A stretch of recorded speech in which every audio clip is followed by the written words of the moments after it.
I actually need that agenda for a second because that's the committee of the whole agenda. Okay, we're live, so I will welcome everybody and I'll look to my clerk for attendance. Thank you, Your Worship. Good morning, everyone. Welcome to the October 24th special committee of the whole meeting. I'm Jennifer Connor, clerk of Ramara Township. I'll begin with roll call Yeah, of we can't council. hear you very well, Jen. Is my mic on? Is there any way we can turn? Is that better? That's better, yeah. Yeah. You guys have to get Better? closer to it. Okay. Yeah. I'll begin with roll call of council. Mayor Clark. Present. Deputy Mayor Bell. Present. Councillor Snutch. Present. Councillor Fisher. Present. Councillor Tuyu. Present. Councillor Goff. Present. Councillor Bell. Present. Thank you.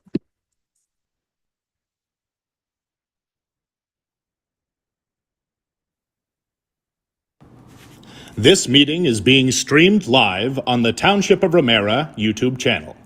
Be advised that by attending a public meeting of the Committee of the Whole of the Township of Ramara, you are consenting to your image, voice, and comments being recorded, and they will form part of the recording.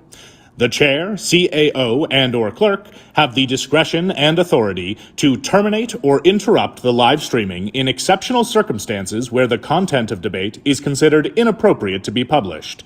Attendees are advised that they may be subject to legal action if their actions result in inappropriate behavior and/or comments. Okay, thank you. This is our annual budget exercise, so I'll start by asking if there's disclosure, pecuniary interest by any member of council. If you, I guess I should have done this earlier. I just thought Chamber of Commerce. So whenever we're talking about that ask, I'll have to recuse. you're a member of the chamber, okay? Any other disclosures? Can't think of any. We're not talking staff increases or anything like that for staff because some of us would have. It's just included in the budget. We're not approving a COLA or anything like that. Then we're good.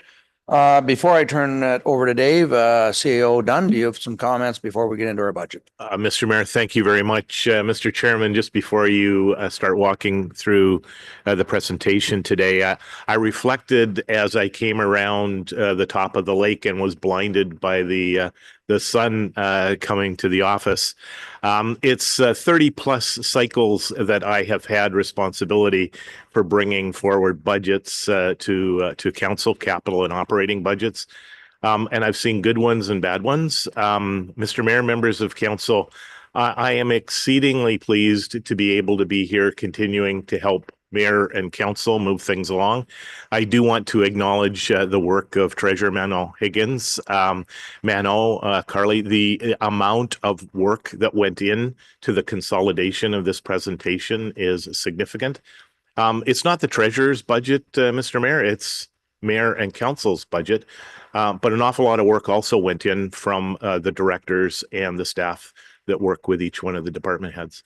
I did want to say very, very pleased today to be able to hear one more time a presentation on budgets that, Mr. Chairman, in your mandate over 4 years, probably the second most important meeting of the mandate is striking the strat plan. That's after the inaugural meeting of council where you get sworn in. And then each year, the most important meeting from council, from staff's perspective, is what's going to happen today. Mr. Chairman, thank you very much. Thank you, Mr. Dunn. Yes, thank you to Mano and all the staff that contributed putting these budgets together. Based on previous years of doing this, you're just going to lay down some groundwork for how we're going to go through this.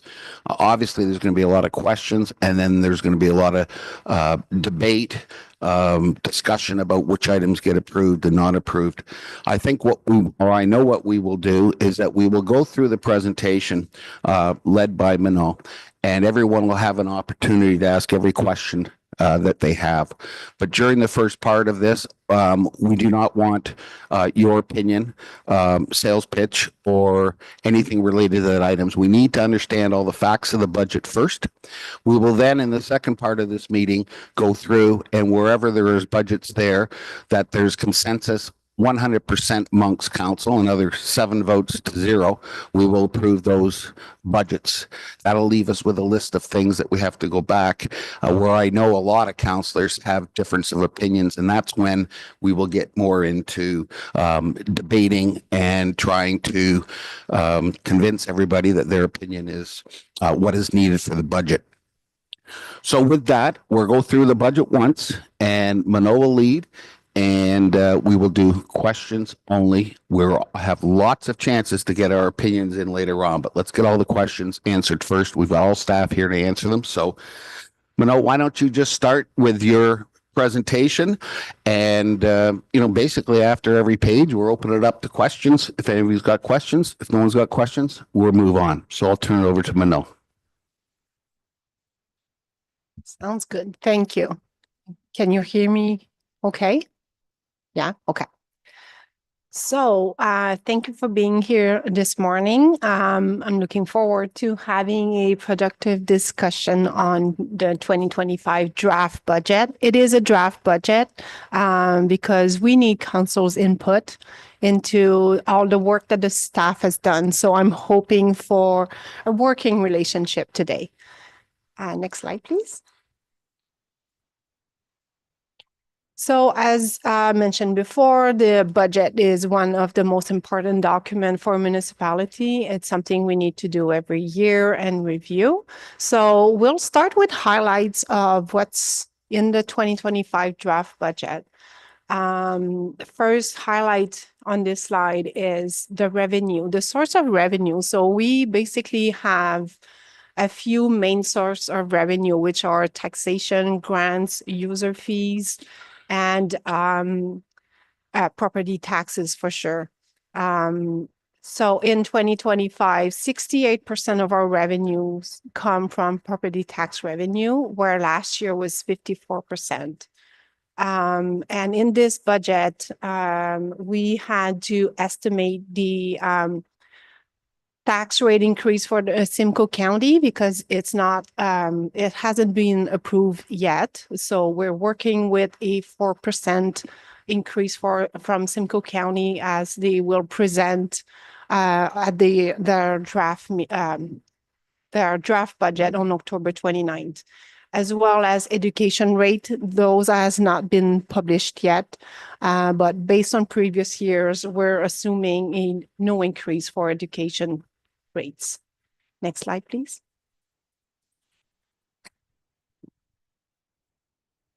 What's different this year from previous year is the water and wastewater designated ratepayers budget has been taken out of the township budget, mainly because we need more time to discuss that budget. There's a lot of data that I need to share, and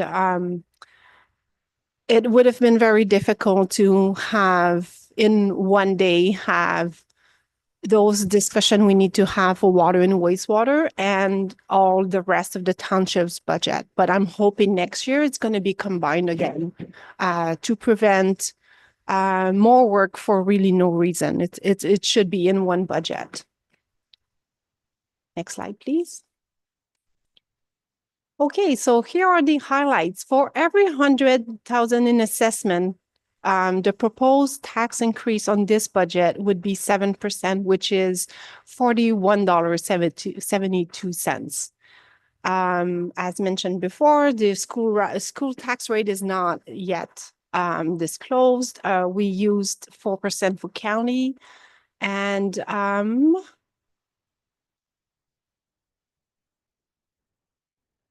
okay. Oh, yes. And we're still, unfortunately, we're still seeing an assessment freeze, which means we're still using the 2016 market value that was from MPAC, which is the company that provides assessment to municipality. And that's what we use to produce a tax bill every year. So the province is still not giving the green light for MPAC to go out and do the reassessment. So unfortunately, we're still in the 2016 market value, which means we're losing a lot of revenues that we would generate from assessment increase. Usually when we have reassessment, we get more revenues only because the assessment is going up. We don't need to increase the tax rate as much. So it's been almost, so 2025 won't have a reassessment and 2026 won't have one either. They already announced that. So we'll be using almost 10-year-old data, which is really hard for municipality because they don't have that assessment growth, and our expenses keep increasing, as you all see in your personal life as well. Next slide, please. Sorry, one Yes. quick question for you. The other day when we talked about if could we come up with a number of what the total assessment was for 2024 compared to what we're going to be using in 2025? In Yes. other words, what is the new construction? Yes. Do you have that number? Yes. So we had about 30 million in assessment growth based on new construction only. So not the value of everybody's property. And this means in dollar value, because assessment increase doesn't reflect on what's the impact on municipalities. So it's about 180,000 extra taxation that we get from what new properties or improvement to properties. Thank you. Next slide, please. So last year, we raised 15.3 million in taxation, where this year we're planning on raising 16.6 million.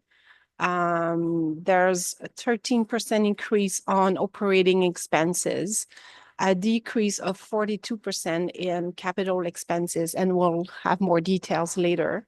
We're also decreasing our transfer. We're decreasing our transfer to reserve, and overall decrease in budget is 3.5 million. About reserve, we'll have another slide, but just to let you know, we're decreasing our transfer, but our reserve are going up this year according to this budget if no change is been submitted. Next slide, please. So this is just to show an impact of the taxpayers, what they could expect if this budget was approved. With a combined tax rate increase using assumption for the county and education. This is the increase for different value in assessment. So for example, a $400,000 house would see an increase of $215 for the year. Next slide, please. And this slide is just a benchmark with other municipalities. So Ramara is in the pink, and Ramara is like the baseline on this slide. So everything on the left side is, it means people in those municipalities are paying more taxes than Ramara, and the amount in yellow is the difference between Ramara and those municipalities. On the right side, these municipalities are paying less than Ramara. And this is based on 2024 tax rates, because 2025 are not approved yet. So we can do the benchmarking using next year's data. Next slide, please. This is a very important slide. I'm hoping my explanation will make it clear to everybody. This is the impact of our capital spending and the what it does on our reserve and the tax rate as well. So we can see that from the red line, which is the capital spending, we were very stable from 2015 to 2021. And then 2022, we started to spend more on capital projects. And we had a big spike in 2024. And we can see the relationship with the reserve, which is the black line. So our reserve were going up when our capital spending was more stable. And then we've used a lot of it to meet our funding requirement for 2024. And we can see the impact on the reserve. So I'm hoping to have a slight increase this year and continue this way for a few years to build back our reserves. But the good news is our estimate reserve at the end of 2025 will be higher than it should be in 2024. So that's positive. Next slide, please. This is details on reserve and reserve funds. It's high level because under not every line, but most of the line, we have like subcategories. Like if we save for a specific project, for example, we would have other lines, but this is a highlight of our reserve. So the estimated balance at the end of 2025 is 7.2 million, but 3.2 million out of it is either dedicated for specific purchase or specific project, or is for it shouldn't be under the other line, but library, for example, and Lagoon City Parks and Waterways is included in the 3.2 million. We'll change the other detail on there. So it means the township cannot use those reserves. There are for other purposes that are, they have either their own boards or they are for specific project. Manal, we talked Yes. about a breakdown, a formal breakdown of the 3.2 million. So I have that.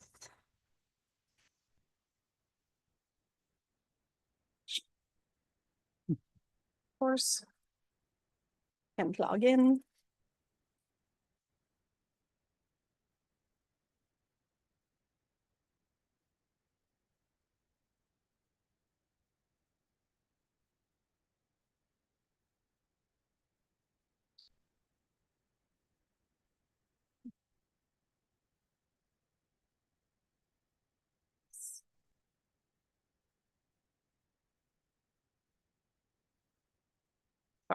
Sorry, it's just opening.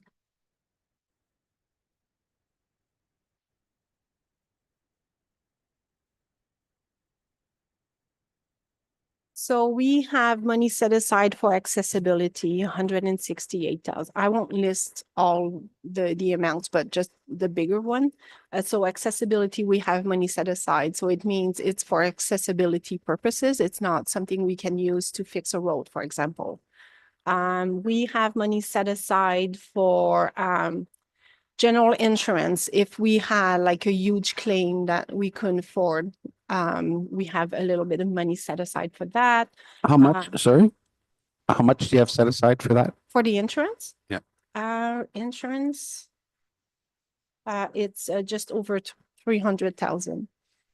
Another big one is modernization funding. It's for it's a grant we set aside, so we need to use it for a project that we applied for. The mosquito reserve. Sorry, how much was the That's modernization? we're using some of it in 2025, so we'll be just over 420,000 at the end of 2025. The industrial park, this is something that is set aside, but by the end of 2024, we will probably have it reconciled and will be out of there. The library reserve, there's 3 reserve for library for a total of 172,000 at the end of 2025. Lagoon City Parks and Waterways Reserve, 464. We have an equipment and housing reserve fund, 131,000. So these are the major one there. There's a lot of like smaller one, but it comes up to 3.2 million. So there's no others that are above 500,000 then? No. Okay, thank you. We do have in this section, and it's something that I want to mention today because we'll talk about the OPP costs increasing quite significantly. We do have a policing cost stability fund. We have 185,000 that could be used to fund some of the increase we're seeing this year. Next slide, please. Expense breakdown, sorry. So these are only the highlights. We'll have more details when we get to every department's budget. So just an overall review of the expenses. We estimated a cost of living of 3.7%. And we are hoping to do a salary review.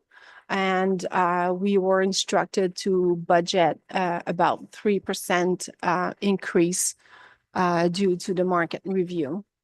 The annual CPI for Canada, when we printed this budget, so it was based on August was out, September was not.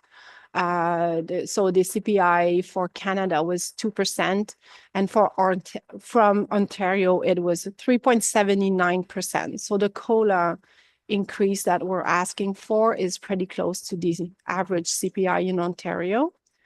Something that was a bit devastating, if I can say, is the increase in OPP cost. We were working on the budget and hoping to present a budget with a 5% increase. And we were doing amazing progress. And then this happened. So we got, because I had estimated an OPP increase, but not that much.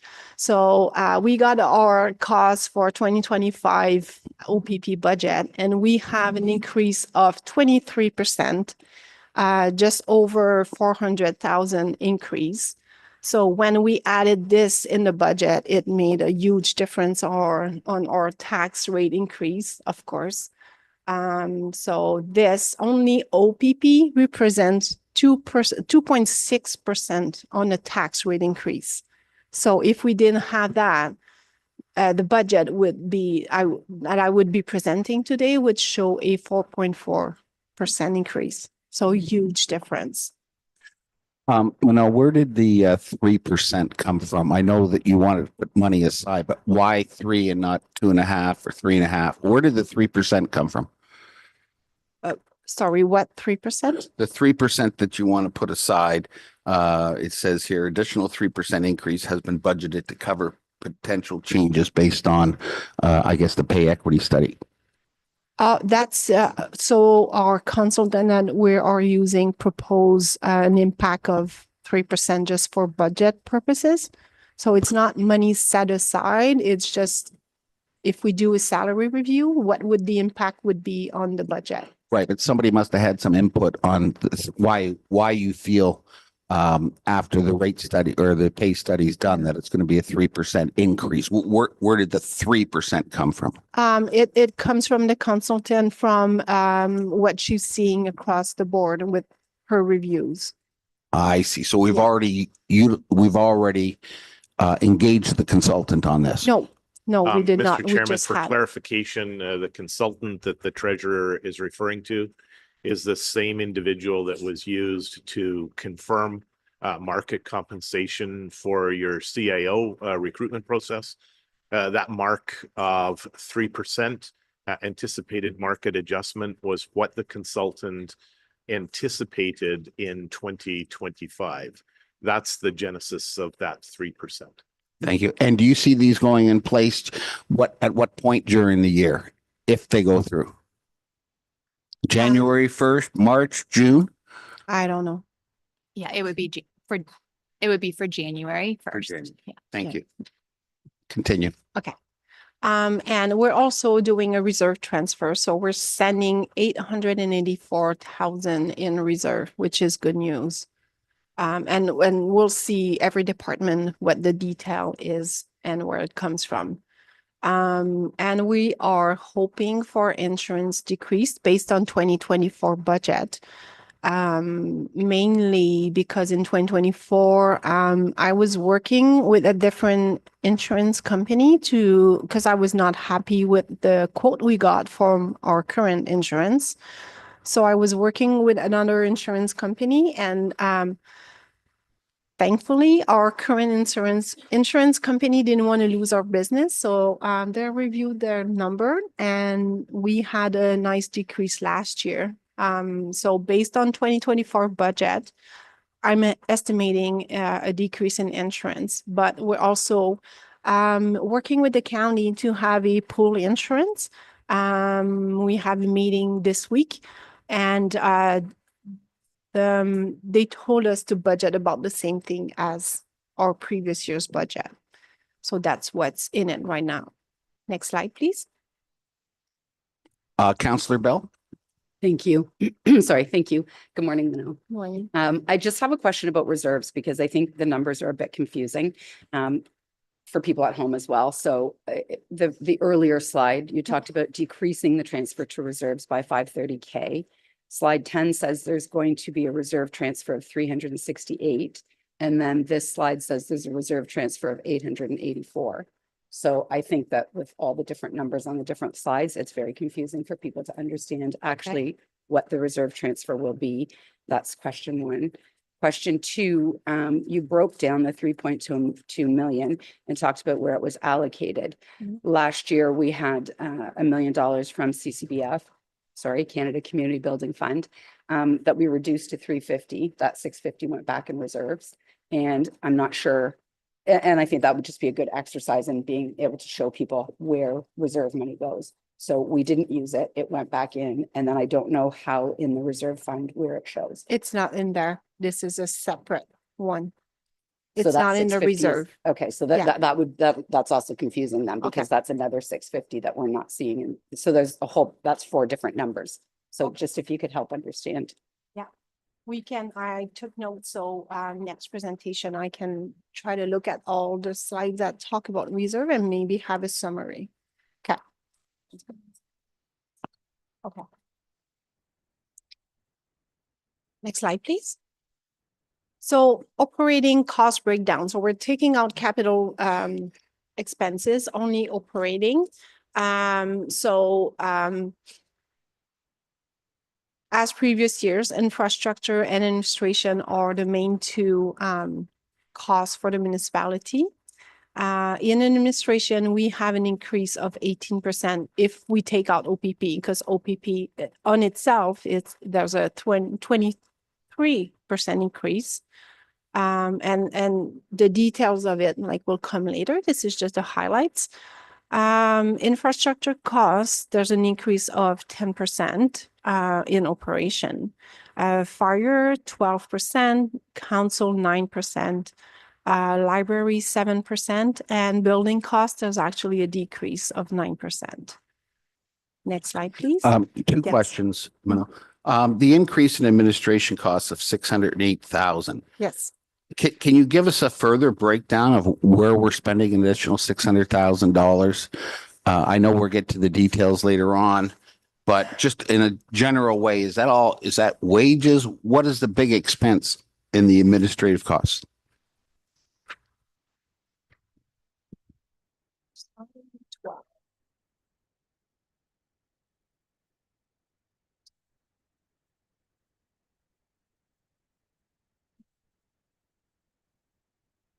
Mr. Chairman, as the treasurer is doing that, I know rolled into that is approximately 400,000 associated with an increase in OPP costs. I think That's not included. It's not included. okay. So we have just over 340,000 for salary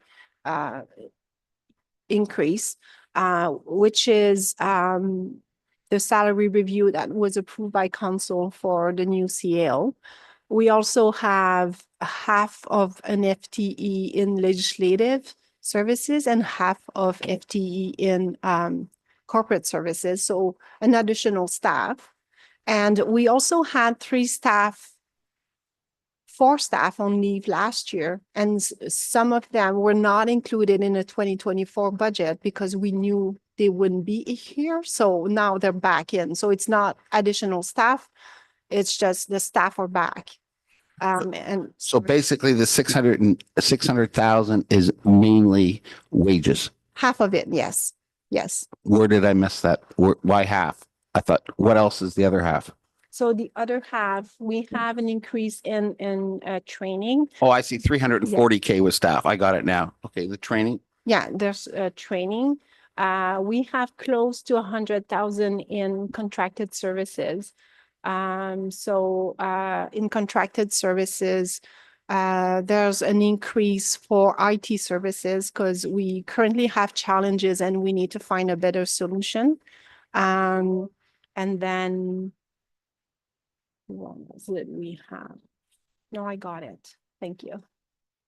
Let's go in here.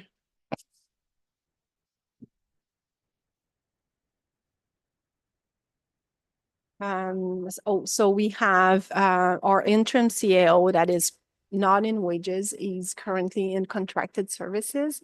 So for the transition for the new CAO, there's an overlap for, I budgeted for a month, not knowing what's going to happen. We do have, last year we purchased a new software to help with budget. And of course, this year we need to pay the annual support fee. So that's an addition to it. We have, we need to do a health and safety audit. That's approximately 30,000. And then there's close to 5,000 increase for the Conservation Authority levy. And then there's little increases here and there. Okay, thank you. Councillor Bell. Just, I don't know that everybody knows what FTE means. So just, just can we, everybody try to remember if we don't use acronyms? I think sorry. IT people know, but. Yeah. So FTE is full-time employee. So we have an additional position in 2025 that we didn't have in 2024. Okay, continue.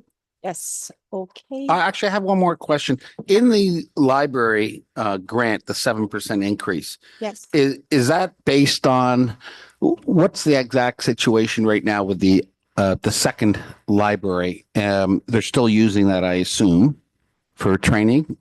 So is this, with that second library still in? That would be, Janet can talk to this when we get to the library. Okay, fine. Yeah.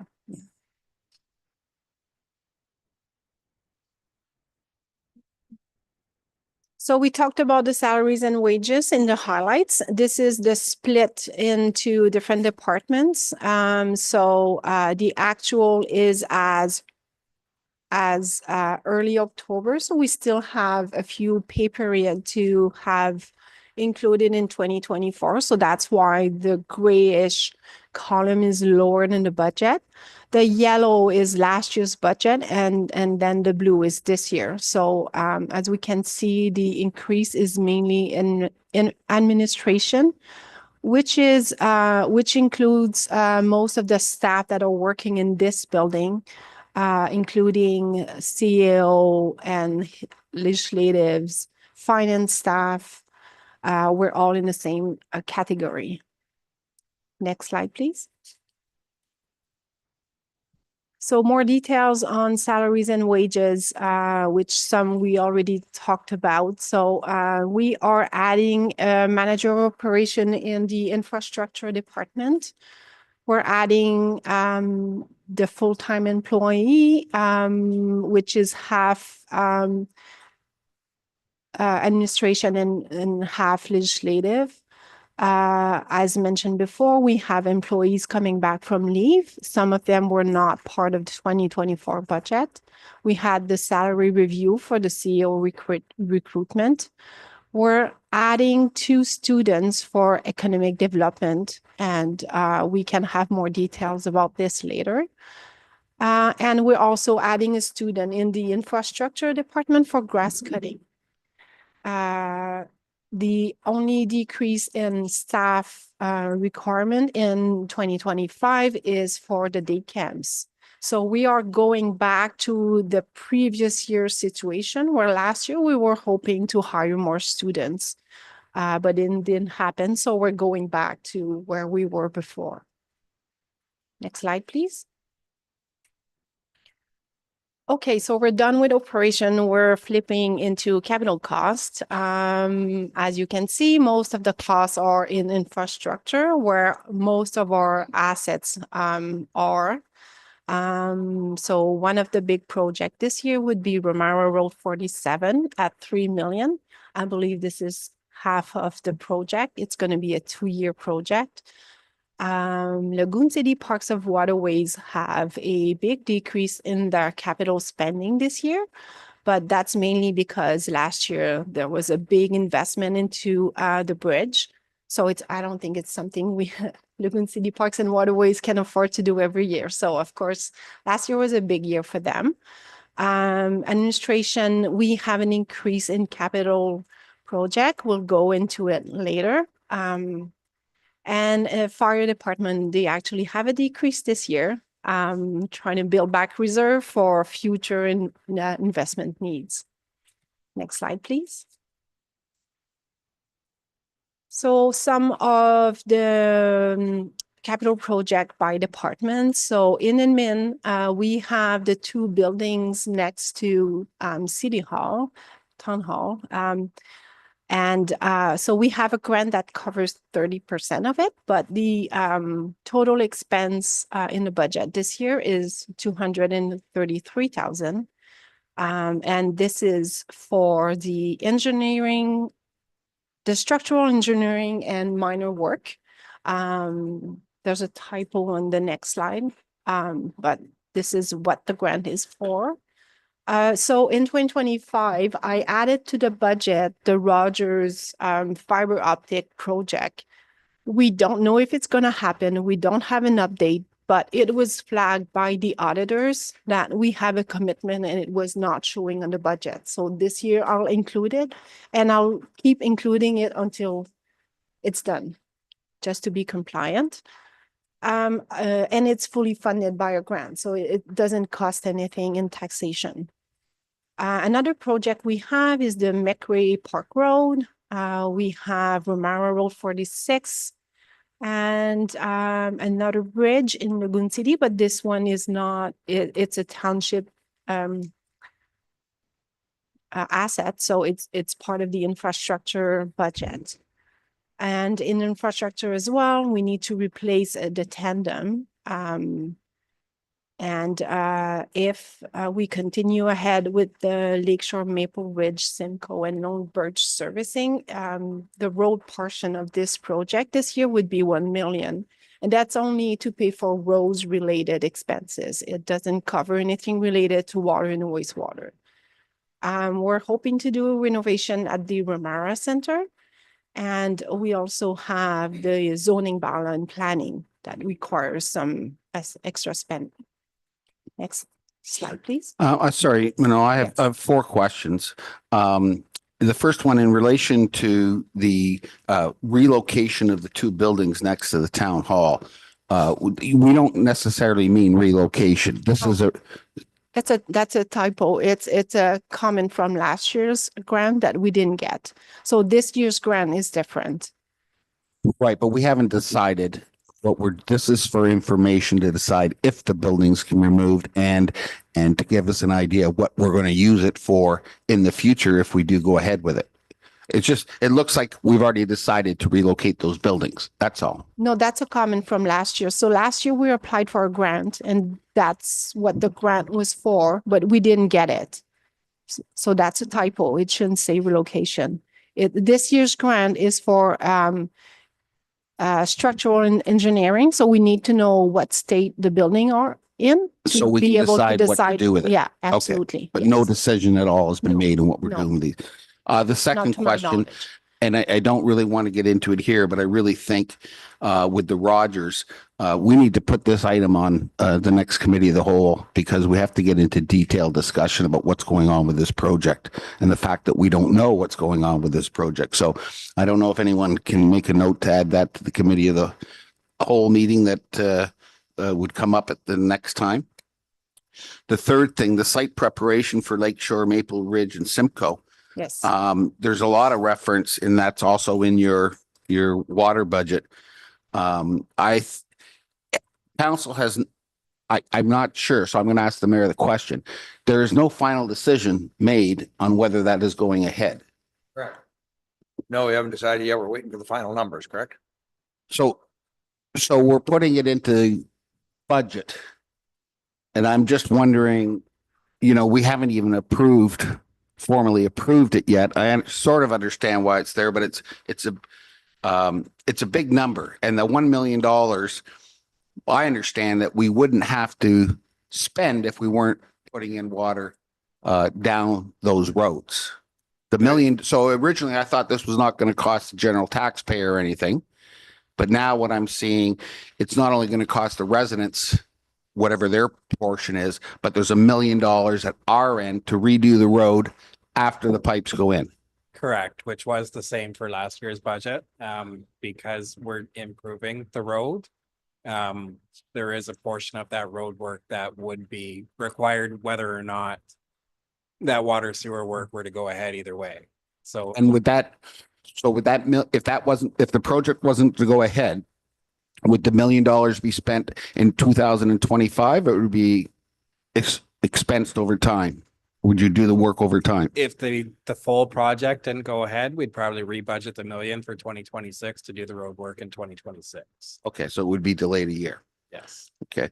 And then the last thing, I don't know who wants to answer this question, but like a little more detail on what this planning zoning bylaw, $65,000 is a lot of money if it's to write a bylaw. But I mean, does anyone who would have that answer? I'm looking around. So I had discussion with Wally as well as Jennifer. So the zoning bylaw will be mostly done in-house, but there's studies that needs to be done, which is with a contract. We need in contracted services. So that's a cost for the part of the work that won't be done in-house. So we need that study. For example, we had that parking study. We need something that actually makes sense with today's needs. And if we have a zoning bylaw that's updated and based on current practice, it will most likely create less variance request to council, because we won't have to address every single situation based on data that is outdated. Is that correct?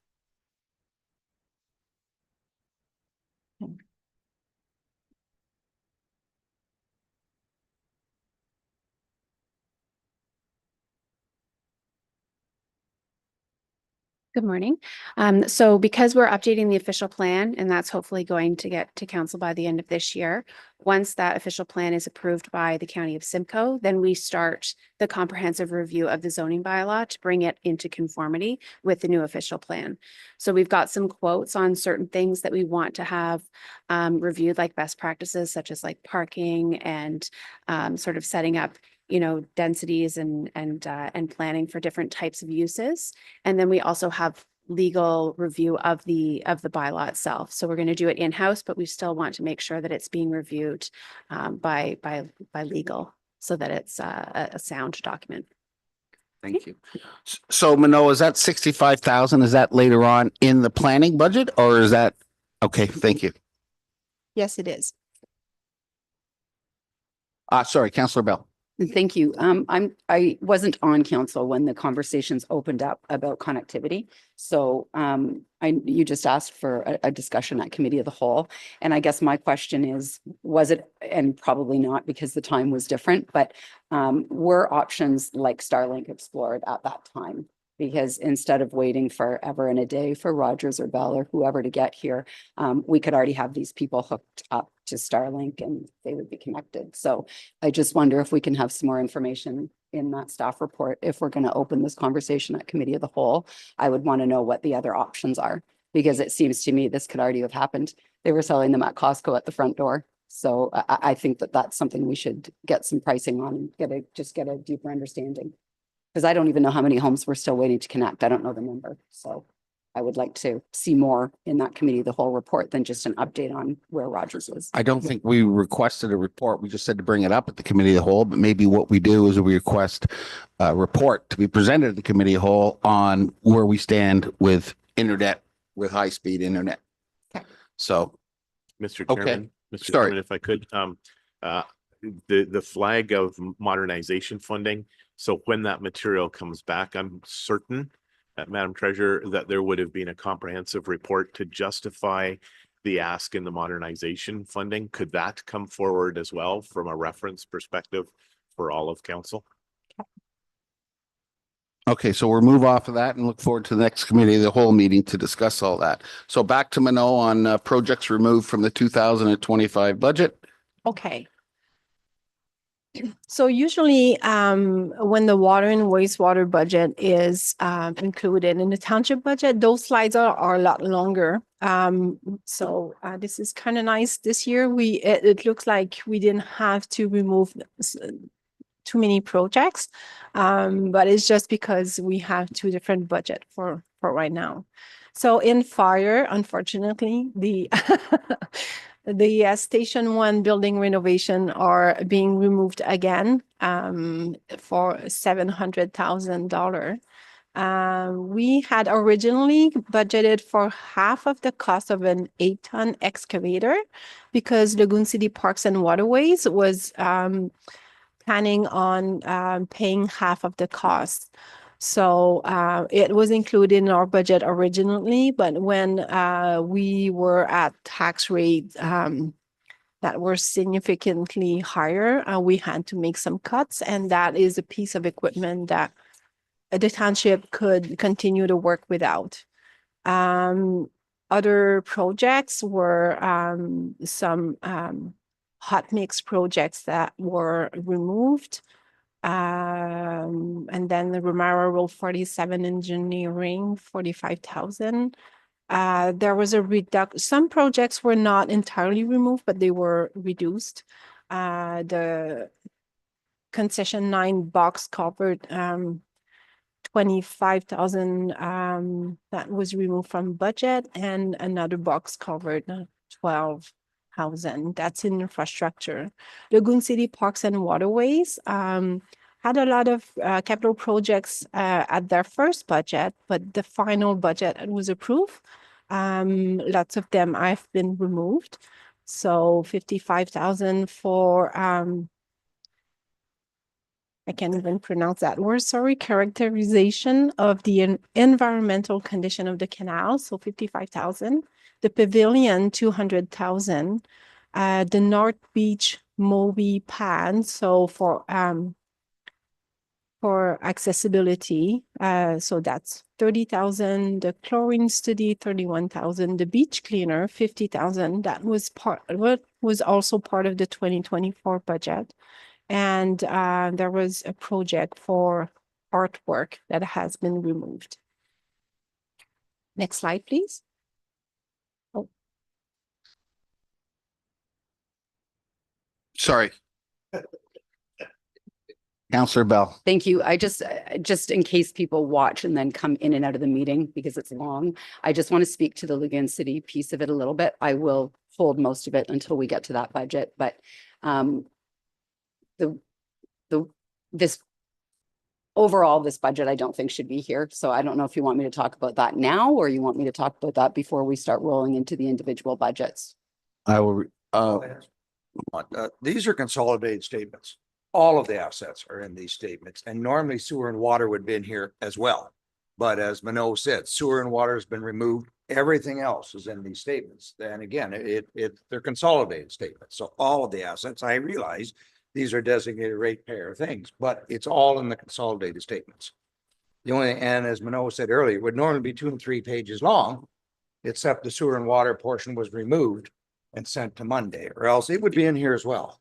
So, Councillor Bell, do you want to follow up? Well, just so then we are going to talk about it now. My question was, are we going to talk about it now, or are we going to talk about it before we move into the individual budgets? So I guess if you have questions that you want answered, then we can ask them in this portion. Other than that, we'll wait till we get into approving the requests from the Parks and Waterway Commission when we get to that budget. So then what I'm saying is the communication in this budget, and traditionally since Bill PR 11 in 1986, has created a pervasive misunderstanding among residents who think general taxpayer who think that somehow or other they're paying for something that happens at Lagoon City, and they're not. It's all privately funded. So I understand what you're saying, Mayor Clark, but this is not, this has nothing to do with the Township of Ramara. Everything that the Parks and Waterways Commission does is paid. So it's similar to consulting. We pay for the services of every employee who works with Parks and Waterways. We pay for everything we purchase. It's completely separate. We don't identify within our budget. We don't identify when we do the budget buddy. We don't identify at ramara.ca. At no time have we made it clear to the people of Ramara Township that this is a completely 100% resident funded budget. I think So none of this is relevant to anybody else in the Township of Ramara. So for example, the pavilion, we brought all these things in to get pricing so that we were in a position to do community engagement in 2025. But right now, what it might appear is that the people of Lagoon City are trying to grab $500,000. Yeah. So I have a think concern about what how we the should- budget's presented. I think what we,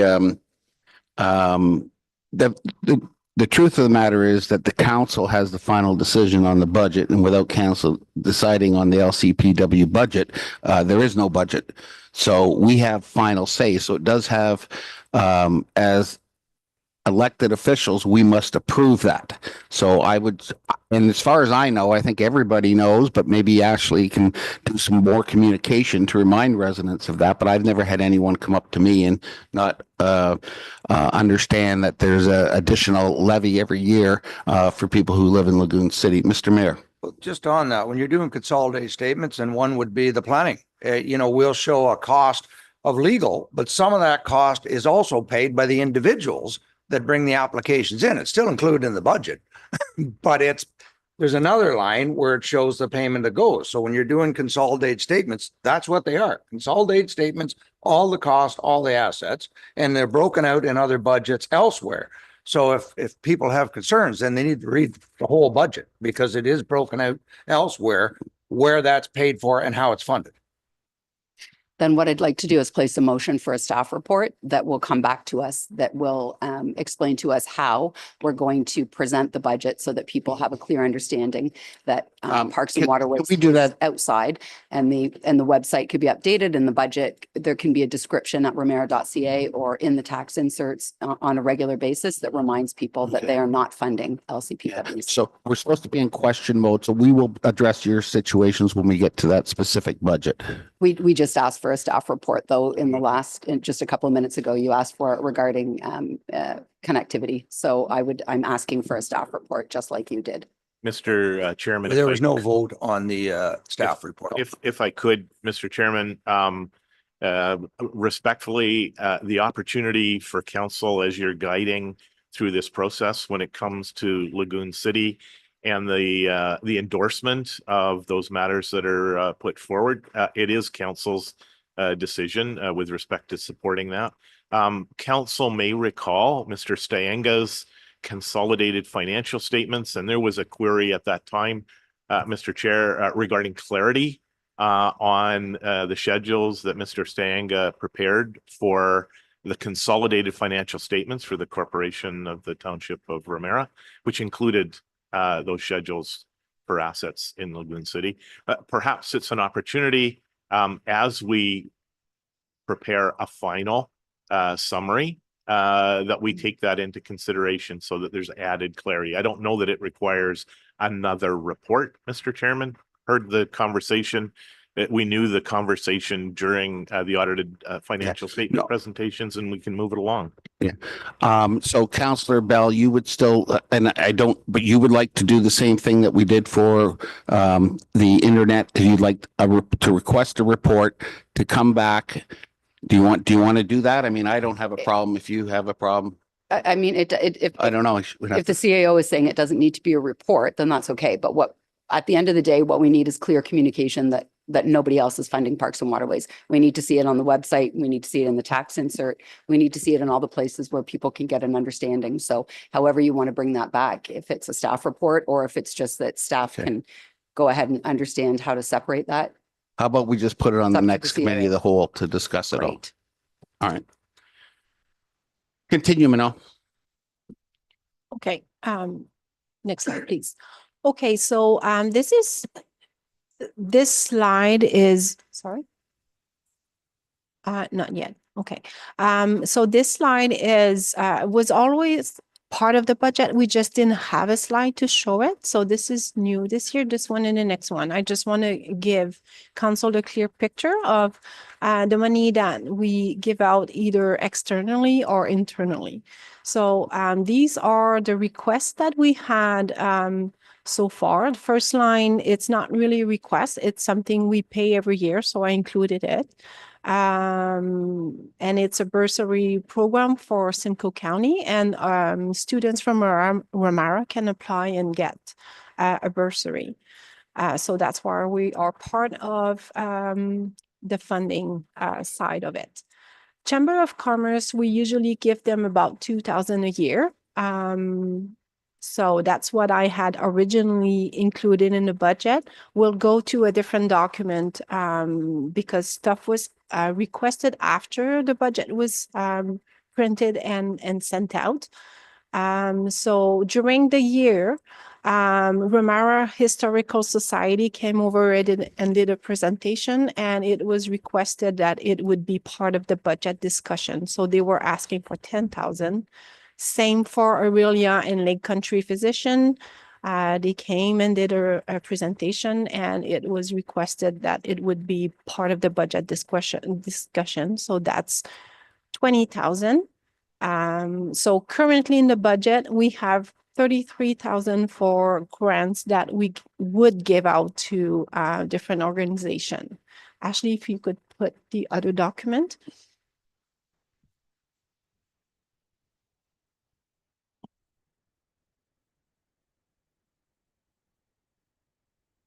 So since we did the budget, we receive other requests.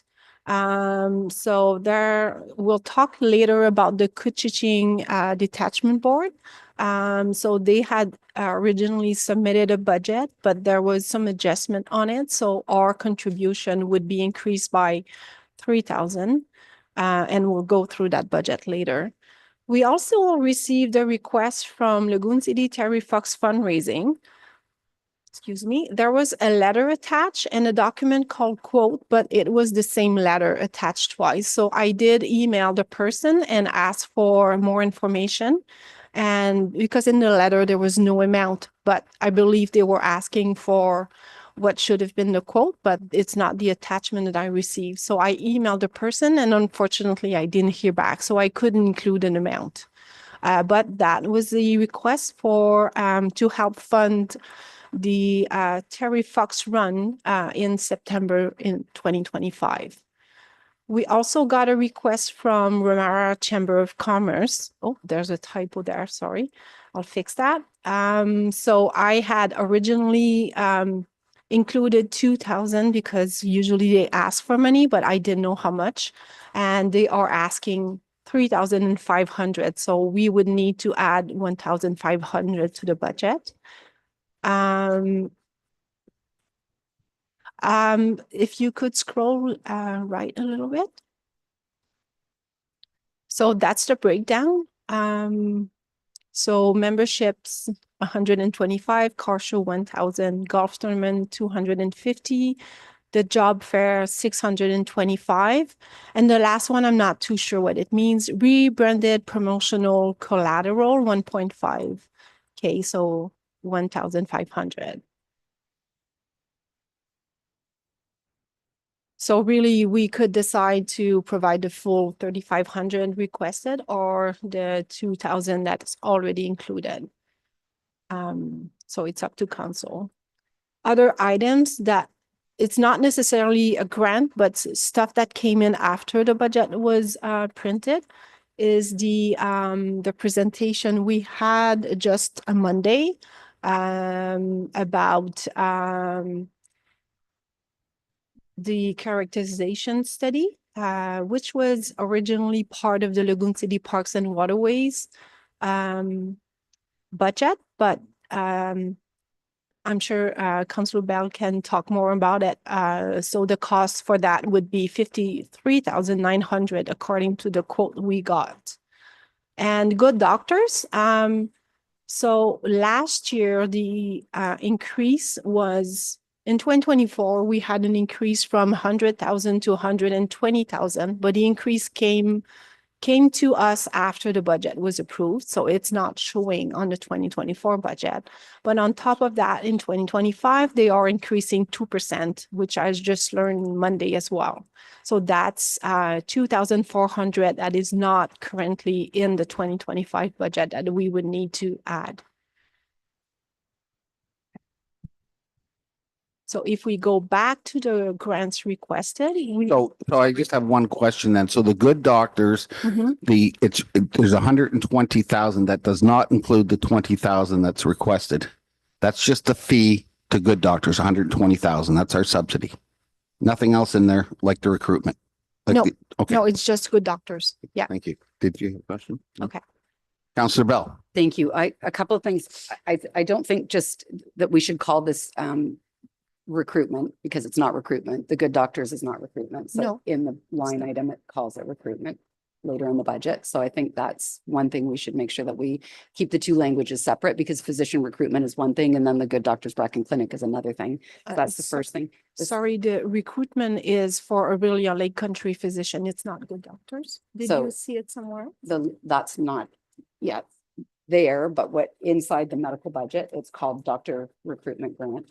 And so it's not a doctor recruitment grant. The 120 that were 100 that we paid good doctors. Yeah. It's defined on the line item Oh, I in the see. budget, right? Oh, As okay. recruitment, and that's not Okay. what it is. So Okay. So I we just, can it's confusing for people that we have two different sets of language. So, and then the Sorry, second, Mayor Clark wants just to Yeah, add a we can comment. correct that. Originally, Yeah. it said that because that was the money that we banked when we Oh, didn't okay. sponsor, and then we used that reserve when we actually brought in good Okay. doctors. But yeah, it's time it was renamed. Yeah, I agree. That's absolutely. why it's named that. That's the Okay. money we used, the seed money to get good doctors going. and then the second thing, the resident did submit her quote for the Lagoon City Terry Fox run. So I don't know why you don't have it. She did forward it to me, so I'll forward it on. Okay. But they're not tech savvy, the folks who do it. They're just really great volunteers who have been doing it for 40 years. And so I think they just made a mistake trying to send you it. Absolutely. So Yeah. it's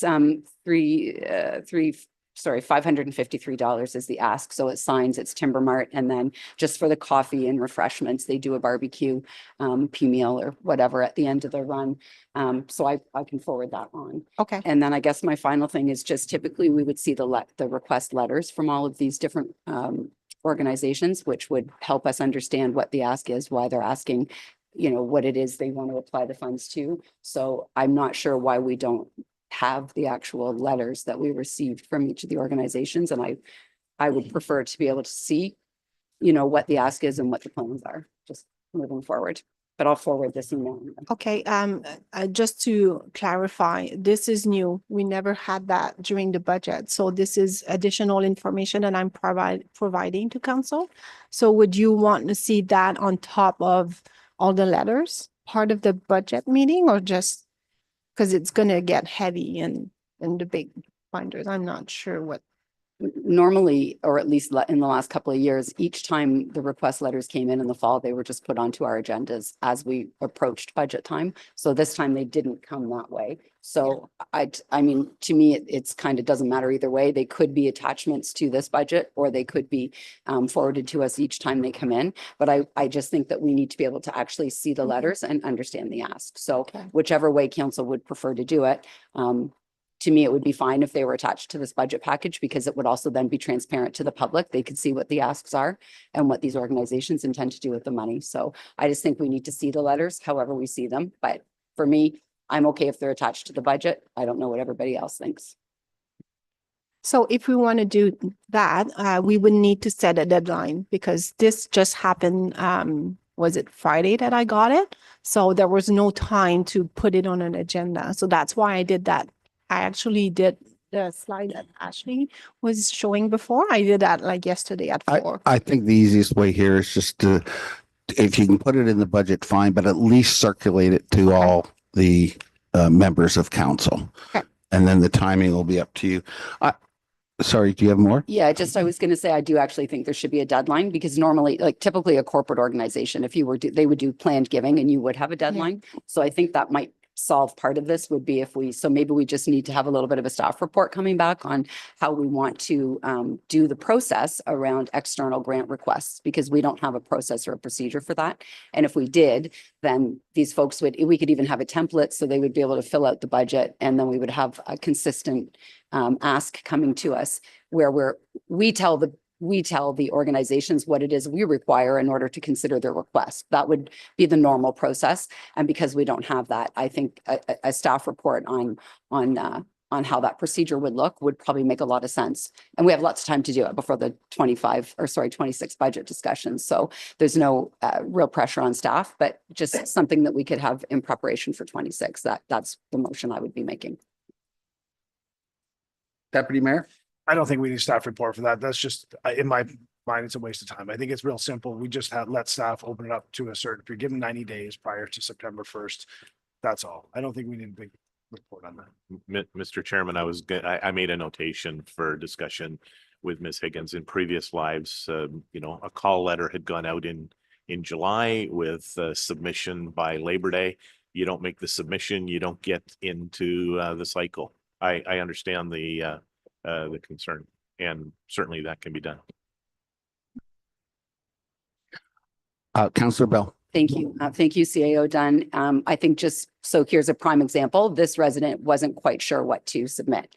So we ended up with a letter and then a second letter and then no actual, and she has the quote for the signs, for example, but we didn't see that because it didn't come to us. So I don't think it's as simple as just, you know, there's a whole piece that has to be built around it. So you would need communications to be able to have a document, a form, a place on the website for the person to come and upload that. So I'm not saying we need the staff report, but that's just the way that typically this council we always just say, well, we'll have the staff report first and then we'll approve the work. But if we don't need a staff report, I'm okay with that. But there needs to be parameters. Otherwise, the person doesn't know what they're submitting.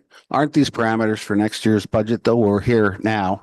I don't want to spend a lot of time debating what we're going to do in next year's budget, but yes, over the course of the year, I think we can redefine the process and the distribution of these requests. So can we leave it that we're just throw that on to a committee of the whole down the road and discuss it at that point? Okay. My suggestion was going to be everything we move to committee of the whole, let staff prioritize, because we can't put everything on the next committee of the whole. So We got a whole year to do it. Yeah, yeah. And And then one more question, Councillor Bell, did you say that the Terry Fox, I may be confused, the Terry Fox added up to $580? I think it's 583. I'll forward everybody. that No, email. didn't you tell me yesterday it was $4,000? No, I didn't have an amount. Oh, so you were just guessing what it might be? No, I. Okay, so it's don't- $580 then. Okay, Yeah. I had 4,000 down. Oh, okay. Okay, Okay, so that's it for external grants, and we kind of talked about everything that was submitted after budget. So these are the internal grants that the Township of Ramara is like giving money for these committees to function and boards. So the Trails Committee is our contribution to the Trails Committee is 50,000, which is an increase of 2,500 from 2024. Rooted in Ramara. Last year, we only had 500. We didn't really know, we didn't have like a specific budget. This year, they are asking for 5,800. And most of it is 4,000 for a shed. The rest is like very little spending in the two different types of materials. Udney Community Center, 11. Okay, so they are asking for 24,800, but it's also because there's an increase in building maintenance for 4,000. And So really it's pretty close to previous year, but I believe we are putting back money in reserve because their reserve is actually negative right now. So we need to make that into a positive situation. Same for last. Sorry, just can, question, I guess, to Josh. Where do we stand on, we were doing a community center assessment. And we don't know what the future of these buildings are going to be. Where do we stand? When will that be coming to council, and how will that affect some of the decisions that are budgeted? So that was all part of the non-core asset plan that was approved by council this summer. The investigation, the quick overall investigation is completed. Some of those maintenance repairs are included in this budget. Some of the more major repairs are spread out over the next few years. That way we don't have a big increase one year over another. We're trying to spread everything out equally, where we can. So, But I thought there was a discussion, if, I don't want to scare anybody, but I thought there was even a discussion about what are we going to do with these community centers long term? I think And that's still being worked through with legislative services. okay. All right, continue, Manoj. Okay, so to go back with Ani, well, we should go in details later when we reach there, but really they're going back to what it was previously. 2024 was just a bit different. So if it's okay, I'd rather not go into details right now because we'll talk about it later. But that is all the grant, the internal grant that we are giving to our boards and committees. The only new portion is the Kuchishing Detachment Board, which is new this year, of course. So next slide, please.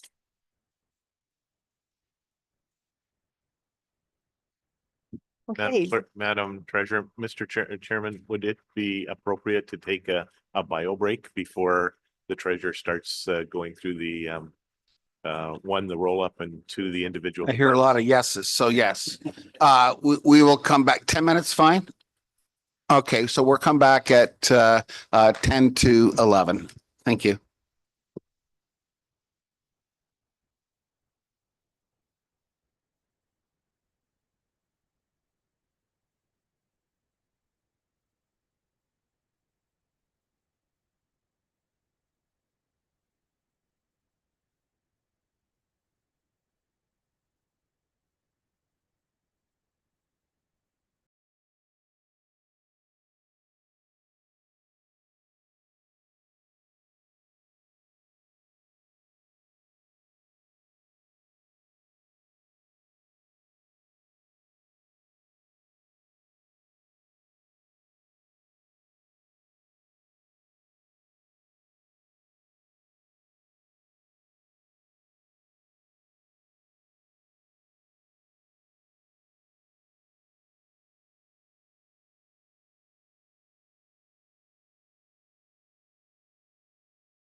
I think we're doing good as far as time. I think we can get through the whole budget by the time we break for lunch. And then after lunch, we will go through and see if there's any budgets that we can approve that are unanimous amongst council and which ones we have to put back for discussion later on.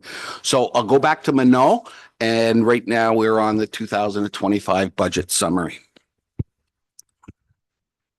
Okay, so bear with me. I'm almost done doing all the talking, and then I'll give the floor to the directors to talk about their own budget. So this slide is a summary of this year's budget revenues and expenditures versus last year. But we'll go into details for each one of them. These are all the individual budget that are included in this presentation. So if it's okay, I'll just continue. Next slide, please.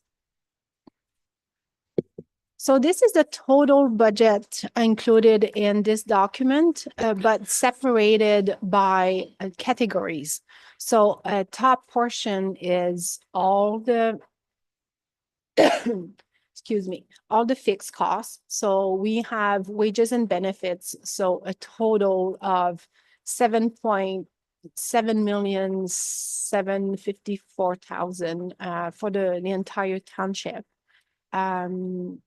Then the other categories, you'll see it, like you'll see the breakdown on every department. That's just the total everywhere.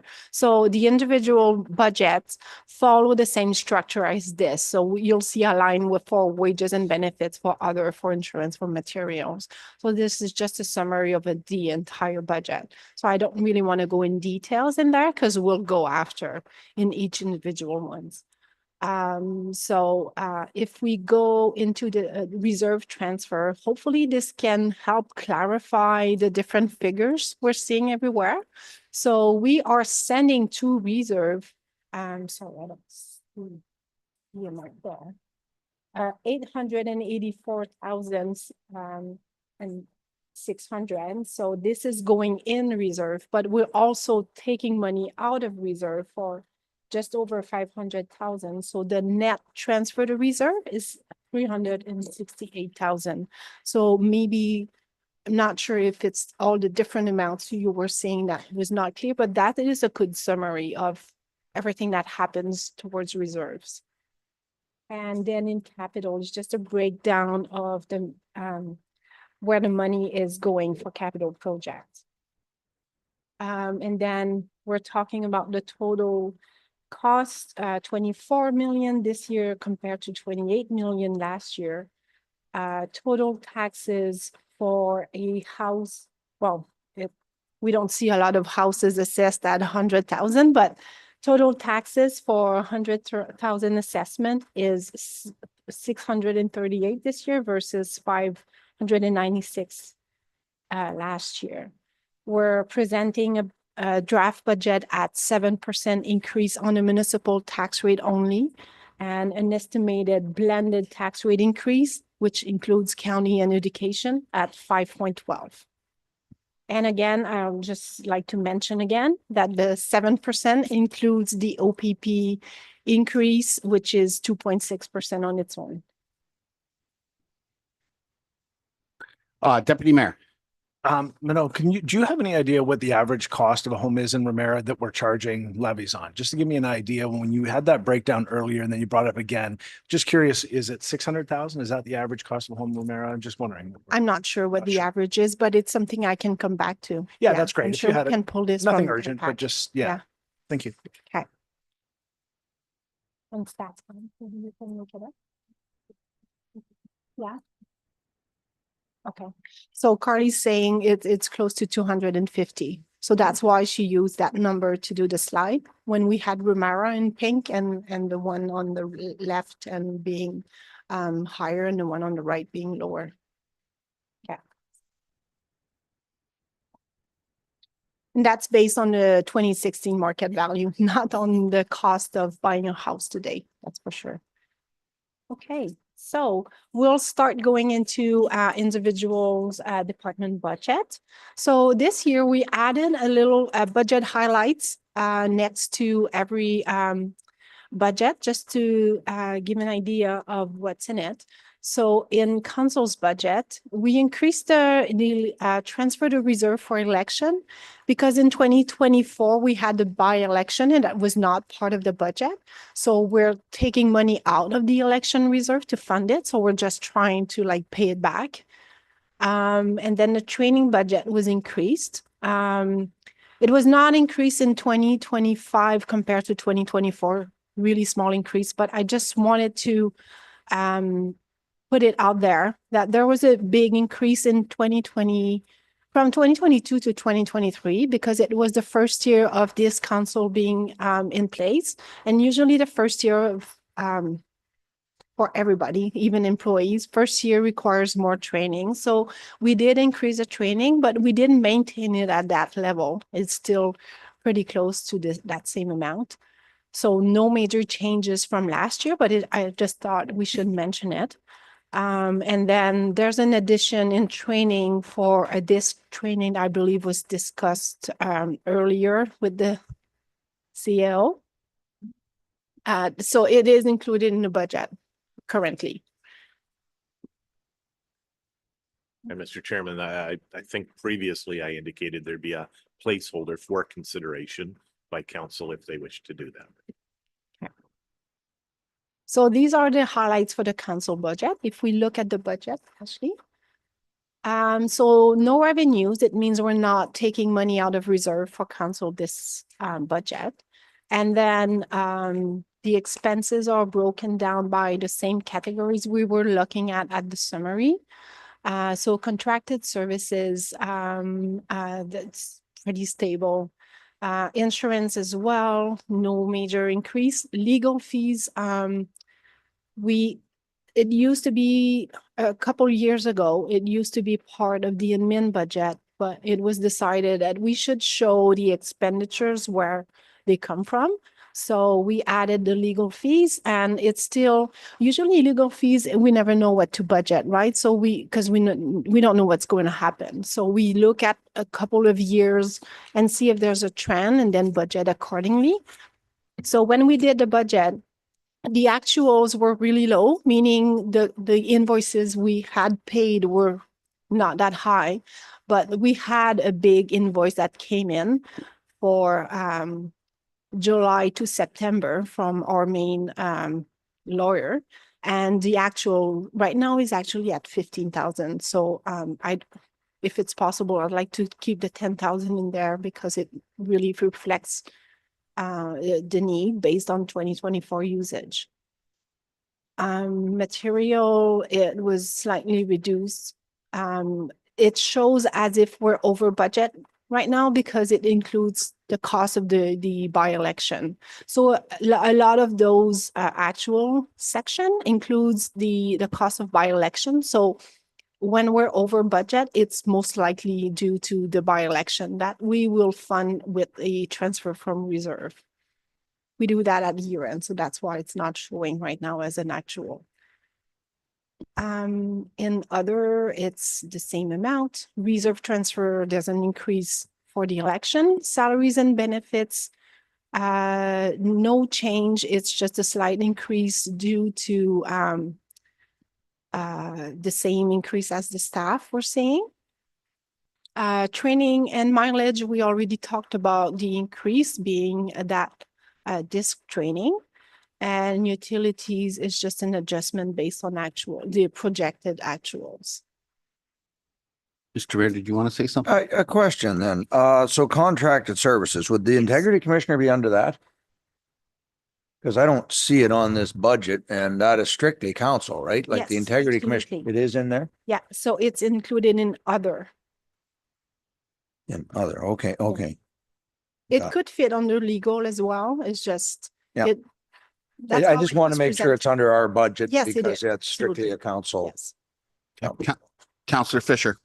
Thank you. I just wanted to confirm where it says 24 actual, we are only just in October. So this does Yes. not include until the end of the year, right? Like this Absolutely is not. just up No. to this Yes, point or yes. whatever. It's not a projected actual, it's the actual. So Actual as whatever of we today. paid up to the date.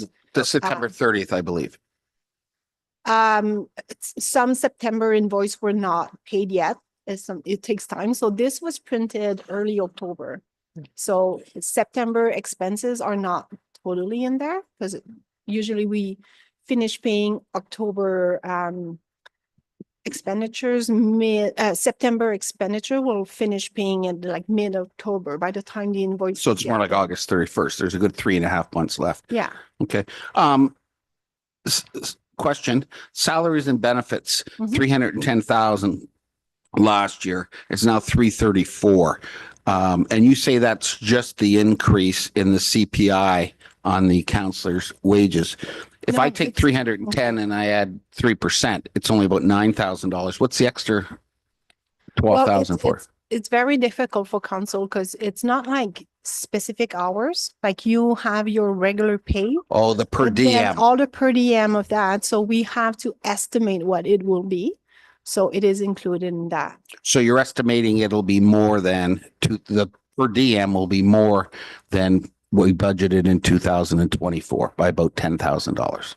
Yeah, so what we do is we go back a few years and try to see. Thank yeah. you. So we Councillor might Bell. have increased that portion of it, yes. Thank you. This question will apply across all budgets, I guess. The question I've received is how do you make the determination how much insurance you assign per budget, per department, per building? So people understand that insurance is Yeah. a high cost. So Mhm. what's the formula to say that, for example, the insurance for council is 5,600 and then maybe the insurance for this building is 3,000 and another building's 5? Like, how do you determine how much of the township's insurance is applied to a given building or component? Okay, so there's a lot of different pieces in insurance. I'll go like high level. There's part of insurance that are specifically for assets in a specific department. Like for example, all the vehicle and equipment, we pay insurance on that, and we know exactly where those vehicles are. So those are assigned.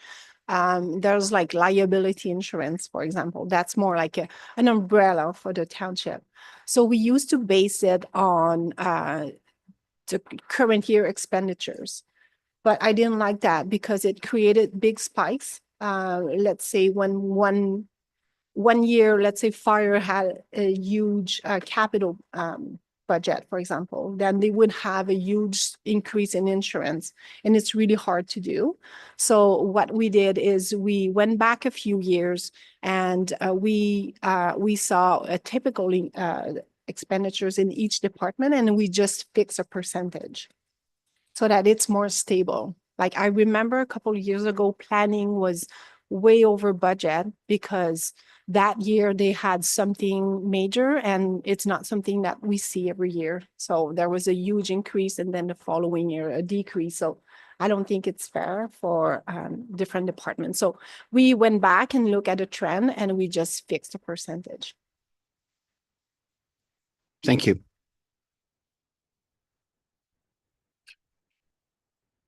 Next one. Okay. Admin. So now we're in administration. We already covered most of my comments on that slide. So we talked about the amount in capital for the fiber optic project, which is entirely funded by a grant that we have set aside. There's a typo I was talking about. It's not the relocation of the two buildings. That's a comment from last year's. The grant this year is for structural engineering and some minor work. We have the pay equity, which is the consultant we were talking about earlier. And the cost of that would be approximately 30,000 only for the consultant itself. We added 35,000. Sorry, we have a question from Councillor Goff. Oh, Pay equity. yes, When was that last done? Brittany? In 2022. 22? I thought it was supposed to be done every 5 years. On average, they're doing it every 3 to 4 years. Some municipalities are 2 to 3 years. Thank you. So we talked about we added 35,000 to the budget for IT services. We're hoping to find a better solution to what we currently have. We've been running into challenges and we're hoping to something better. OPP billing, we already talked about this, a huge increase this year, 400,000 And that's from last year's budget. There's a meeting Friday that we'll attend and hopefully be able to ask question, but I don't think we'll see the same increase next year because they had a big salary adjustment for 2022, 2023, and 2024. So next year when they do their budget, technically they would only have the new 2025 salary figures. So I'm not expecting that big of an increase next year. Counselor, to you. Thank you. I know that you had suggested putting this forward to a future committee of the whole meeting, talking about the internet project, but I just wanted to get confirmation. Maybe from Ashley, is this in reference to the project that's been stalled out in Service Gap B?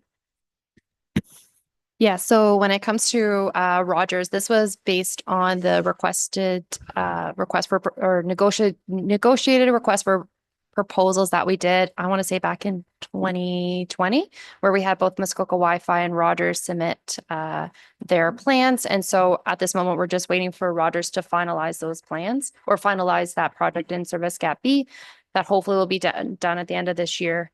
And that will be paying the rest of the amount in 2025.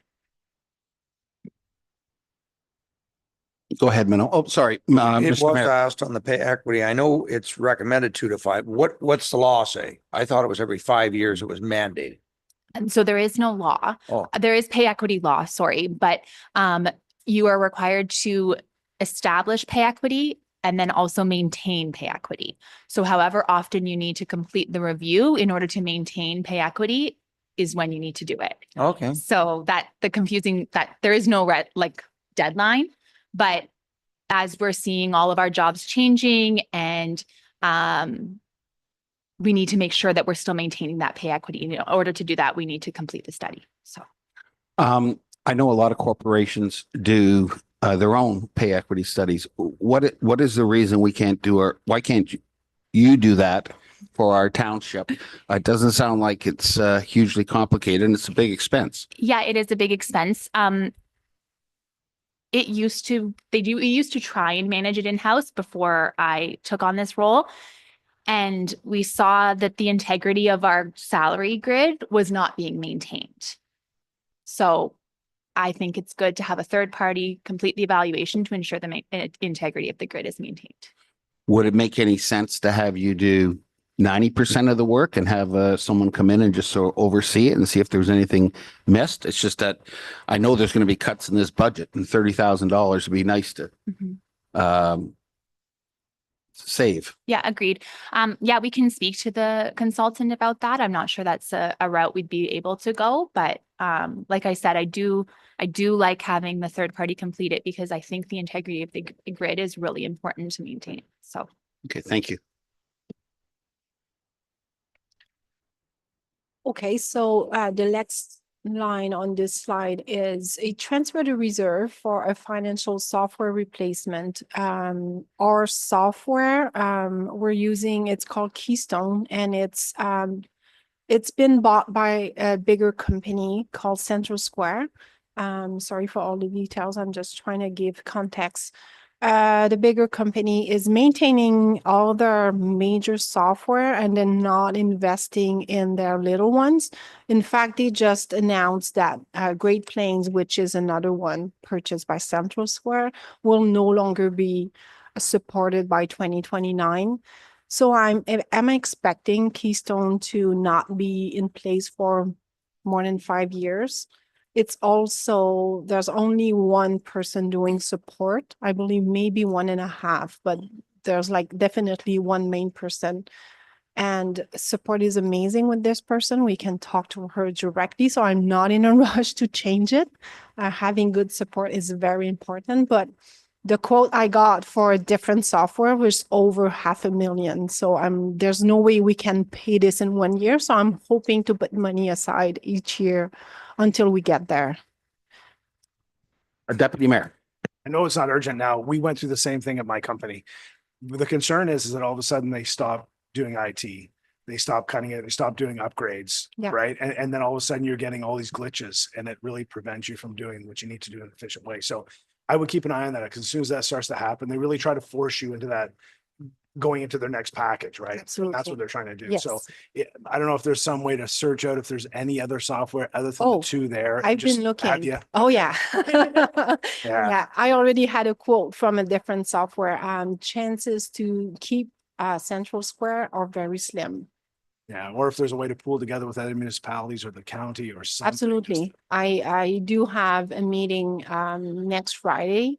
We have like a group of municipal treasurer, and a lot of them are with GP Great Plains.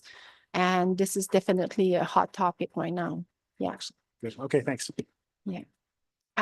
Okay, so I'm hoping for a transfer to reserve 120, but if council wish to reduce this, it is what it is. I don't know how long Keystone will survive. And as you say, updates are very minor. There's a lot of feature that I would like to see. It's not in there. And I don't think there's any plan of like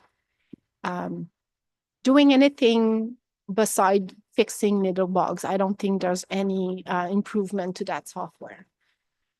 The next one is a transfer to accessibility reserve. So a long time ago, I don't recall the year, council had requested that 0.5% of the previous year's levy would be put aside in reserve. That hasn't been maintained. But since we're working on being compliant right now, I think it's a good time to start doing this. So this year we don't have like a specific plan of what we need to do, but the plan is to put money in reserve and then figure out what needs to be done once all the work is completed, and then have a plan. But we need to fund this and be compliant. So this is not mandatory from any higher level of government. No, it's not. Thank you. Putting money aside, no, it's not. Doing what we need to do, yes, it is. Thank you. Yeah. So when did we stop? Because I actually remember Richard Bates was the CAO when we actually put this in place, a 0.5%. When did it? It didn't happen. Oh, all right. Yeah, It never happened? not that I can see. So this was brought back by the deputy treasurer that is on the leave right now. She mentioned that to me and she was looking for the money. I couldn't see any transfer to reserve for the last 5 years. But I believe there was some, Dana, I think it was you I was talking to about something coming out of the accessibility reserve. So there is no Yes. reserve now, there is. There is a reserve, but the 0.5 levy being sent Oh, to I see. reserve, Just I as an- couldn't find it. Yeah. So So there's I about don't- 180,000 in that reserve, didn't we? Yes, I believe that was the amount I said earlier. No, So we could I think delay it it's if we lower wanted than to. that. Okay. 168, okay, 168? yes, Thank you. okay. And another highlights is there's an increase in training budget for staff in admin. And it's primarily due to a specific training, which is about 3,000 for each senior leadership team member. And most of us are in the same department, so that's why there's a big increase in our department. But the same training is also in fire and infrastructure as well. So that 16.2 is the mileage and training is fees from the person doing the training, I No, assume. it's the cost for us to register to that.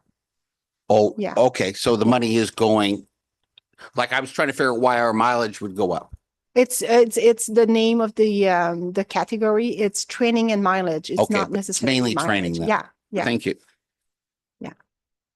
Okay, so these are the highlights. Now, if we look at the budget. Okay. Yes, please. Okay, so first, I don't know if you want me to go line by line or just high level. I think we can just open it up for questions Okay. at this sounds point. good. Yeah, Are there any questions on the detailed lines of the 2025 administration budget? Councillor Goff. This goes back to our last meeting and Councillor Snutch wanting the money from this new bill that we're gonna be passing. Can we get that updated once we pass the bill later today? Is it later today we pass it? Soil. Oh, um, I can't answer that question. I assume Josh is going to say because we don't know when they're going to start, we can't budget it. No, well, that too. The proposal with that bill essentially is over a period of 5 or so years for bringing material in. There's no guarantee per year how much material will be coming in. It's when that material is available. Basically, it's developments from Southern Ontario, it's farmers fields, it's the topsoil from farmers fields coming in. So as that material becomes available, it will be brought to the township. Within that agreement, yes, we wrote up to a certain amount of trucks per day. But it's all based on availability of that material. So to try to come up with an amount that could be put into a budget every year, essentially right now it would be a guess. We could take what we anticipate to come in over the 5 years and divide it by 5 and put that in, but it's plus or minus. It might be plus or minus 100%. So. Okay, thank you. So I was thinking last night that that's an awful high number. I think we projected on Monday that based on 150 trucks, half being 5 tons and half being, that it's $300,000 a year in revenue coming in. You thought the expenses were going to be minimum. That's a major number to not. Do you think we should be creating some type of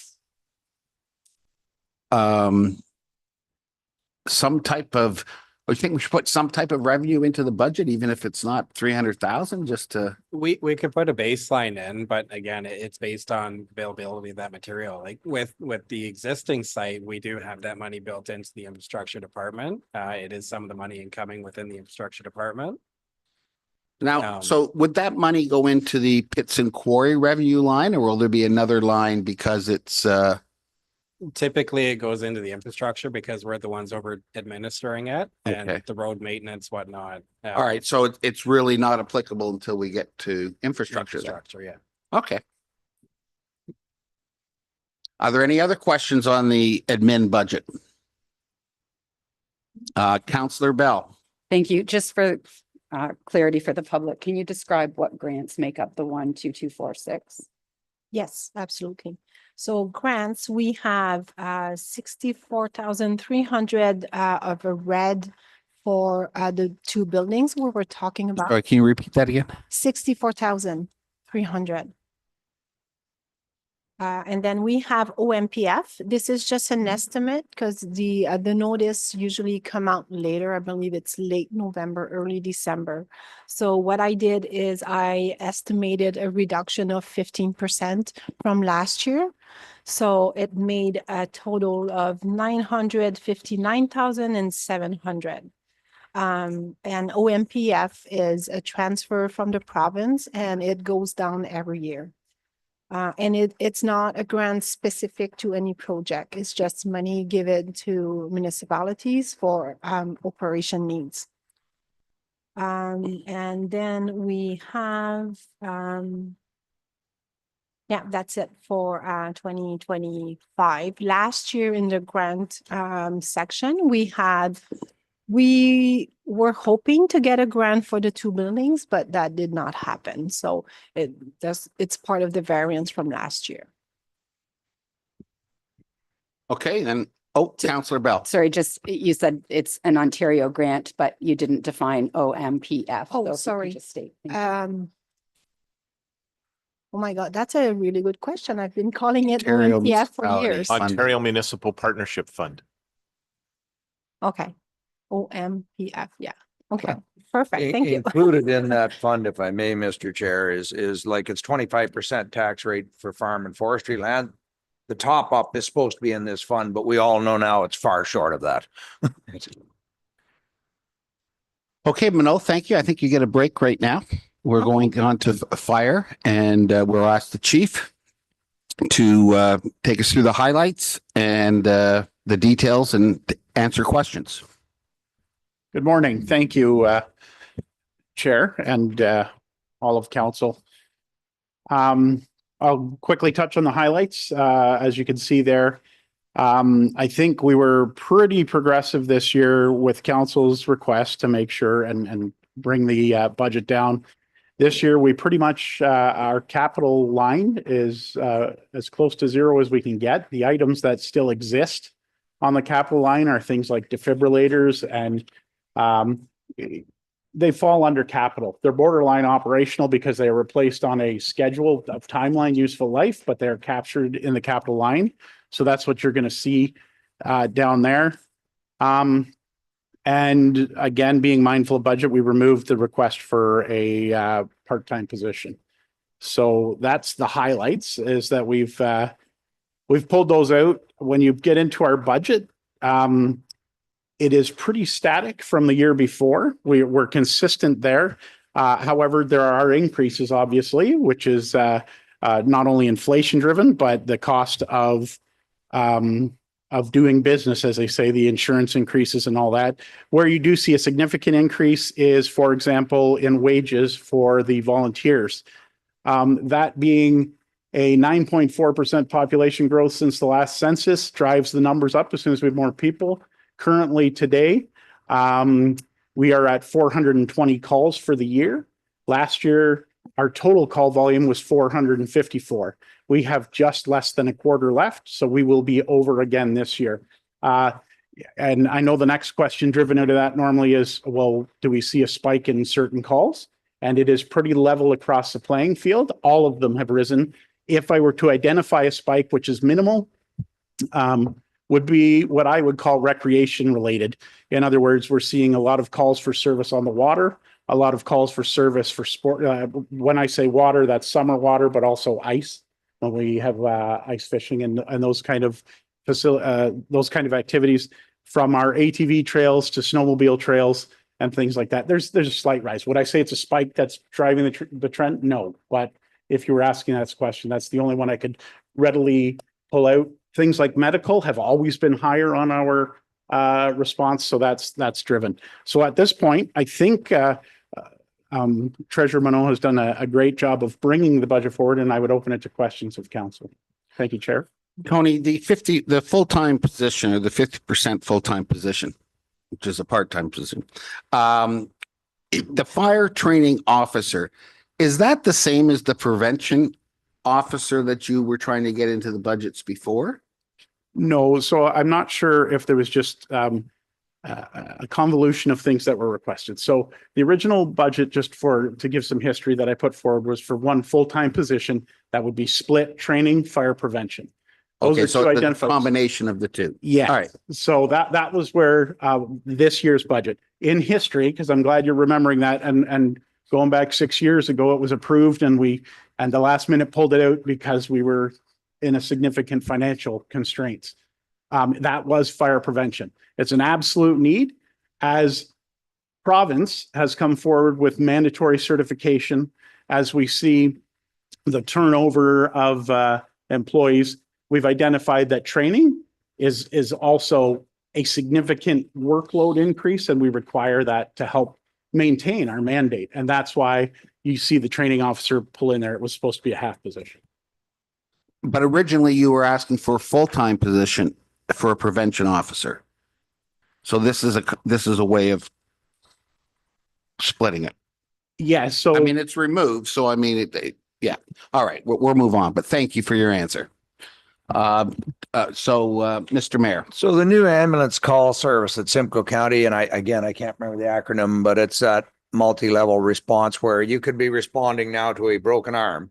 But if somebody's having a heart attack, that ambulance will now be rerouted and go directly to the heart attack, and a new ambulance sent to the person with a broken arm, which is good. How will that affect us in any way? I'm glad you brought that up. And to put it into layman's terms, we're getting rid of the smells and bells calls and doing the real calls. So the new deployment schedule for the ambulance is to try to get rid of low priority calls. Fire doesn't need to necessarily attend a lift assist. We get called to those if it's a bariatric patient and they require more assistance, those kind of things. That new deployment is basically tiering. It's not that these calls won't be responded to, but is making sure that the person having a heart attack or a really bad day is getting the service immediately, and it's to tier it that way. It should hopefully have an impact, but I can't say it will if ambulance is delayed. And I think that is where Ramara struggles the most, is we don't have an ambulance dedicated to our municipality. So any ambulance coming into our municipality, if it's not the Rama ambulance, which isn't part of the Simcoe County ambulance, there is the possibility of a delay and therefore a required response. So yes, the new deployment does promise some benefit, we're hoping. But I'm interested to see how it plays out just because of our location and the services we get from the county. Councillor Fisher. Thank you. Wasn't there already some level of triage through the comm center though for deployment of services prior to this? Through the chair to Councillor Fisher. Absolutely. Triaging happens at the 911 CERT. And then it's downloaded to whichever entity requires it, and then ambulance has their own triage. This triage has been revisited on the ambulance side and with doctor input to try to prioritize those calls more than they were previously and try to eliminate those. Sending an ambulance to someone who has a sprained ankle to ensure that they're not tying up a vehicle going to that. So in other words, they tried to maintain response times. If you called, there should be an ambulance there within set time. What they've done is revamp that. So if you call in and you have a sprained ankle or something that sounds less significant, not saying it doesn't need attention, but now they have the ability to say, yes, you were responding to that. However, we have a heart attack over here, so leave that one. And now they're saying, in the past, we would say, okay, we're going to get to you within 2 hours. Now it could be 6 hours because you are low priority compared to someone having a life-threatening episode. When are these, it's not really budget related, just curiosity, when are these changes to take effect or have they? I'm November waiting 3rd? for a drop date, and perhaps the mayor may know better, but we'll be informed as soon as it happens. Yeah, I believe it was at county, it was November 1st. I believe it was November 1st. So if it's November 1st at the county, that will relate to us at the same time. It'll all happen at the same time in the county. Thank you. So there are no vehicle upgrades for your department this year? Oh, sorry. Well, sorry, I'll ask my question first. Are there no vehicle upgrades? I thought I saw that somewhere in here. No? What you may be seeing historically is from the pumper that we ordered 2 years ago. So it's not captured. I'm just going from your memory. There should be no, this layout is a little different than mine. That's fine. I think there are no vehicles that we are proposing. All right. Thank you. Councillor Bell. Thank you. I just want to revisit the removal of the 50% employee. And I guess my question is, knowing that calls are increasing and Jamie is working alone, I guess I want to understand the impact right now. Like, at what point do you feel like you need to have that second person? Is there a correlation between the calls coming in, for example? Could some of those calls be avoided with more education and more outreach into the community, and then you wouldn't be out doing calls instead? I know, for example, people calling for burning leaves, let's say. So if you had another employee available to do multiple functions like that and assist with call answering even. And I know recently I called in on a non-emergency and I just wanted to speak to somebody and couldn't. And I've actually attempted the call a couple times and it's not the end of the world. It's nothing important. It was resolved a different way, but I just felt like knowing that there's all these calls, knowing all the pressures, where are we really? Like, do you think that if it's not in 25, then in 26, we need to think about this more carefully?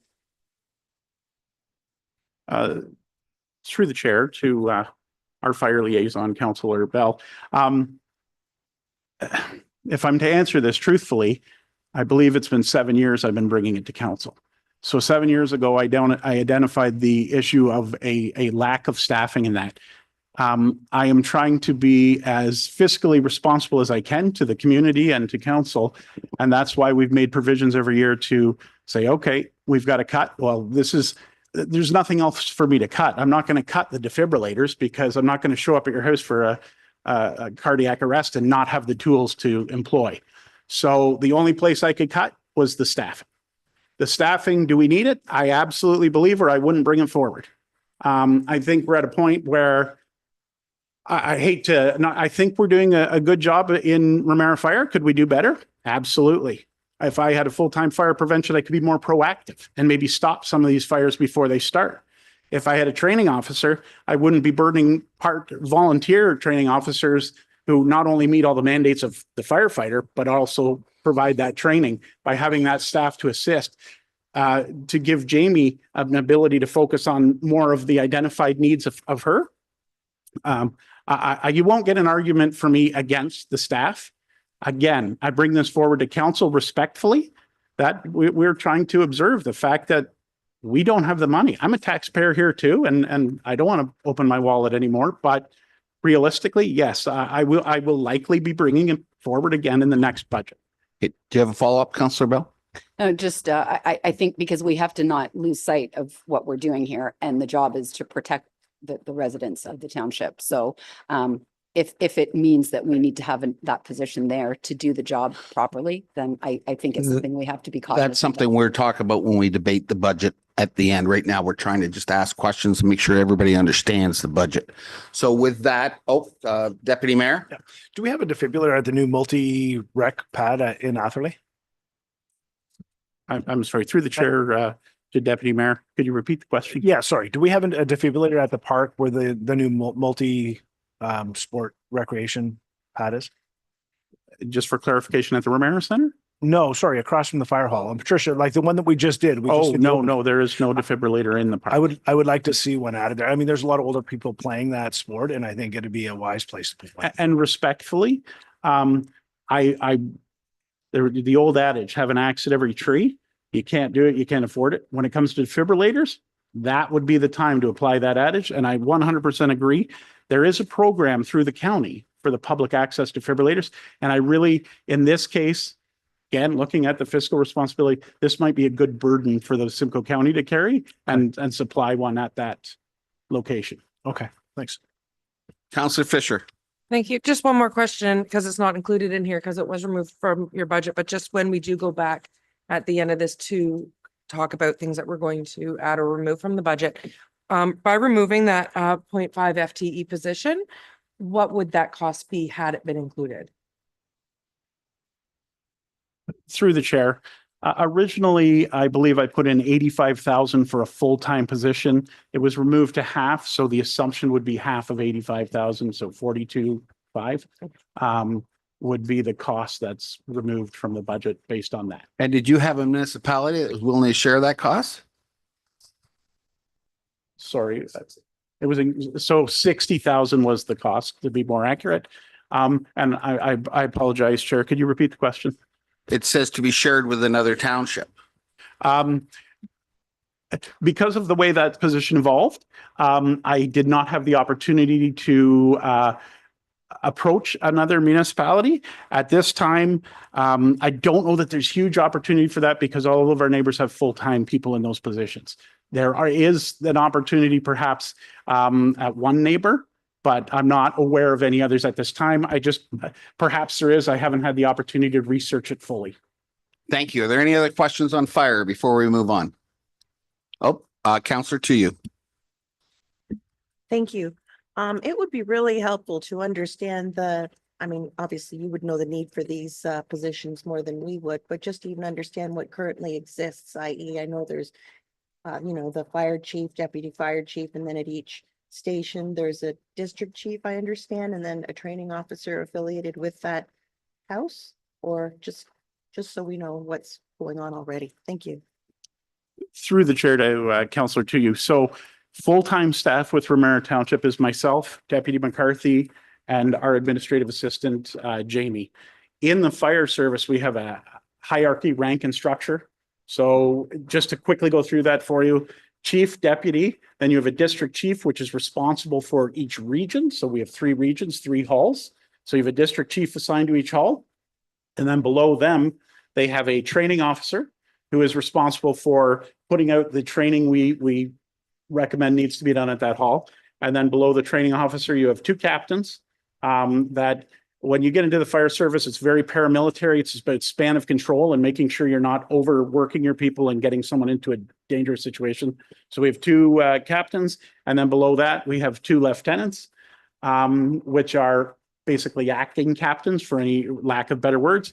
And then you have the remainder of your staff, a total under the establishing and regulating bylaw, we have a total allowable force of 30 firefighters per hall. And so making a total complement of 92 for the fire service. Significant human resources to the municipality comparatively. I hope that answers the question. Thank you. And with that, we will move on to building. And oh, okay. Go ahead, Waleed. Yes, hello, can you hear me? Yep. Yes, so as highlighted by the director, there is no major changes in the building budget. We're just hoping that the numbers grow in terms of construction. Ramara is a little bit uniquely positioned that we don't have any major development, so it's hard to reach out to developers to get an idea of how much work we have coming in. We anticipate the same number of permits pre-COVID. The COVID bump gave us some padding in terms of reserves that we'll be dipping into for 2025 to not have a burden on the taxpayer. If some of the planned developments that are coming through planning now come to fruition, we could be in a positive cash flow situation at the end of 2025. If there's any questions, I can entertain them at this time. I don't see any questions. All right. So thank you, Waleed. We will move on to planning, which I believe is still you. Yeah, that's correct. Yes. With planning, I'm just going to pull up the sheet here. Yeah, so for planning, we're still continuing to modernize and increase efficiencies in planning. This is showing in our reduction in costs in our contracted services. We brought the services in-house. We're looking to bring in software and things that we similarly did in building to streamline our services to provide a better customer experience and expand the assets and the land use of the municipality that will hopefully bring greater revenue and taxation. Through that process, again, we've got a full staff complement now, and we don't anticipate anything different. Applications are expected to stay the same as 2024 or increase slightly with the planning environment heating up in Ontario to get more homes built. Again, if there's any questions, so I can entertain those at this time. I'll have the first question here. And is there any way we can cut down on the the zoning bylaw for $65,000? It seems like a lot of money unless I don't understand the complexity of what's required, but can you bring up any suggestions on how that amount can be reduced? As with any consulting situation, if there is capacity to do the work in-house, we can do that work in-house. In the event that we can't, or council chooses to maybe have, challenge the work of staff or have it confirmed by outside sources, we do need to have the money available to do such work. There's also some supporting studies that need to be made for the decisions that we are anticipating will be required to modernize our planning documents. Specifically the zoning bylaw, and that will need much more expertise than we have available to us even at the county levels and through our peers. It will give us the flexibility to make the best decisions. Will we spend it all? Possibly, but we definitely need it there to get the job done, in my opinion. Mr. Mayor. On the last year's capital, 197 and so far 40. Does the rest, is that went into that reserve? Is that where the reserve's coming from? Like the remainder? Because we budgeted 200,000 and so far we've spent 40,000. There might be some more bills to come in under capital. So what was where the remainder? Yeah, we anticipate another 15 to 20,000 to come in on that, but we did do a very, very large amount of the work inside. And we even cut our peer review from the anticipated 90,000 to just under 30,000. So we've been So is- working very hard as a department to keep that number down. Those estimates were done a few years ago by a previous treasurer and our previous planner. But we kind of rejigged things over the past 2 years, and this is how it came to be. Okay, so any surplus money like that goes into the reserve, is that? Yeah, okay. That would be a question for the treasurer. Deputy Mayor. Yeah, what did we spend through the charitable lead? Waleed, what did we spend last year on the planning zoning bylaw? We haven't spent any money on the zoning bylaw per se. In terms of the official plan, I have the line items here. Let's look at the actuals. I believe, yeah, it was so far 40,000. So we only spent 40 and that was with the official plan, and we put 65 in for next year. I'm just wondering, can we cut that in half for this year? We would like to have the zoning bylaw completed by the end of next year. So we're hoping to have all the work done in 2025 and none to be carried over to 2026. And those are the numbers that we've been quoted as far as finishing the service, or is this just an estimate? It's an estimate, the quoted estimates, but not actual contracts. Okay, thank you. You're welcome. Councillor Bell. Thank you. Wally, good morning, or yeah, still morning. Can you please just speak to the 1 million transfer to industrial park, just so that people understand what that is? I'll answer that question if it's Thank you, okay. Minnow. So the industrial park has not much to do with the planning department, like and their day-to-day activities, but it just falls under planning for the chart of account. So that's why it's showing in there. Industrial park was all sold in 2024. So we need to work on the reconciliation, and that's part of the year end for 2024. But everything related to industrial park has its own revenues and expenditure and their own reserve. So by the end of the year, we'll work on this and make sure everything is accounting for, and it shouldn't be part of the planning budget anymore. Any other questions? All right, so we'll move on to economic development. I don't know who wants to take the lead here, or I should go to one of the council liaisons. Go ahead, Deputy Mayor. Sure. I'm going to have to maybe get Waleed or Ashley to jump in on this one as well. So looking at added 2 new economic development student positions, and then the contracted services to work on the adding art to the windows over here to make the building look more presentable. And then 40,000 was for the economic development strategy. I think that includes the CIP. Is that correct? Who are you asking the question to? Ashley. So the strategy would be separate from the CIP. So this budget was sent to the Economic Development Committee, and this is the things that they would like to accomplish in 2025. So one of the ideas from one of the members was putting art on St. Andrew's Hall. So to spruce it up to kind of what you see at the front of the building. So adding artwork to the side, and some of that artwork would include photos from the contest that Brecken and Beyond held. So that was one of the ideas. The other one was an economic development strategy. So that would just come in just under $40,000. And one of the estimates or the quotes that we received was from Catherine, and I'm going to say her name wrong. Thank you. So she's been heavily involved with a lot of the different municipalities, and as well as even the County of Simcoe, in producing various plans and strategies when it comes to economic development.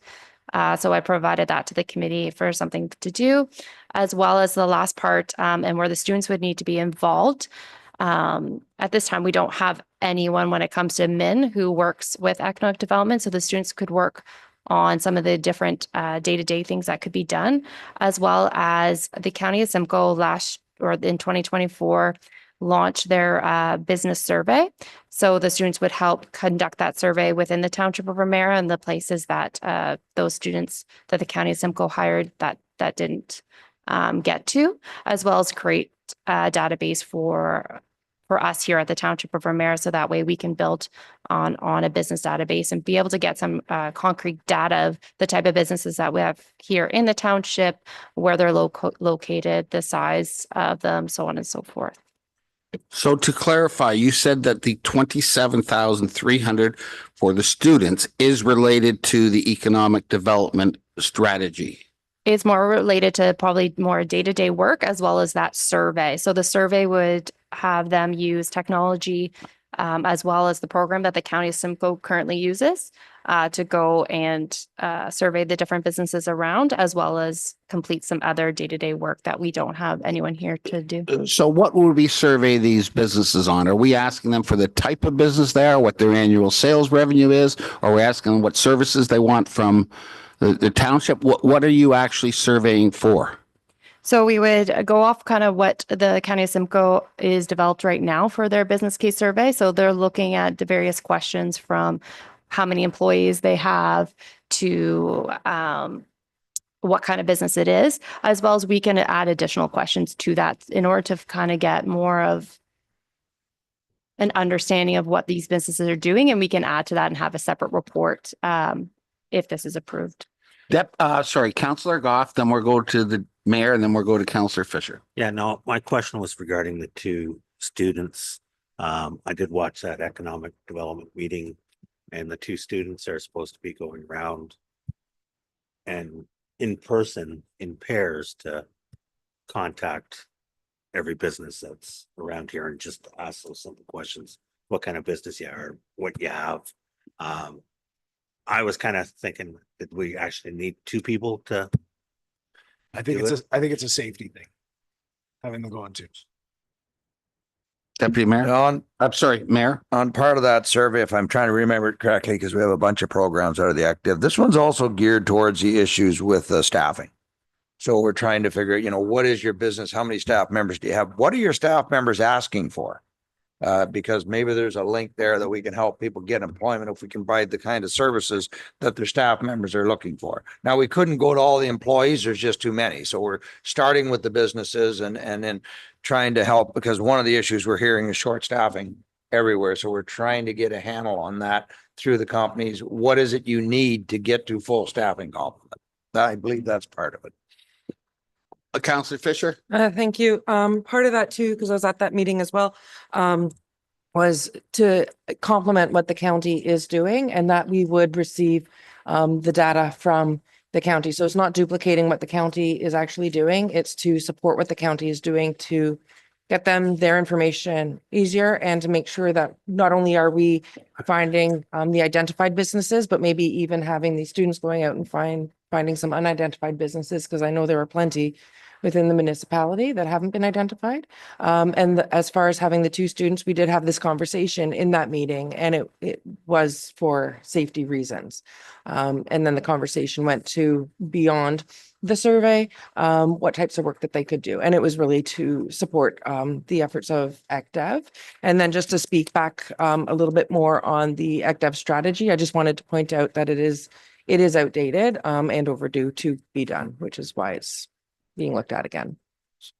Question for Ashley. So where do you define the difference between a home-based business and an actual business location? Are you going to be looking at home-based businesses? I mean, there's people that work out of their homes and they're, tech consultants. Is that considered a business, or?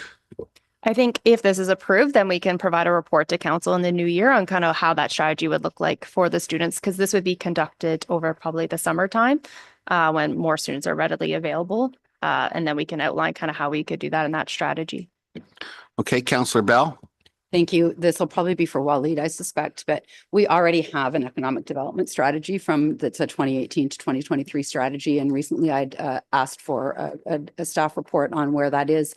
But I've also had an opportunity to speak with Waleed a little bit about it. And the current strategy seemingly has all of the right baskets in it, if you will. So I guess my question is, if we already have a strategy and it already has all the right components, and really we're just a question right now of taking a look at it and doing some updates on it, what would be the value in paying a consultant to do $54,000 worth of work on something that seemingly already exists. Through the chair. Yes, we did look at that when we were considering a new strategy. Quite a few factors have changed.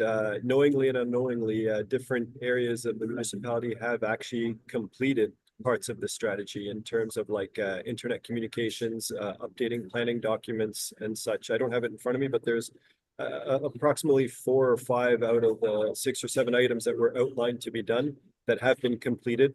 Some of them are ongoing, and there's a few things that are really not relevant in a post pandemic world. We really need to look, that strategy was for 2018 to 2023, I believe. And now going into 2025, if we want to look 5 years forward, it would be wise to have a vision that we could bring to council and really start moving the economic development portfolio of this municipality forward with all the departments aligned. So Waleed, you say we already have a strategy that basically needs to be updated. Why are we not capable of updating our own strategy, and why do we need consultants to do it? In this particular case, we don't have the expertise in-house, in my opinion. The learning curve is too steep for the timing required. If this was a strategy that we had done last year and we had 5 years to get involved with other departments and other resources and get to conferences and studies and lean on people for assistance. But in this case, to start a strategy from scratch, it would probably cost staff, the council, as much to have it done by staff than it would to have a consultant prepare a package that we can follow and execute. Okay, well, I guess we'll debate this later on. Are there any other questions before we move on to the basically the next one is infrastructure? Nope, no more questions. So we're over to Josh. Go ahead, Josh. Thank you, Mr. Chair and Council. I'll quickly go through the budget highlights. So we have a short list of kind of the bigger capital projects right here. McRae Park Road, so that's removal, resurfacing of McRae Park Road, including Glencoe Beach, because I know a lot of people are listening for that one. We have a section of Ramara Road 46 in here. It's not all of Ramara Road 46. It's just kind of the western section of it. The next one is structural bridge repair in Lagoon City. It was identified by the biannual bridge inspection from last year. So there is about $1 million worth of structural repair to that bridge required. We had a few different options with this. This is kind of the middle of the road option. Full replacement, we're looking well over $1.7 million. So this is a rehabilitation to the bridge. It says we have one tandem, but we have 3 pieces of equipment to replace for 2025, 2 pickups and 1 tandem. All 3 of them have reached their age within the asset management plan as well. One's having engine issues, another one's having some other issues with the tandem's having issues with the environmental controls, emissions controls. So it's recommended for replacement. We have the site preparation for the roads that are getting either water or sewer, which would be included in the budget, essentially, if the water or sewer project were to go forward or not, because those roads have all been put off for capital upgrades and repairs for the past few years, because we knew this was going to be coming with the water sewer. Contracted services, it has 2 listed there, but there's a number of contracted services within the township, a few of the big ones. So we've increased the budget for contracted services for tree removal. That's 100% due to the Emerald Ash Borer, mostly in the southern end of the township. We've also increased the operational for staff time for Emerald Ash Borer as well. We've increased the gravel patching. So that's putting the gravel on the roads, on certain gravel roads on an annual basis. One that's not in here is street lights. Street light repairs has gone up quite a bit over the past few years. So we've increased street light repairs. Legal fees has been increased due to claims that we've had against the township on an infrastructure side. And then materials has gone up We switched to a calcium chloride for dust suppressant last year. It's worked extremely well. The amount of dust complaints this year compared to past years, we've had next to none this year. Essentially until we had some grading middle of summer, we had a few complaints there, but the calcium reactivated within a few days of putting water and some weather. So it worked out really well this year. Lastly, there is the new position within infrastructure for the manager of operations to assist with the day-to-day operations of the township from an infrastructure standpoint. Thank you. We'll start with the deputy mayor and then we'll go to Councillor Fisher. Through the chair, Josh, the 20,000 for the ash borer, is this for a public park spaces or is this for private? This is any municipal road allowance or park space. So it's all municipal assets, nothing to do with private properties. Okay. And so, sorry, just on that topic, does this get them all down or we're just in a 5-year program? This is essentially going to be a 5 to a 10-year program. 20,000 a year is what you predict going Well, forward. we'd keep that budget essentially at $100,000 for contracted services for the next 5+ years. Well, that's the line item for tree removal. It doesn't show it in your synopsis here, so Sorry, it says 20,000 added. increase. So we're 80,000 right Oh. now. Yeah. Okay, so the total now is? We'd be basically 100,000 per year for tree removal. Wow. Once we get rid of all these trees, hopefully there's not a new bug that comes in. I know oak wilt has been found up in Midland Way. It is possibly coming down this way. But if we have no new diseases that come in, hopefully once we're through this emerald ash borer removal, the ash tree removal, we would be able to decrease that budget back Okay, down. back to the deputy mayor. I had another question that escapes me. I'll come back. All right, Councillor Fisher. Thank you. When you talked about the streetlight repairs, when you are doing these repairs, are you replacing with like the solar or LED, like less cost to operate type?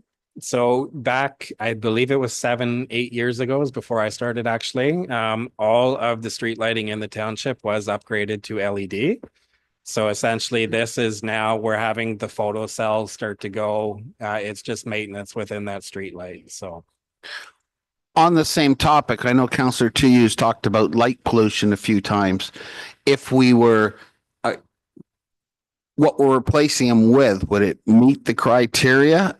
So all our streetlights are downward facing streetlights. There is some light reflection coming off the road back up, but they all are downward facing streetlights. Thank you. Back to the deputy mayor. No, I think it was asked and answered. It was actually just seeing if there's any grants for the street lights, but that answers it.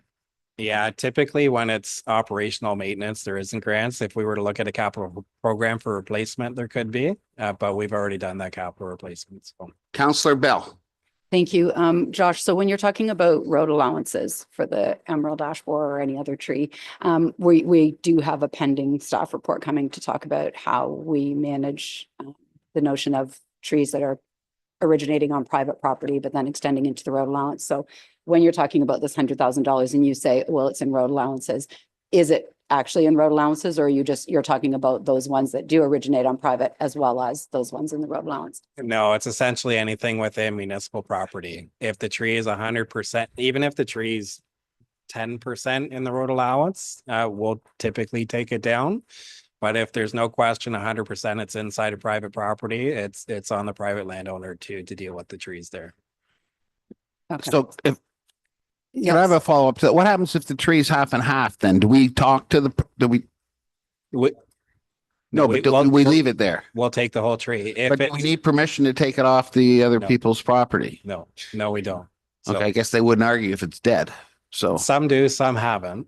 We've had it in the past where we've had trees starting to show mortality, and proactively, we had extra budget those years. We would take it down. As soon as we mark the tree, we get some pushback from the resident because it had a few leaves left on it. They wanted to keep it. But we end up taking that tree 2 years later. So, and then one of the things that happened when there was a lot of clear cutting in my area is the residents got very upset because of the size of the stump that was left on all. How are we dealing with stumps, or is everybody going to have a 1-foot stump? typically with stumps, if it's on the front side of the ditch. So if it's between the ditch and the road, we'll typically grind the stump out. But if it's on the back side of the ditch, between the ditch and the property line, we'll cut it off. Typically, we'll leave it a foot higher. More recently, we've been cutting it flush with the ground because there is essentially little threat to vehicular traffic hitting it on the back side of the ditch there. I was just wondering if it's on the private property, and I know it's confusing, but would we be able to offer the homeowner or something a cost to get rid of the stump? Because I mean, we had a lot of complaints coming in about all the stumps. If we were to look at that, we'd need to increase this budget to reflect that. All right, then we will just leave it then. Okay, any other questions? All right, so now we are on to, let me just see here. Just on the infrastructure, if you're still on that one. Yeah, go ahead. So I'm on page 36 now. You're moving into the actual budget or no? You're there yet? Well, whatever. Yeah. Roads need study, 60,000. Yeah, we're due for that, are we? We're well overdue. That's Our what I last one thought. was 2013. There is no standard for roads need study, but typically you want to do it about every 5 years. Well, it's for our 10-year plan, so we're Exactly. 12 years in. Yeah, it goes into the 10-year plan as well as your asset management plan. So, And why don't we have the skill set to do that?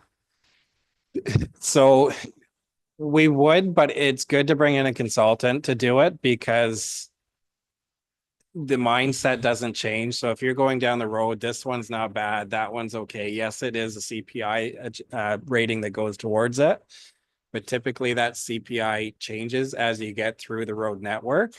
So bringing in a consultant, they have a mandate that essentially has a standard already with them, and they grade everything according to that. There is technology slowly coming out to do this with AI.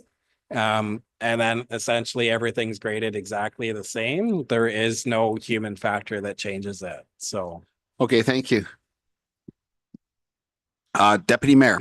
The tandem you're replacing, what year is the tandem and what kind of condition, kilometers, maintenance is on that? Yeah, so the tandem currently has 170,000 kilometers. It's a 2014. We've spent just over $40,000 in repairs over the past 2 years.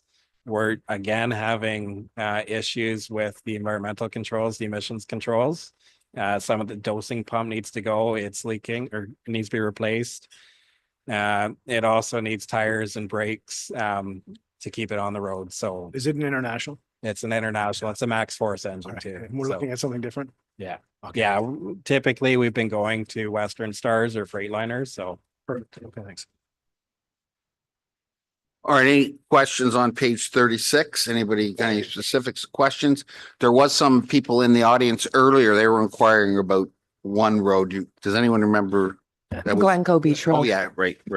Okay. yeah, that road's included with the McRae project. Pardon? That road would be included with the McRae project. Oh, with the McRae project. Okay. Yeah. Okay.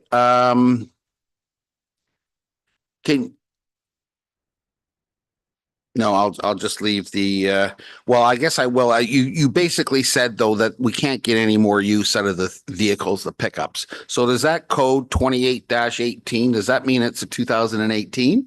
It's a 2018, yes. And the other one's a 2019. What does Yeah. the 28 and the 55 in front of those numbers mean? That's the unit numbers. Just the unit number. Yeah. So Okay. typically in the past, it's always just been a unit number. We started putting the year behind the unit number just so we're not making new files all the time. And I see the food cycler program on here, and I also saw an email come out from Counselor to you last night. Do you have any, are you aware of what Simcoe County is planning on doing? I've gotten bits and pieces of it. I haven't got the whole picture yet. But I'm trying to get myself updated with everything. Did you see the correspondence that came from Simcoe County to Dana? No. Dana, maybe you can look after that. Okay. Counselor Bell. Thank you. I guess procedurally was curious why Counselor you was sending a message with content in it that would actually be required the discussion should be had at council and not held during an email correspondence, which within the email, we have quorum because it was sent to all members of council late last night.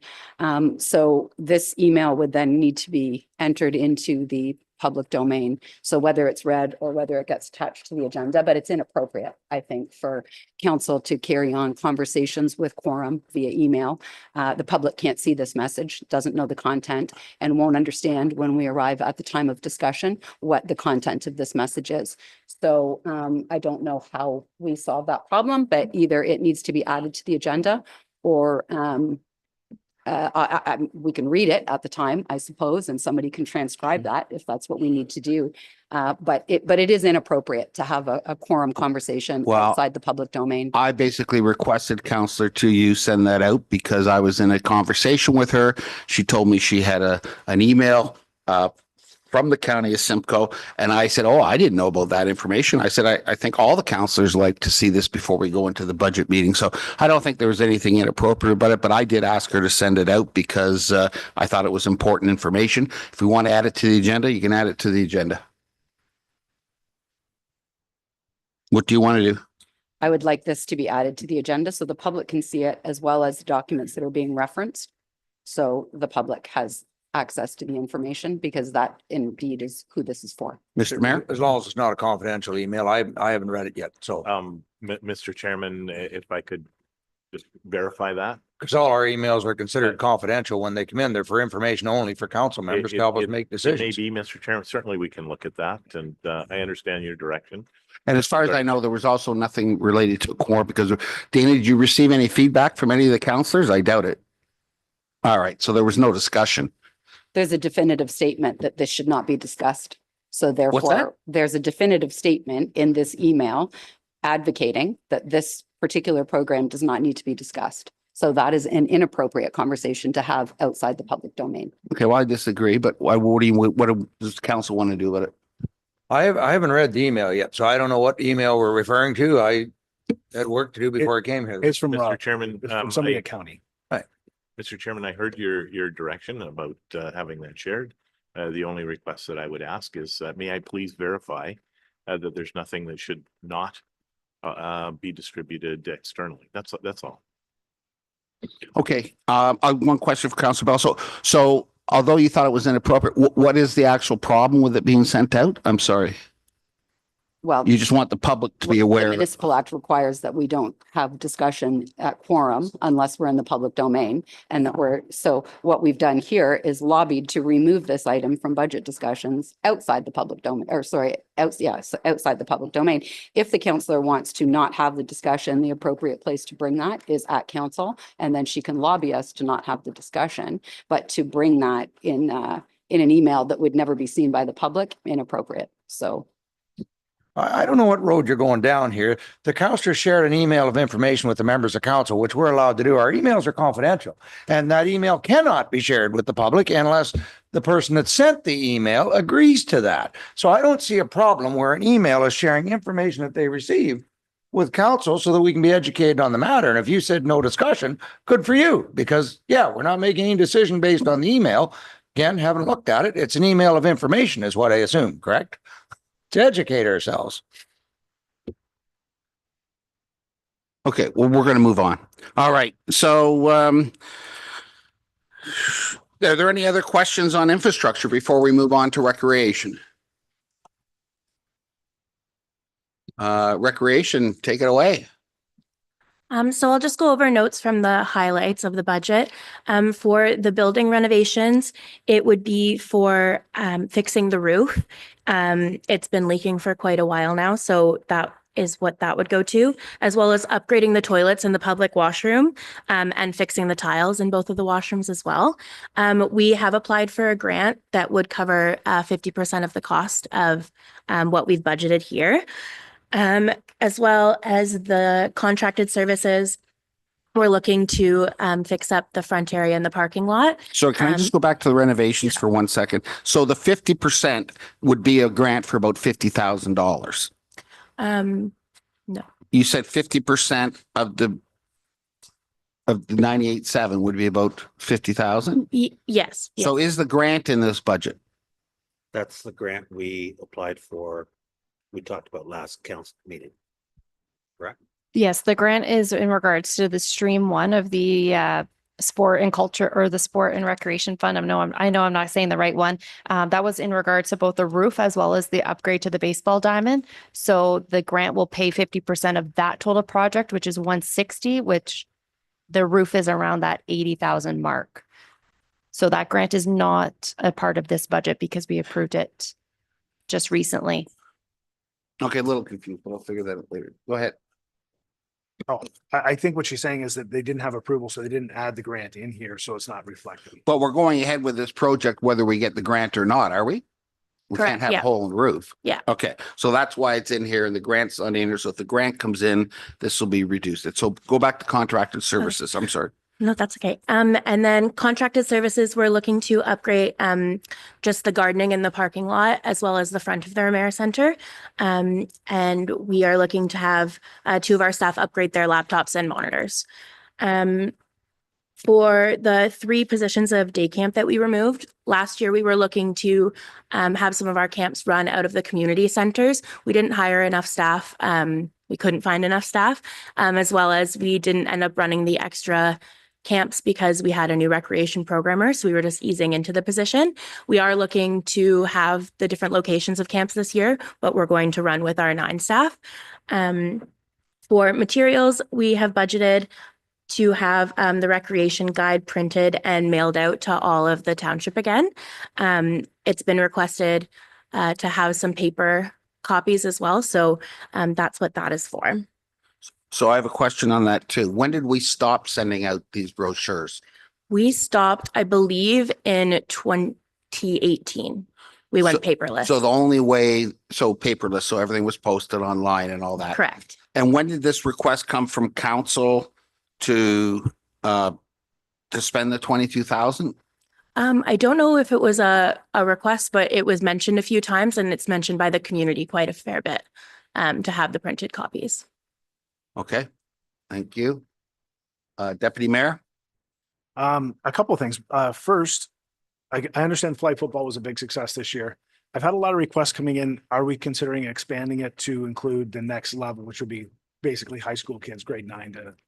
Yeah, so we are actually looking to offer flag football again in the spring, and we are going to up the age group.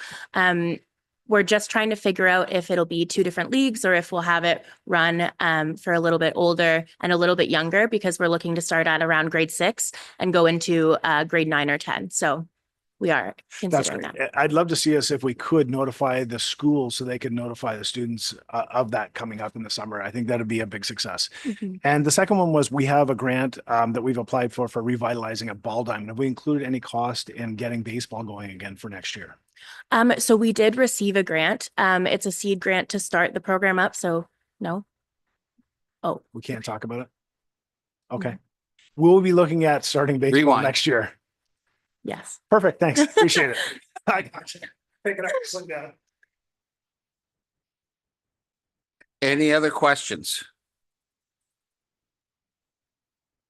I have a question. Do you personally feel that spending the $22,000 is a lot of money considering your overall budget on the printed stuff? Do you think it would help drive programs, or do you think people already know and they know enough to come to the township office and get a copy? Because the mailing out is one of the big parts of. I think it would be good to have a few printed copies at the different locations that we have and maybe a few of the community centers, but I don't know if mailing out is the best option. So do you know what the cost would be if we remove the mailing portion? Yes, I do. Just one moment. I believe it was about 3,000. 3,000 for Yeah, mailing, that's if I it? remember correctly, the printing was 19,000. Yeah.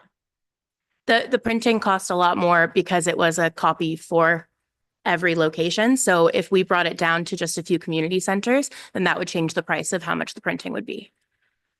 Okay, thank you. And Councillor Fisher. Okay, I know we're gonna come back and discuss it, but just something I think maybe we need to keep in mind.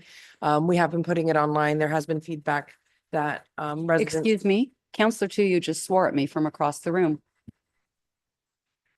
Counselor Two, you just swore at me from across the room.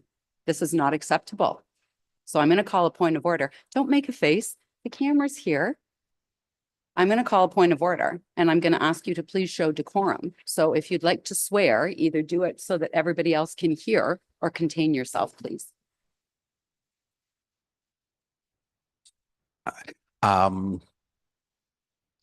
I didn't see anything. So what do you want to do, Councillor Bell? I'm asking Councillor Tuyu to have decorum, and if she can't, then I'm going to ask you to intervene. Indeed, it would be the mayor who would need to intervene. I got. Yeah, well,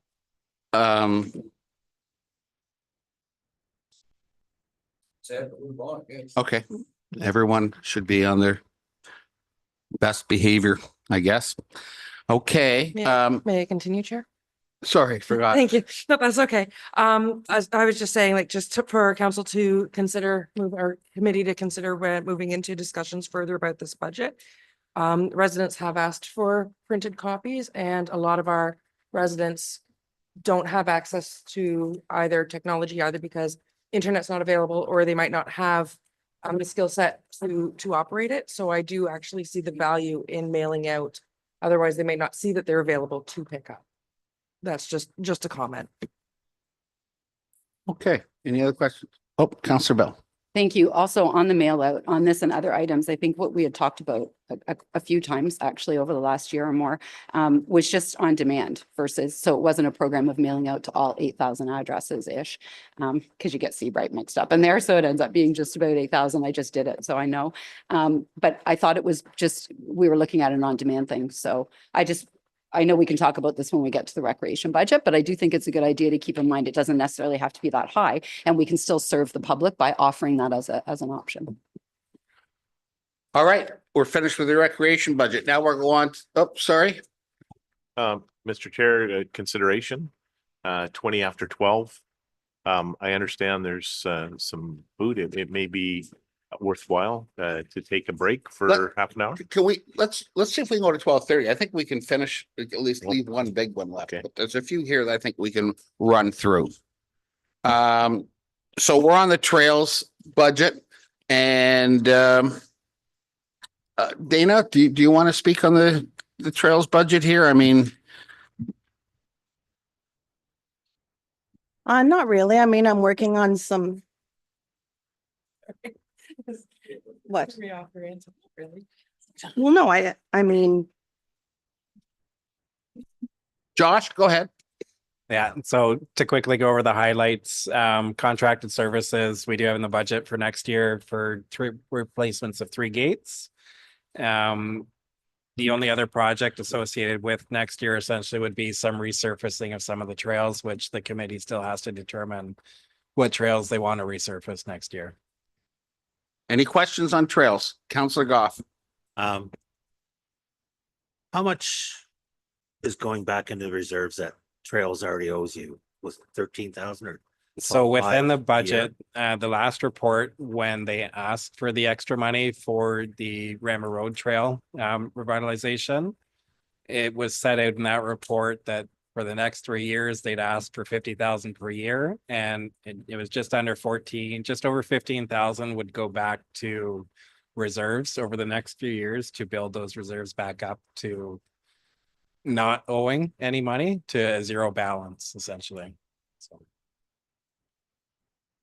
Follow up. Sure. Sure. I did watch the last trails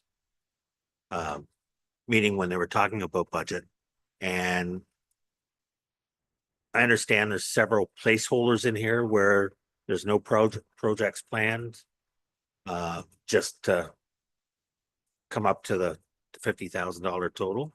So maybe we don't have to put those placeholders in place to, if there's nothing planned. There is quite a few projects planned within the committee, expansion of trails, resurfacing trails. There is a lot of projects, but because of the budget amounts and the way the Simcoe County grants have changed, it's just trying to strategically do it at the right time. Okay. So. Anything else? Okay.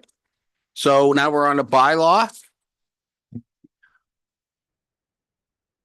Oh, we're only going to go to 12:30. So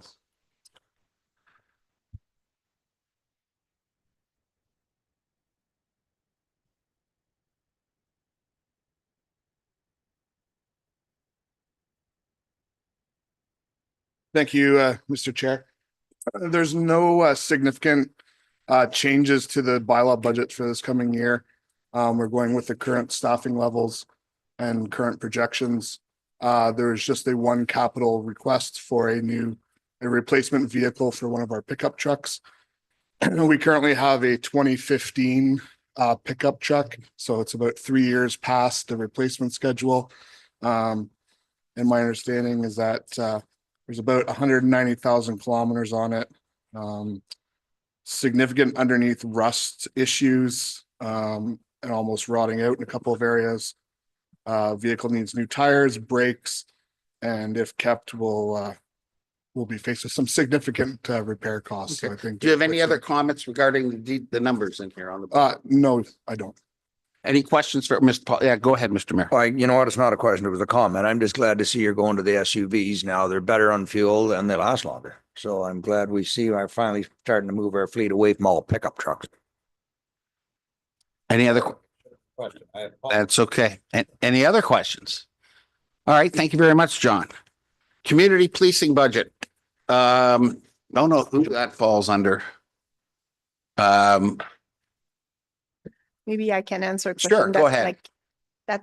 Yeah. So that's actually just a building at the Bricken Park. There's not much activities related to community policing. It's just how it's always been presented. But the building is actually used right now for the satellite location for the library.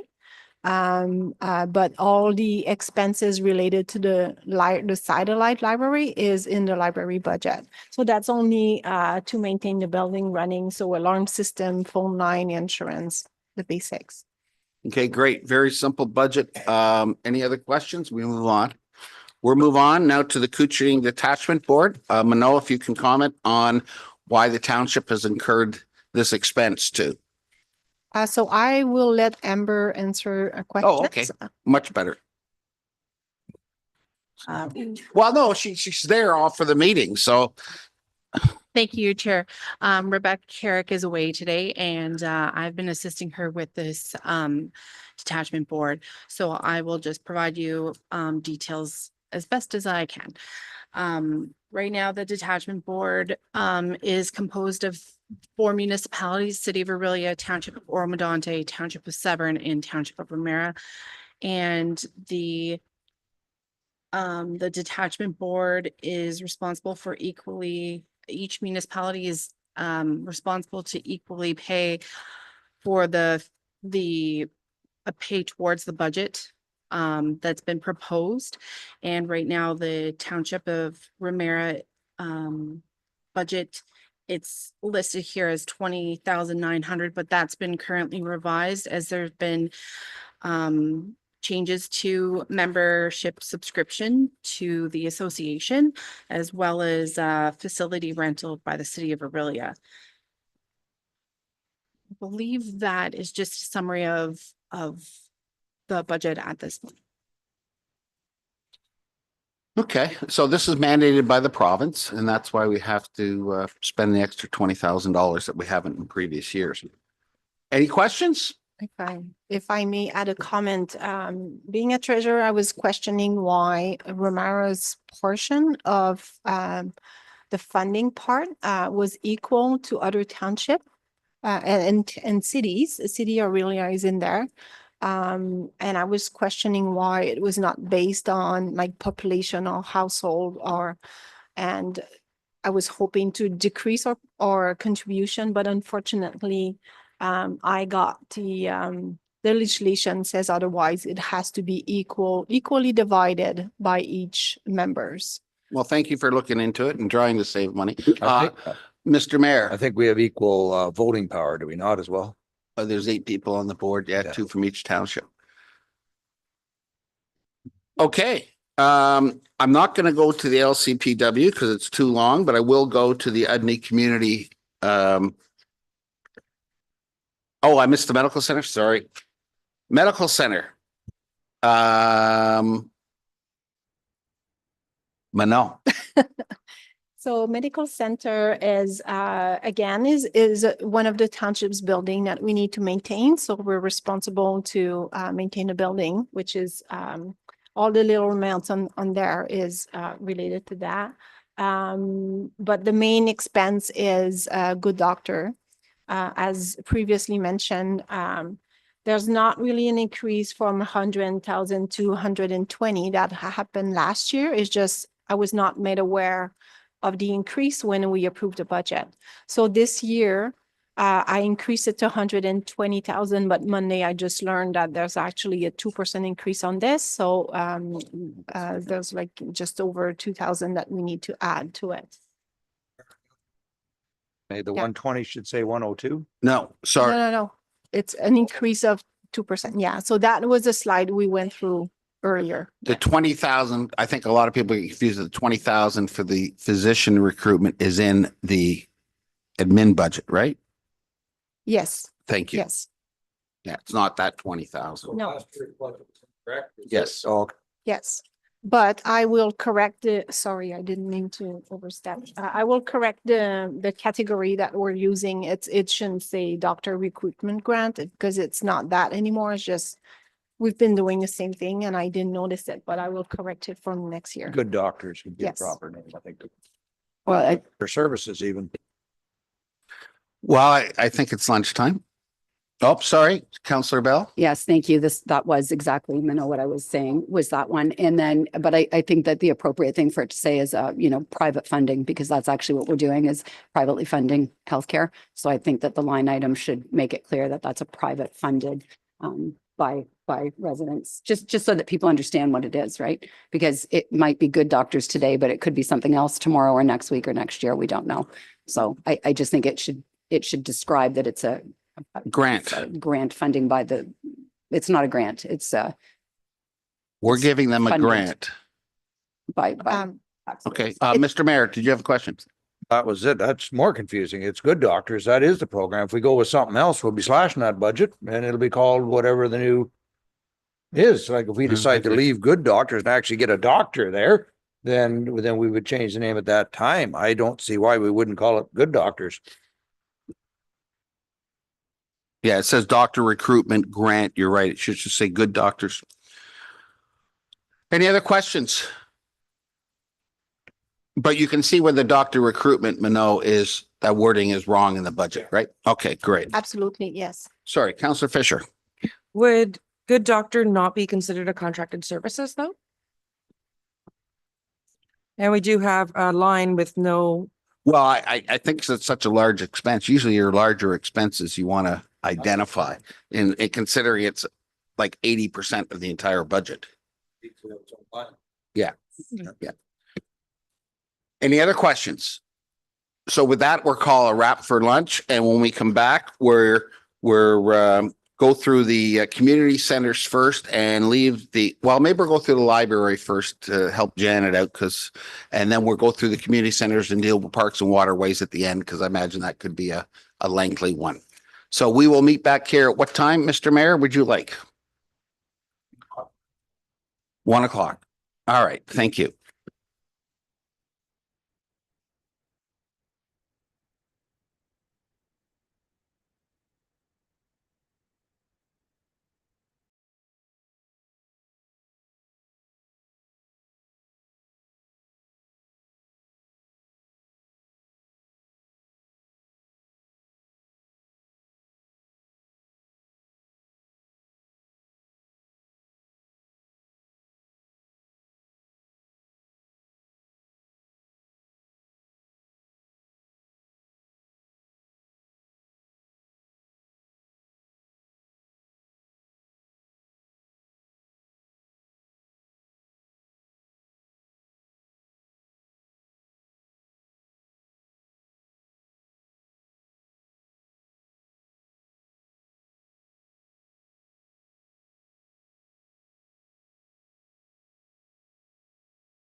Do we need a roll call or? Do we need a roll call? No, Councillor Satch, I can confirm, all council is present. Okay, thank you. We're turning it over to Janet now on the library 2025 budget. Go ahead, Janet. So it's gonna be Jane that starts. So thank you very much for the opportunity to present our highlights and our budget. The library board has met twice and approved the budget, the draft budget first. Then Manon made some changes. Thank you, Manon, by adding $3,100 from the accessibility reserve to our budget for use in the with the website. So we did have the opportunity at last meeting to again approve the draft budget to bring to you today. So thank you very much for that opportunity. And I'm going to ask Janet to bring you the highlights. So good afternoon, Your Worship, Councillor and members of staff. Basically, the only thing that's affecting our budget is the need for a new website. And we're hoping to piggyback on the township's new website with a cost of $12,500. That's very, very cheap if we were to go independently on our own. I took a survey with a number of other libraries who have done so within the last year or two, and we're looking at anywhere upwards of 25,000 and up. So the total cost $12,500, and then we have the $3,100 to help offset that cost. And then Mano also mentioned to you, of course, that there is the cost of living increase that is built in there and some extra professional development as well. I'll just open it to any questions you may have. Questions from council? Mr. Mayor. Probably one through to Mano. I noticed the rent hasn't changed. So like last year, didn't it include the rent for 2 buildings and this year it's 1 or? No, the rent was, last year was adjusted. Oh, it was adjusted. 2024, it was only for one Yes. building, so we Okay. go as per the bylaw, yeah. Yes, so that rent is out and there has been a slight increase for the Ramara Center branch.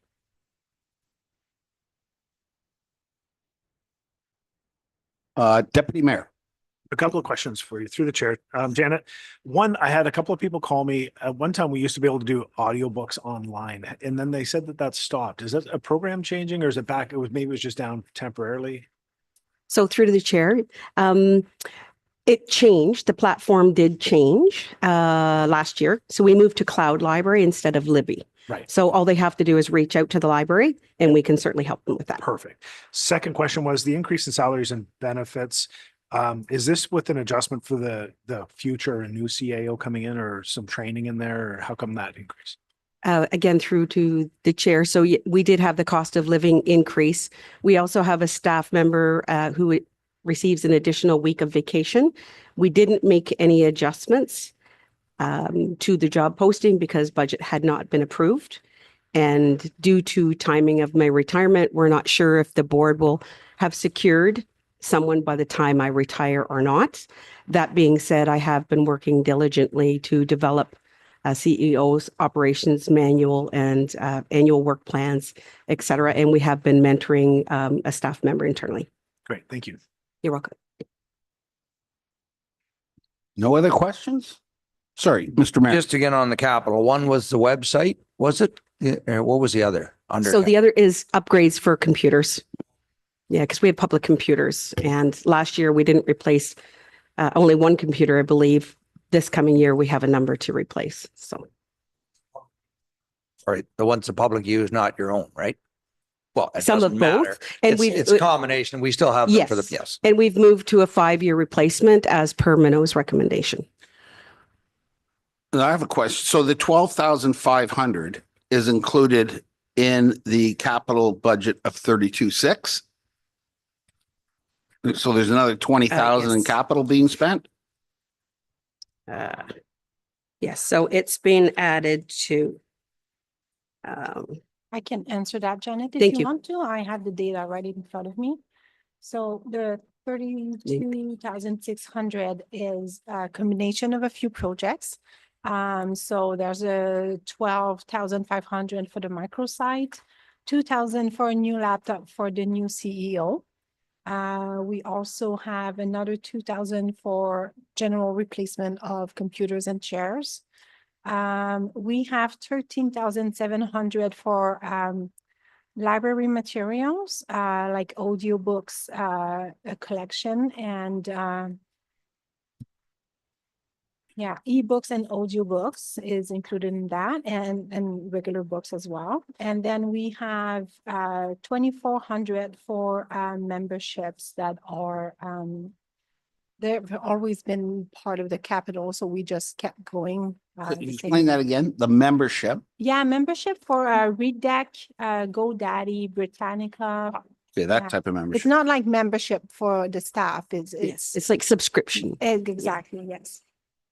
So the main expense here is 13,700 for materials. And has that always been considered a capital rather than an operating expense? Yes, So books are considered an asset on our books. yes. And when do we write them off?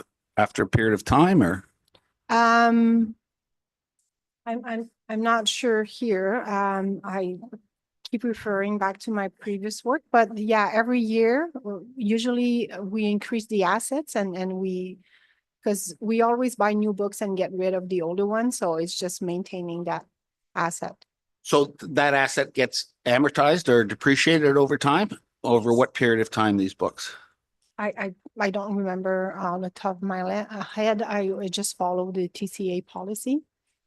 Okay, no, I was just worried that if we keep Sorry, posting usable capital asset. all new material, Yes. that keeps going up and up and up. But how does that asset come back down? Yeah, Through that depreciation and exactly. amortization? It does, and then we get rid of some of the assets as well. So just to maintain a base of.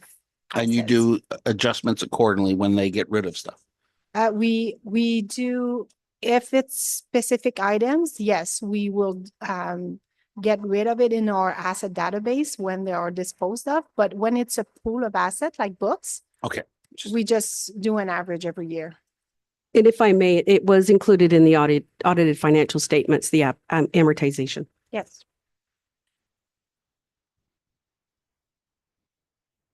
Okay, any other questions on the library? Sorry, Counselor, to you. Thank you. Through the chair to Janet, can you just clarify where the library microsite is? So through to the chair to Counselor to you. It hasn't been developed yet. So basically what it is replacing our existing website, which is over 10 years old, is not AODA compliant. And of course, next year is 2025 and we have to be compliant. We have a lot of issues with it. It's not user friendly. We spoke to it at our presentation a couple of weeks ago when we were here before council. So it's for the development of a new microsite that would piggyback on the new township website. Thank you. Just to follow up, I was talking about a physical location, but thank you for that explanation too. You're welcome. It's online. So before I go to the mayor, microsite is the name of a brand? So go ahead, Ash. Maybe I can provide some context to it, so that way council has a little bit more background. So our current website right now, the host got bought out by a larger company. So because of that, we need to migrate all of our website to the new larger company for an expense.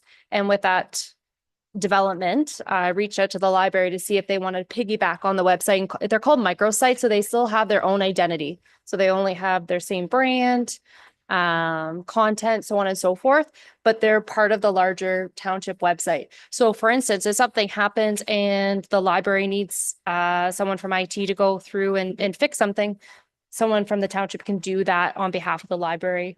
But it's just based off the main website itself. And it's an enormous cost savings as well. So it was a reduction.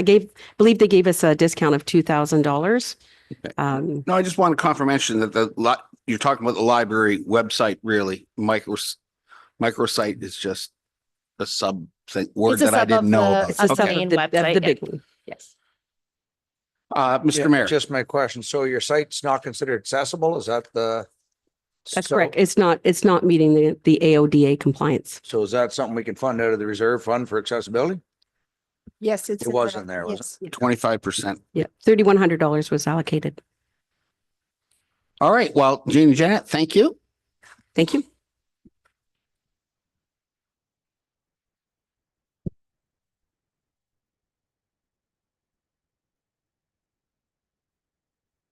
Mm-hmm. 47.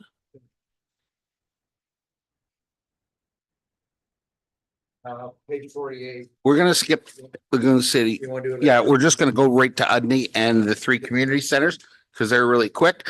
So I guess we'll go to Josh for the 3 community centers. Or Minot. Yeah, so, yeah, I don't really have a presentation, but I'm willing to answer a question to the best of my abilities. Okay. Anyone have any questions on Udney? Councillor Goff. It's a general question for Putney and Longford Community Center Board. They have their own bank accounts. That's, but we don't know what's in their bank accounts on budget time.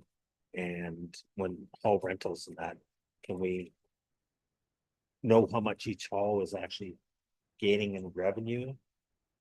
Well, that's part of the issue. They have their own bank account, so we don't have access to it until they give it to us. So that's why the actual right now is at 0 because we do that at year end.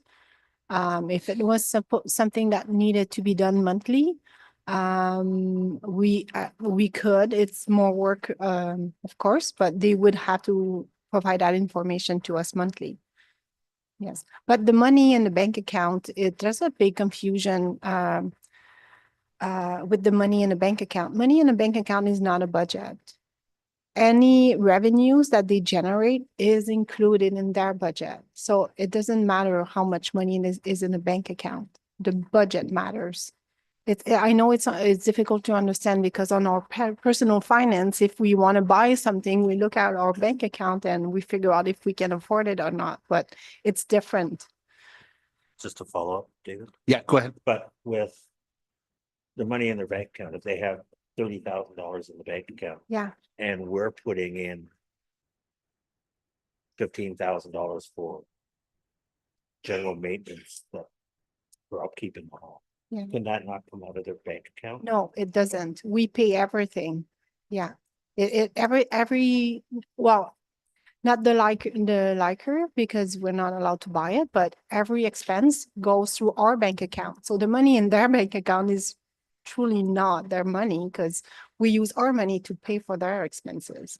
So that's why I'm saying if they have money in a bank account, it's I guess we could compare it to reserves.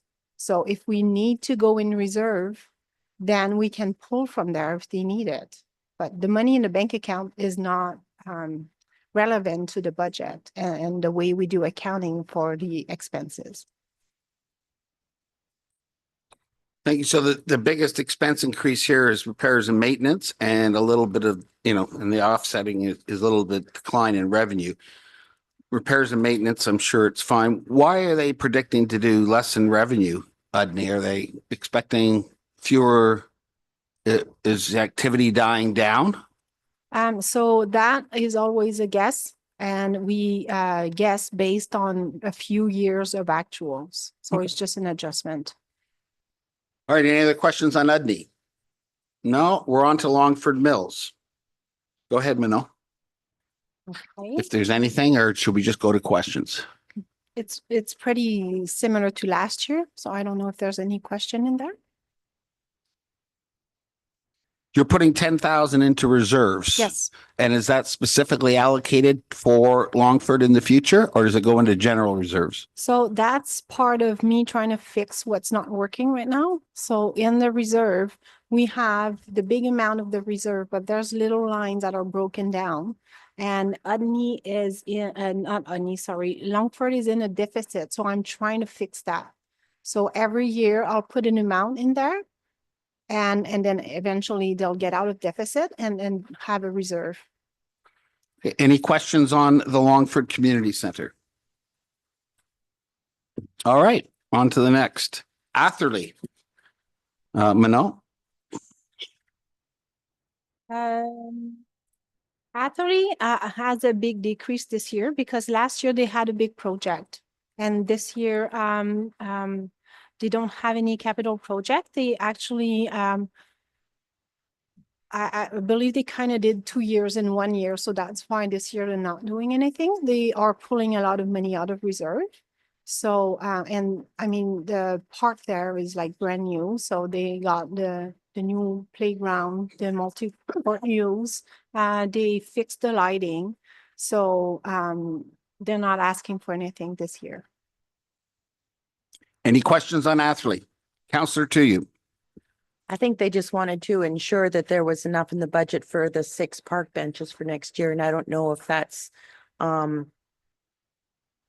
if that amount is reflected in whatever amount that they're able to use for next year or not. I don't know the cost of Sorry, I didn't get what they the were. park benches and the foundation that they're on. So They didn't submit any budget to me, so we tried to reach out quite a few times and we had to just do the budget. We sent it to them. We didn't hear from them, right?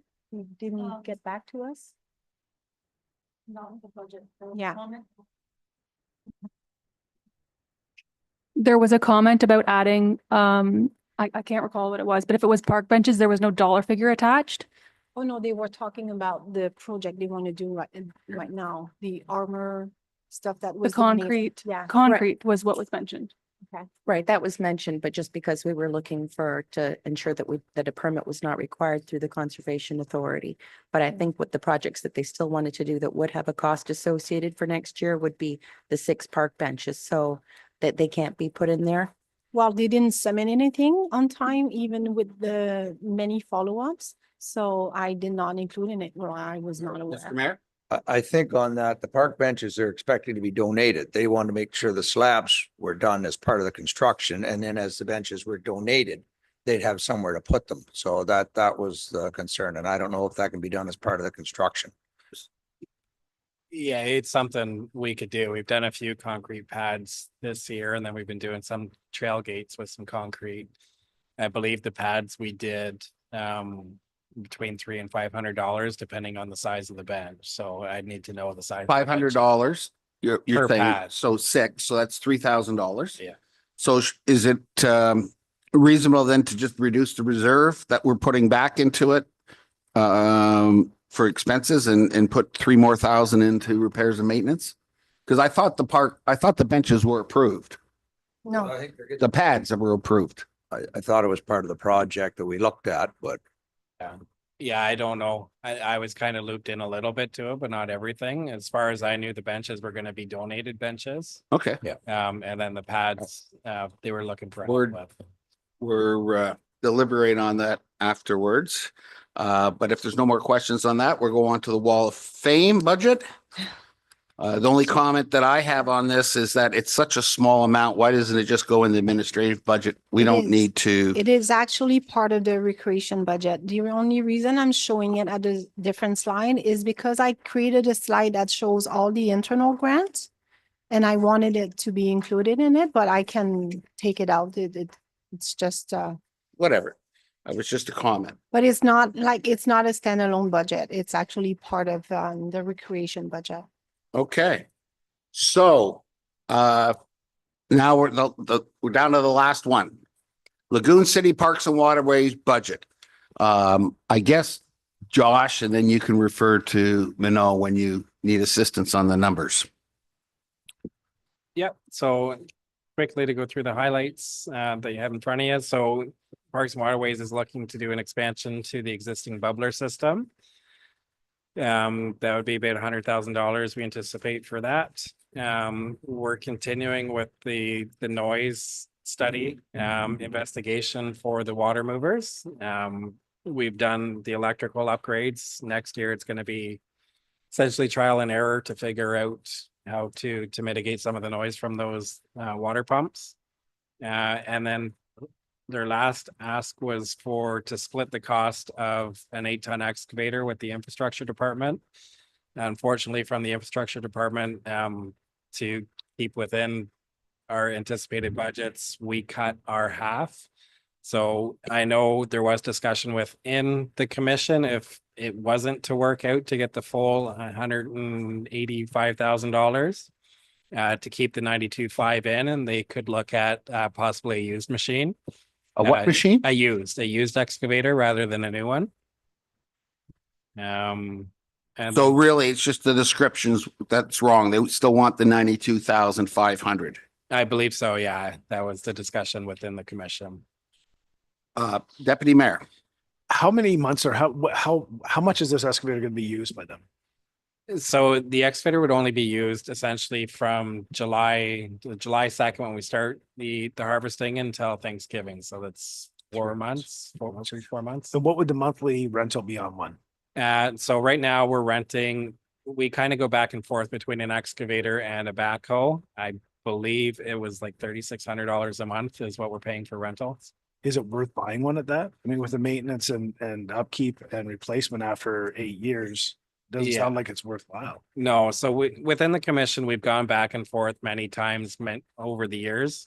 Originally, it was to look at a backhoe, but for an infrastructure standpoint, I don't need a second backhoe within the infrastructure department. The idea is if we went to an excavator and could share the cost, I could supplement my backhoe for that excavator and vice versa. And we could essentially use this machine, not year round, but for the most part of the year. The biggest issue is when the commission needs that machine is typically the same time I schedule my work. Yeah. So it's going to be playing back and forth if we went to go with that. But in the past, we've always determined it was cheaper and easier. We don't have the maintenance and those issues. If there's a problem with the machine and we're renting it, we just make a phone call. We either get a new one or they come fix it on the spot. So is it 4 or 5 months that you're renting it for? So it'd be 4 months. So that's $14,000 a year. So if they were going to spend $92,000, that's about 5 years, you'd be the same thing. And the 92,000, it's going to be no good in 5 years, probably. So, well, an excavator, you'd be able to hold it, especially depending on the use. It would be a minimal use. So you'd probably get 10, 15 years out of that machine at a minimum. But you'd have the maintenance and upkeep costs for that machine as well. So. My question, and I should have brought it up when we met last week, Mano, but I was sort of hoping that we had a chart, I guess, that shows what the Lagoon City Parks and Waterways fees have been over the last 10 years. Does anybody know what this fee was 10 years ago? And what will the fee be now if this budget is approved? What the fee will be now, I have that somewhere. What it was for the last 10 years, no, but I could easily put that together, but not right now. I believe it was a 3% increase on the levy for this year. On last year? From last year. That's not much. Yes. Yeah. Okay. So, and the levy now is? I don't know on top of my head. Or will be? It's around $700, but. Okay, so it's gonna be $896 and 59 this year. $26 increase. $26 increase. What does that bring it to? $896 and 59 cents. Okay, so back to what Councillor Bell said earlier, for the public, each household, with some exceptions, pay an extra $896 a year in order to fund this budget. The council's role is to approve it. I would like to see, I would like somebody, and I don't know if you can do it within while you're sitting here working or something, but just to know what it was 10 years ago. So we can just sort of figure out where we've gone, or even a chart. It might be good for the public to see too, if you did it every year going back. But Mr. Mayor. Very difficult comparison though, because Parks and Waterways has come such a long way. Like the bubblers didn't even exist 10 years ago. I think we bought the first harvester. Yeah, clean flow. Sorry, clean flow. Thank you. And like even the harvester, when I first got on Parks and Waterways, which would be, I better not say, 15 years ago, we didn't have a harvester. you know, we were contracting that out and then the lagoons just got unpassable. So I realize it's jumped up a lot, but in the defense of the parks and waterways, they've really stepped up their game as far as maintaining those lagoons and getting the assets in place to do it. So it'd be very difficult. You'd show that number and we can show it. It's a public document, but you really got to have a backstory to explain how we got here, right? Councillor Bell. Thank you. And also too, I just want to, for clarity, we did not specifically as a commission request to purchase any equipment this year. This was just the infrastructure department working with us and advising us. And it has been an ongoing conversation. So just for clarity, the commission did not request to put money onto the council's budget. It was that infrastructure was looking for solutions to ways that we could purchase equipment and thought that there might be an ability to share it. So just for clarity, it was not, there was certainly no presumption on the part of Parks and Waterways that we would implement something on the council budget. And then just to the mayor's point, there have been in the last 5 years, 2 footbridges, which have been fully funded by residents as well as a brand new harvester purchase. So that increase that we're seeing is very specifically tied. So yeah, well, the first harvester about 8 years ago, one and it was used, and then one brand new piece of equipment, which was 370 or three. Yeah, it was just under 500,000 Canadian. Yeah, between the two. So there's massive expenses that have occurred that will not occur again anytime in the foreseeable future. So just to clear that up. All right, if there's no other questions, oh, sorry, Deputy Mayor. Just curious, we were talking about the Lake Simcoe Regional Conservation doing the testing, the 55,000. I'm not seeing that. Is that in the budget in any lines? It's been pulled. Okay, thank you. It was forwarded to council. That was the motion we carried. Yeah. All right, so we've finished the go through. Now what we're do is we're start back at the beginning and we will approve some of these budgets. As I say, if we've got a 7-0, other than that, it will go to discussion. And if it goes to discussion, we'll just park that and we should be left with 4 or 5 at the end. Could we do the library first? Because then the folks. He's planned, sorry. Mr. Dunn has arranged for them to be here all day. I went and asked, but we can certainly. Well, I was hoping to meet Jane, but it'll probably be Monday if that's okay, Jane. And that's why I was saying, because I've got a hard stop. Oh, you mean you want to do the library first here? Yeah. Oh, okay. Yeah. I got you. Yeah. All right. All right. And why does it have to be a 7-0? Well, because I don't want to debate until we've gone through them all. And then if even one person objects, we should listen to them and go that way. So we will go to the library board or the library budget.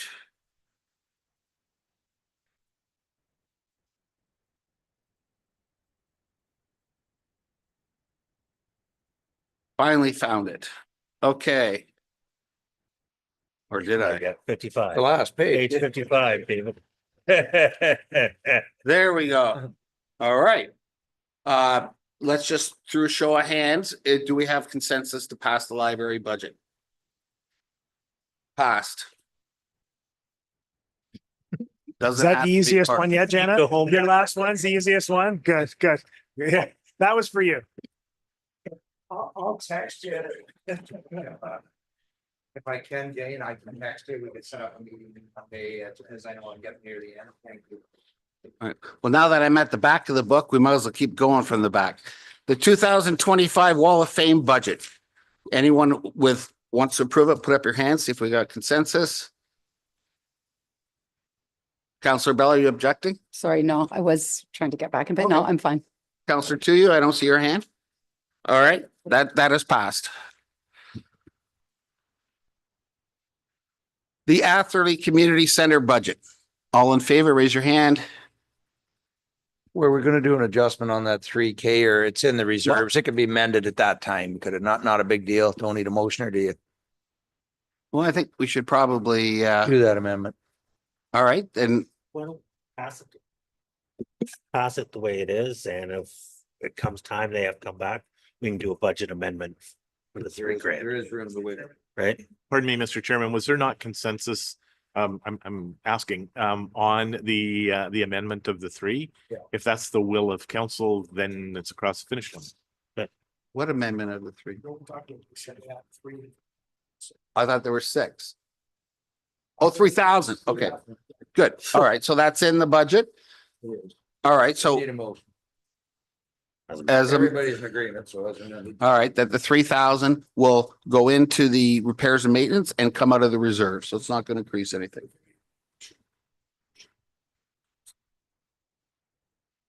Okay, first, Mayor, second, Councillor Goff. That's passed. Longford, raise your hand if you have complete consensus with this. All right, that's passed. Udney.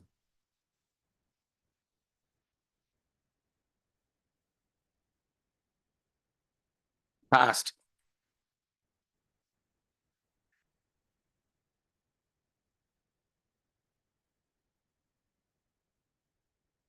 I'm going to leave the Lagoon City Parks and Waterways for a minute here.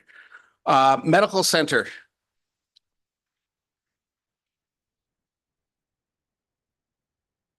Quick No. clarification. All right, it's going to be parked.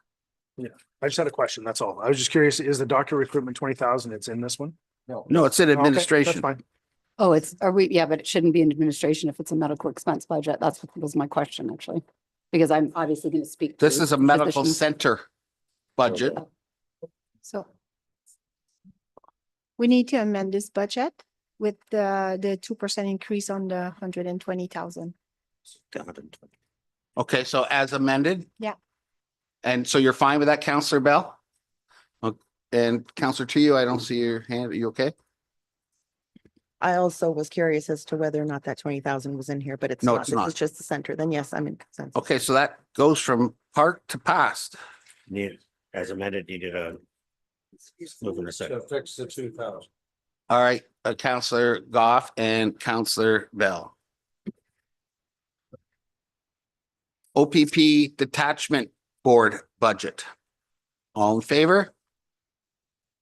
Sorry, this one also has an amendment. So What's the amendment? it was, I believe, 3,900 because they submitted a revised budget after this was printed. Okay, So passed as amended. Deputy Mayor and followed by Councillor Fisher will be seconded.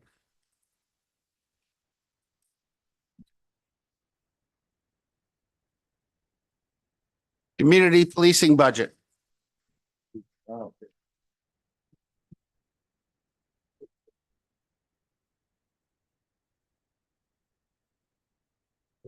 Councillor to you. Okay, passed. Bylaw budget. No questions? All right. Councillor to you. All right, passed.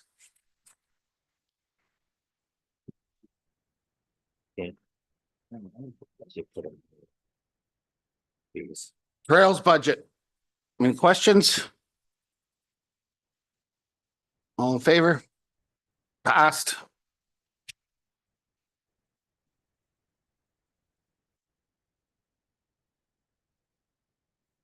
Recreation budget.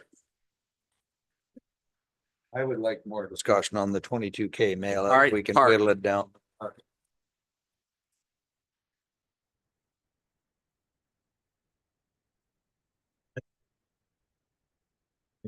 Is it just one point that members of council would like to have brought back on that, or were Well, there there could others? be a few. There's no point bringing them up. No, it just, sorry, Mr. Chair, I'll wait till later to ask the question. All right. So that one's actually, it's the first park one we got. So real good.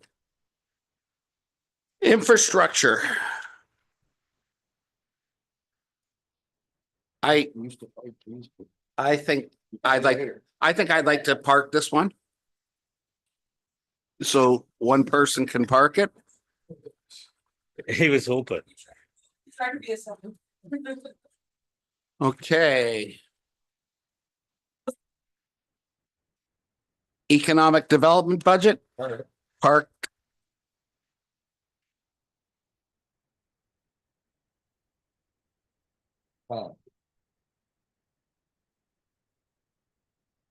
Planning. Any questions? Any issues? Passed. Well, sorry, wait for Councillor Bell. Yeah. Councillor Two, you fine? Passed.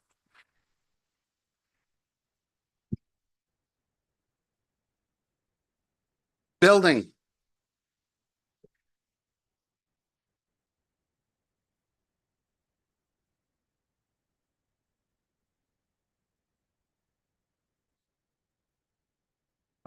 So passed for building. Everybody's fine with that. Passed.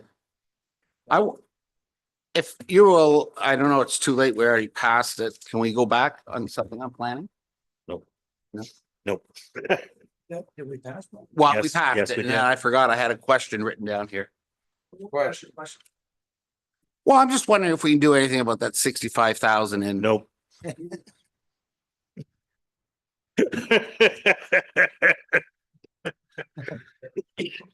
Mr. Chairman, if there's a desire to have some additional conversation, this is what I was speaking to the treasurer about during the break. Depending on the number and the sub number with each budget, we may be able to come back on Monday for clarity and then maybe get it finished on the 6th. So that's why I was wondering what specific items. Well, we're going to go through each one of these again. All the parked ones we're going to do. We'll give you a whole list. The parked ones we're just getting out of the way because we're doing the ones that we've approved. So just because I've not worked with you and council before, there will be X in each one of these things that are parked, and you'll provide clarity before we go today. Yep. Perfect. Okay, that was. Yeah, planning pulled. Sorry, I apologize for that. So we passed building, so that's fine. Fire. Any questions? Sorry, Councillor Fisher. I kind of want to revisit about that 0.5 FTE position. Okay, one person's objected, so it's parked. Administration, parked. Council. No questions, passed. All right, so now instead of us all going to the back, we're just starting from the front now. So now we're on to administration. So any councillor that wants to ask questions about this administration or discuss about changes, go ahead.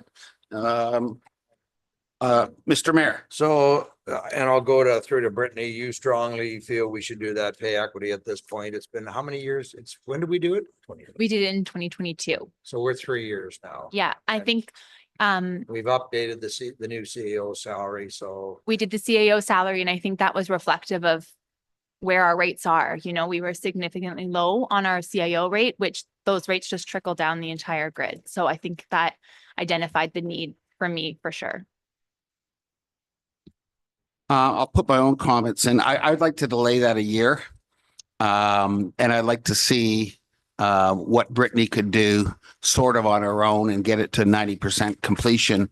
And at that point, maybe see if somebody can come in and help. But if we can't do that, delay it to next year. The other issue I have with this administration budget is the 3%. I just don't think we should be, if I look at what happened in Simcoe County, when they did a big adjustment just recently, they phased it in over 3 years. So, you know, I'm proposing we cut that down, and I'm willing to do what the majority of council wants, obviously, but either 1% a year, or we do 1.5 this year and 1.5 next year. But I think with us trying to find, in my mind, I'm trying to find 300,000 or 400,000 in reduction to get this budget to a reasonable increase. 3% the staff salaries you're talking? Yeah. I will declare it. Oh, why? I have somebody that works for the township. Oh, okay. So you're gonna talk on that specific one when you get to it. Oh. Well, I'm there, so. All right. And is there any other issues? We only got 2 right now. Sorry, Councilor Fisher? Does that also include our volunteer firefighter? Like, does that come into this 3% as well? Absolutely, it does. Yeah, okay, so then if it's under admin though, but their salary's under fire, just so I know where I need to leave. So that's not admin? So, Mr. Chairman, deal with admin first. Could I provide one comment? It may not be satisfactory, Mr. Chairman, but I do not disagree with staging the implementation. However, I would recommend council consider at least moving closer within the next 2 years to what the market is saying. And I believe there should be some funds in the budget for 2025 to allow Ms. Wilson to be able to do the first lift and to get that across the finish line. That means it can be staged, doesn't have to be Jan 1. It can be staged mid-year once that work is appropriately concluded with an update to council. But I would recommend, Mr. Chair, that some dollars are included in that consulting line and for support to be able to get this done. The report would come back to council, obviously. And then council could make a determination on what the staging would be. I would, in conclusion, say that a 2-year phase-in should be the maximum you should be thinking about. It's clear right now that you're behind a competitive rate out there right now. You know. Well, you say that, but we don't have a report. Mr. Chairman, council is fully aware of the gap that was identified by the consultant when the work was done for market for the CAO. I believe Ms. Wilson indicated that that would be most likely consistently applied through the rest of the positions. Yeah. Phasing and a portion of that allocation to be able to get it done. You know, you're never catch up to the 60% tile. The Simcoe County just did the same thing. And now everybody's salary goes up. So the consultant goes around, does the exact same thing again. And they've got a job guaranteed for life because as soon as they update somebody's salaries, it changes the medium of the salaries and that person needs a raise again. It's. Right, but whether we're doing it or not, everyone else is doing it. So I know. right? I know it's a never ending circle, but we don't honestly have a choice. Like if we want to attract and retain staff, we need to pay competitively. We need to be in the market. Okay. So I'm going to get us back on track here. So far, we have 2 issues. One is a 3% increase and the other is how much we use the consultant. Were any other issues on the administration budget? Deputy Mayor. I guess one is the Capital Rogers, is that completely funded or a percentage? Okay. And the second question I had was the buildings at Town Hall. There was a grant going around for 80-20 up to $10 million for renovations. So is this a different grant from that? Okay.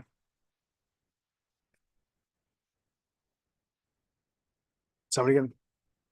Yeah, so the township did apply for the Green and Inclusive Fund, which was that 80-20. So the red grant is paying for the structural engineering, which will basically tell us what's going to happen with these buildings, right? What can we do with these buildings when it comes to that structural component, as well as the parking, as well as it can pay for minor infrastructure when it comes to plumbing, electrical, and HVAC.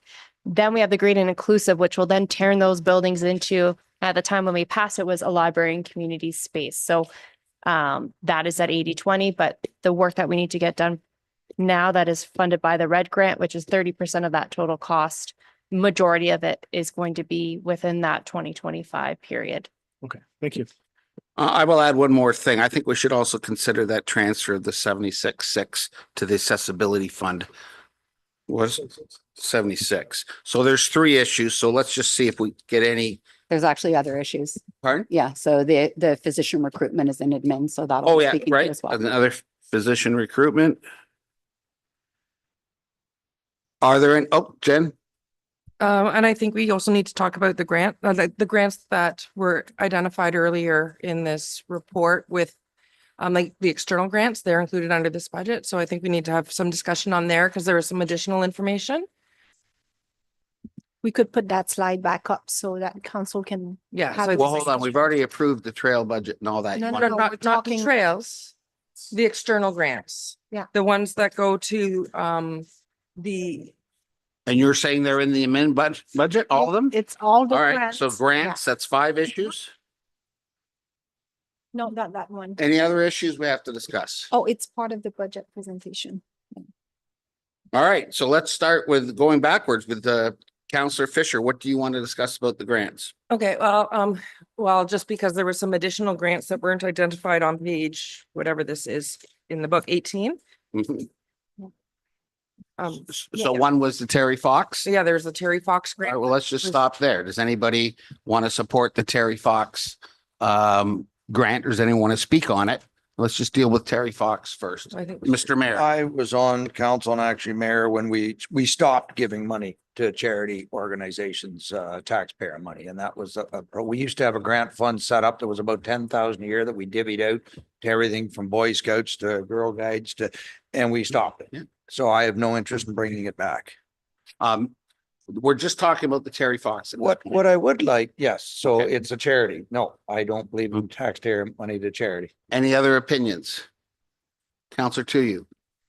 I'm with the mayor on that. I think it's not on us to decide who the taxpayers donate their charitable funds toward. They can do that themselves. Okay, so not in favor. Counselor Bell. Thank you. Yes, pretty nearly every community across the country does a Terry Fox run. In the case of Lagoon City, Terry Fox's family has attended at the Lagoon City run. I was watching on the day of the Terry Fox run, mayors and deputy mayors from across the province attending, MPs, MPPs. This is not unheard of and not unexpected that a community would support a Terry Fox run. It's kind of naturally expected by communities entirely across the country. So, and these particular folks have been doing this for over 40 years now. So for $553, I believe we should be supporting it. Indeed, we should be running it as a township. But we're lucky enough that we have a volunteer group who does it on our behalf, and has been doing it successfully for a long time. Fire department attends, the Brecon Lions attend. So it's a collaborative, Chamber of Commerce has supported it in previous years as well. I believe the library at times has been involved. Janet's gone now, but I believe at times they have also been involved. So I would definitely be in support of the Terry Fox run. I have one question and then I'll ask for the comments. Have we ever funded the Terry Fox thing in the past? Not since I've been here. I don't know. Okay. I Does could anybody look else up have in the any comments on the Terry Fox question? Go ahead, Counselor Fisher. I actually agree wholly with Counselor Bell. Like I know that we had decided a long time ago that we weren't going to be giving to different charity organizations, but we don't run it on our own. And this is one that is fully recognized. The schools are participating, other communities are participating in this event.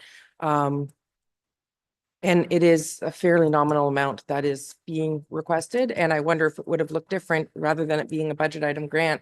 If they had come in and say, hey, we want to do this in September and we kind of need some help getting signs, how the conversation would have appeared then. My guess is, at least my position would be like, okay, well, if we have the money in reserves, it's $500, let's do it.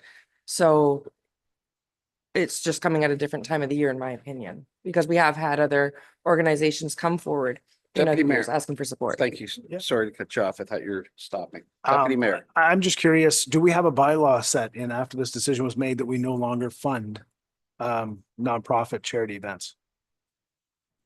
I don't think so. If we do, it would come through a council resolution at a budget meeting when they were being considered. Okay. If I may, we just deleted the budget. We just took the budget out. Yeah, sent and we regards to all of them and just deleted the budget. And we started telling them all that they should be less reliant on our contributions. And Now, I think that's why we a got. comment I will make that may help this. I know other municipalities do fundraisers. Some do golf tournaments. Some, I think there's a rodeo one of them is going to do next year. They raise that money and that's exactly what they raise it for, to hand out to local charities. So maybe something to wrap our heads around in the next year if we come up with some kind of fundraiser that we can put on. And by the way, you pay yourself back. So whatever the cost is of doing the fundraiser, and whether it be a golf tournament, you pay all your bills first and the money left over is what these other municipalities use to give to these nonprofits. Because we've got a lot of big businesses here that we've never tapped into. So that's something, but it would be, we'd want to discuss it I'm just mentioning it now, try and wrap your heads around something we can do. Just to raise money for charities, because I know the Legion's always looking for help as well. Yeah, so further to what I was getting at is, I guess, I do have an issue taking people's tax dollars. They have their own ideas of philanthropy and what they donate to every year. I have no problem personally. I don't mind contributing $100 to help the Terry Fox run there. Like, that's not the issue. It's not the dollar amount. It's Well, you setting only need precedents, another right? 480 then. Yeah, there you go. Can you up it a bit?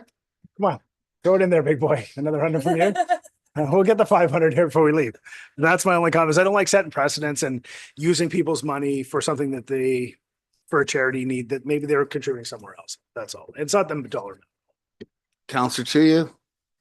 Yeah, I just think it further creates a slippery slope as to, you know, what other charitable organizations might then expect that we take on their causes as well. Okay, so I guess we're doing it this way. Mr. Mayor, I guess all in favor of approving the Terry Fox grant for $400 or $580, 480 or 580? Hang on, it's 5:53, and I just want to have a question about procedure, if I might, please. So because this is committee of the whole, we can't do it at recorded vote, but then I want this to be a recorded vote at council, but it's going to end up stuck inside an administrative budget, so I don't know how to make that happen. Sure, I can Mr. help. Mayor. We actually, we have a schedule what we did last year, so every motion that goes on will be a separate, however, it defeated, then it wouldn't show up, correct? So then you would have to enter, like, I don't know, how would you enter an amendment? You would bring an amendment to the budget at the time. And please have those ready prior to posting the agenda, so we have them all, and that way the council meeting can run very. Okay, so a show of hands to defeat the Terry Fox. Need a mover and a seconder. Oh, No, the mover is to put it in. Yeah, I'll put it on the floor and then. all right, Counselor Fisher seconded it. We're now voting to defeat it. No, to Oh, put it in. put it in. Oh, okay. Oh, okay. So, all in favor of putting it in?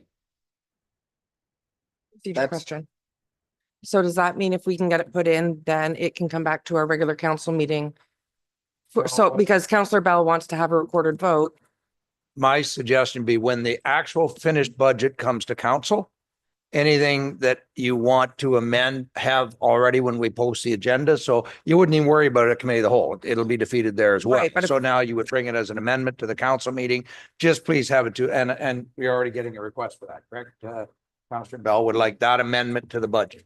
I just want to have all the amendments there so the people at home know when we're saying A, B, C. They look at the agenda, okay, they're going to vote separately on this, and this. I That would be- recognize that, but Mayor, what I'm saying is right now the Terry Fox is not in the budget. Correct. So if we don't add it to the budget today, we can't Yeah. bring it and talk about it at count amendment at count, To the budget. That, yeah, I just bring another amendment. another amendment. Okay. Yeah. On council budget. I'm embarrassed, I can't read my fourth point. Yeah. Oh, I thought we did vote. All in favor? Defeated. You need opposed. Should say all opposed. All opposed? Hold on a second. So now you've. To add to confused Terry me. Fox, to add to Terry Fox. To the budget, to add it, right, two are in favor, and I believe. Opposed, Yeah, defeated. when something's not carried, you should always say opposed. Okay, does anyone have the fourth point written down? Sorry, I have one more on the grants. Well, let's finish the four we got here. All right, give it to me. It's a grant, so the same thing. Just wonder if we have a breakdown, maybe our liaison, like, do you have any information on what the 3,500 is for, why they want an increase at the chamber? I actually, Oh, sorry, is the chamber in the min button? It is, it's in the Okay. open, Yep, okay. external grants. yeah, so as far as the chamber goes, no, I actually can't speak to it. I was appointed to be the liaison for the committee. However, I've not been invited to the table, so I don't know how I can advocate on. And I will recuse from this conversation, obviously, so. Okay, I'll wait, sorry. Okay, so I will talk about it now since you're leaving rather than put it. Yeah. No point. We may as well deal with it now. Okay. Okay, thank you. So we went through it earlier, but it's all in there. So Ramara Chamber of Commerce, right now in the budget, I assume a 2,000 request, but it just came in at 3,500. And so if you scroll on the left, this is the breakdown. Yeah. There's a breakdown. And Okay. I do believe last year what we did is we said, we don't, it's $2,000. We don't care what they spend it on. But go ahead. I do have a concern this year. We appointed Counselor Fisher to we give them money because there's somebody on their board. And they have refused to let her join the board of the Why? chamber. I don't know why, but I am not inclined to support an organization that refuses to let a council appointed member come to the board meetings. Me neither. So we do give them room here in kind. So we do support them. We provide them office So space. are and- you and- saying that the $3,500 be taken out or leave it at the 2,000, which it was? I would, what's that? I was going to remove it. I That's what think- I was going to move. I think we should still be a member. And then, we'll buy our membership. The 125. Absolutely. And we still provide them with office space. That's till the end of the year. That's for the calendar year of 2025. So they are getting a donation of office space, which we've always provided them. But until they accept the fact that we would like to have a member on their board, I'm not inclined to give them any. Yeah, and that'll have to be in 2026. So Yep. Mr. Mayor, can you put the motion on the floor? Yep. Can you say what the motion is? So we are again? going to buy the membership only because we always buy a membership. And that be all the money that we send to our chamber this year. So the 2,000 will come out of the budget. Yes, 3,500. Well, I thought.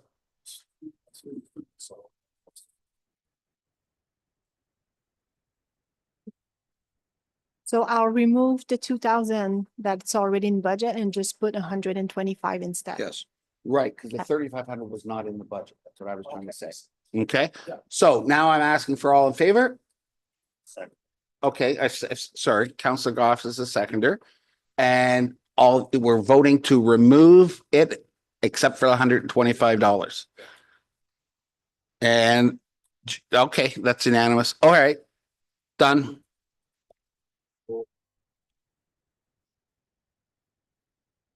Okay, now we're on to. Well, I guess, are there other grants? Oh, sorry, yeah. I'm fine with the Simcoe. So what's the question here? I see the Simcoe County bursary. That's in our budget, is it not? Yeah. So I would leave it in. Yes. Yeah, I'm fine with that. Any questions on the Ramara Historical Society? All right, so that leaves us with recruitment. I will just say something, sorry. I don't think the Historical Society's in the budget, is it? No, it's $10,000. requested. I didn't know it was included in the budget. Okay. It's included. We got a lot of emails from people on this recruitment, probably 20, 25 maybe emails. There's some misunderstanding, I think, because as far as I know, every single counselor here wants a doctor in Ramara, and I think they've mixed up the issues a little bit. What the issue has been is that we were part of this organization for 10 years. Basically, the organization did not produce a doctor for us. They obviously were successful in hiring people for the hospital in Aurelia, but not for Ramara. And when I first came on board, we were told that they were going to find a doctor for Ramara, and I'm 100% support of that. I would even rather give the $20,000 to the doctor every single year for locating in the township. But this money basically funds the salary of one person to go around, because everybody else, and try to recruit doctors by going to medical conferences and things like that. And I just don't believe it's going to result in Ramara with a doctor. So I would like to take that $20,000 if possible and put it into a fund that we can use to solicit pay, bonus, incentivize, but I'm not in favor of the doctor recruitment program. Councillor Goff. When we did our deputation to the minister at AMO, came very apparent that they wanted us to reach out to and become part of the physician recruitment and deal with the Couchiching Health Network in order for us to get a doctor. I think I wasn't present when you had the deputation from the Aurelia physician recruitment, so I'm not 100% sure what that involved, but I think as a municipality, we should put this money aside, whether it's for the Real Lake Country Physician Recruitment, but actually reach out to the Kuchiching Health Network and become a partner with them one way or the other in order to help us get a doctor. Counselor to you. Thank you. Yeah, I mean, I'm also not in favor of the recruitment. I've been sort of working on my own, progressing towards an alternative, partnering with the Kuchiching Family Health Team, which is where my doctor is, and she's already indicated that they would be excited with partnering with us. I've communicated this with our CAOs over the last few months, and as far as I know, things are progressing well. So I'd like to, I'd rather put our money towards that. Deputy Mayor, sorry, I forgot the mayor. Yeah, no, you Mr. Mayor, go ahead. I was just going to say I was in that meeting. I did present to the minister, and yeah, they were not supportive of our Good Doctors program, and I think that's some of the misinformation that's out in the public. I don't think people realize that Good Doctors, the program we have, is costing $120,000, which is way more than what Severn or Adonti put into the program. That any of the partners put into the program. And I don't think they realize that we're funding that program. It's not something that's been put on by another entity. There was no mention of joining the Aurelia physician recruitment. There was no mention of that, but they did, because when we explained what we had here, a place that's already ready for a doctor to move in, the comments were, well, you should get a doctor. I said, great, send us one. So we were encouraged to work directly with a health team and try and add a doctor to a health team and put it in our location as a satellite. So whether it's a Kuchiching Health Team, they spoke very highly of that one, but that would become it'd almost be an in-camera discussion if we're negotiating with a health team down the road. So if we want to put some money aside, or if we feel we need to enter negotiations directly with a health team to see if we can actually get a satellite position for a doctor, that was the encouragement that we were given because of our facility. Aurelia Recruitment already told us we won't get a doctor. They've told us that right here in this. Because they don't like to, they work the overtime or the nights and weekends, and they want to work in groups of 4. So if you had 4 doctors come here, there wouldn't be enough work for them. Right. So but if we can partner ourselves with a doctor's team, then there is a chance. So I think that's a whole nother conversation. Oh, we better go to Deputy Mayor first. Sure. I think that, so just curious, my thought was that to negotiate something. If we're going to do this, I don't mind signing a 5 or 10-year deal with them. If the deal would be the next doctor that comes into Aurelia through the recruitment process, there's a certain amount, our 1/6 of the money that's put towards it is given that many patients from Ramara to fill their agenda. And on top of that, 2 days a week they spend at our medical center here, Tuesdays and Thursdays, at least get a doctor here a couple of days a week to start. And I think that would get the ball rolling. But I think that there has to be something more concrete than paying for them to go to galas and universities to try and recruit students. And as far as the grant goes for remote communities, we can already apply for that. We don't need them to advocate and give us a letter saying they support us. We can do that ourselves. So I think there needs to be more negotiation. So is the right thing to take this? I think maybe it would be nice if I could have an opportunity to speak. Well, go ahead and speak, Councillor Bell. Lovely. Thank you very much. But next time, wait for me to ask you. I did very patiently. No, you didn't. Not at all. So to start, not at all. Of the 564 communications I made, we received about 30 responses. So that's a 5.3% response rate. And that was in just about 24 hours. So that should tell you, based on some of the other recent surveys, indeed, we just talked about the recreation survey, which was able to achieve 288 responses at 2% response rate in 6 weeks, plus an entire online campaign. So I think just that in and of itself should be somewhat compelling that the people we're here to serve. So we don't get to make the decision and then just say, well, we're not interested in what our residents had to say on the topic, because our job is to protect their money and the municipality for the future. So that's just to start with. Sorry, the doctor recruitment program is not designed to say we are going to guarantee a doctor arrives in Ramara Township, bag in hand and ready to set up shop. The doctor recruitment program brings doctors to your region. As it turns out, Ramara and Severn are the two municipalities right now who are identified as in greatest need. So a few moments ago, you said, the recruiter shouldn't be, you don't want to pay for a recruiter to go out and do visitation. So I can tell you, and I have the document here, Melanie right now, who was kind enough to come and do a presentation for us, has brought this with her, and she's in the UK right now. And in it, it talks about the Ontario Ministry of Health, the retention initiative. And it says that the incentive is for a physician who would establish a practice in the municipality of Severn or Ramara. So despite the fact that we have negated our partnership, they are still recruiting on our behalf. And the reason they're doing that is because to bring a doctor to the region is a coup. For anybody to get a doctor in the province right now is a coup. So when you start to look at some of the stats, there were 97,384 physicians practicing in Canada in 2023. Of that, only 7% were practicing rurally speaking. So we are fighting to find one tiny little piece of that 7% across our own country, never mind the shortage of physicians across the globe. We know that the average age of physicians is 49.5 who are practicing today, but the reality is that many of those physicians are, there's another number that are higher. Melanie provided us quite a bit of that information when she came here. So here we have 8 projected retirements in the near future.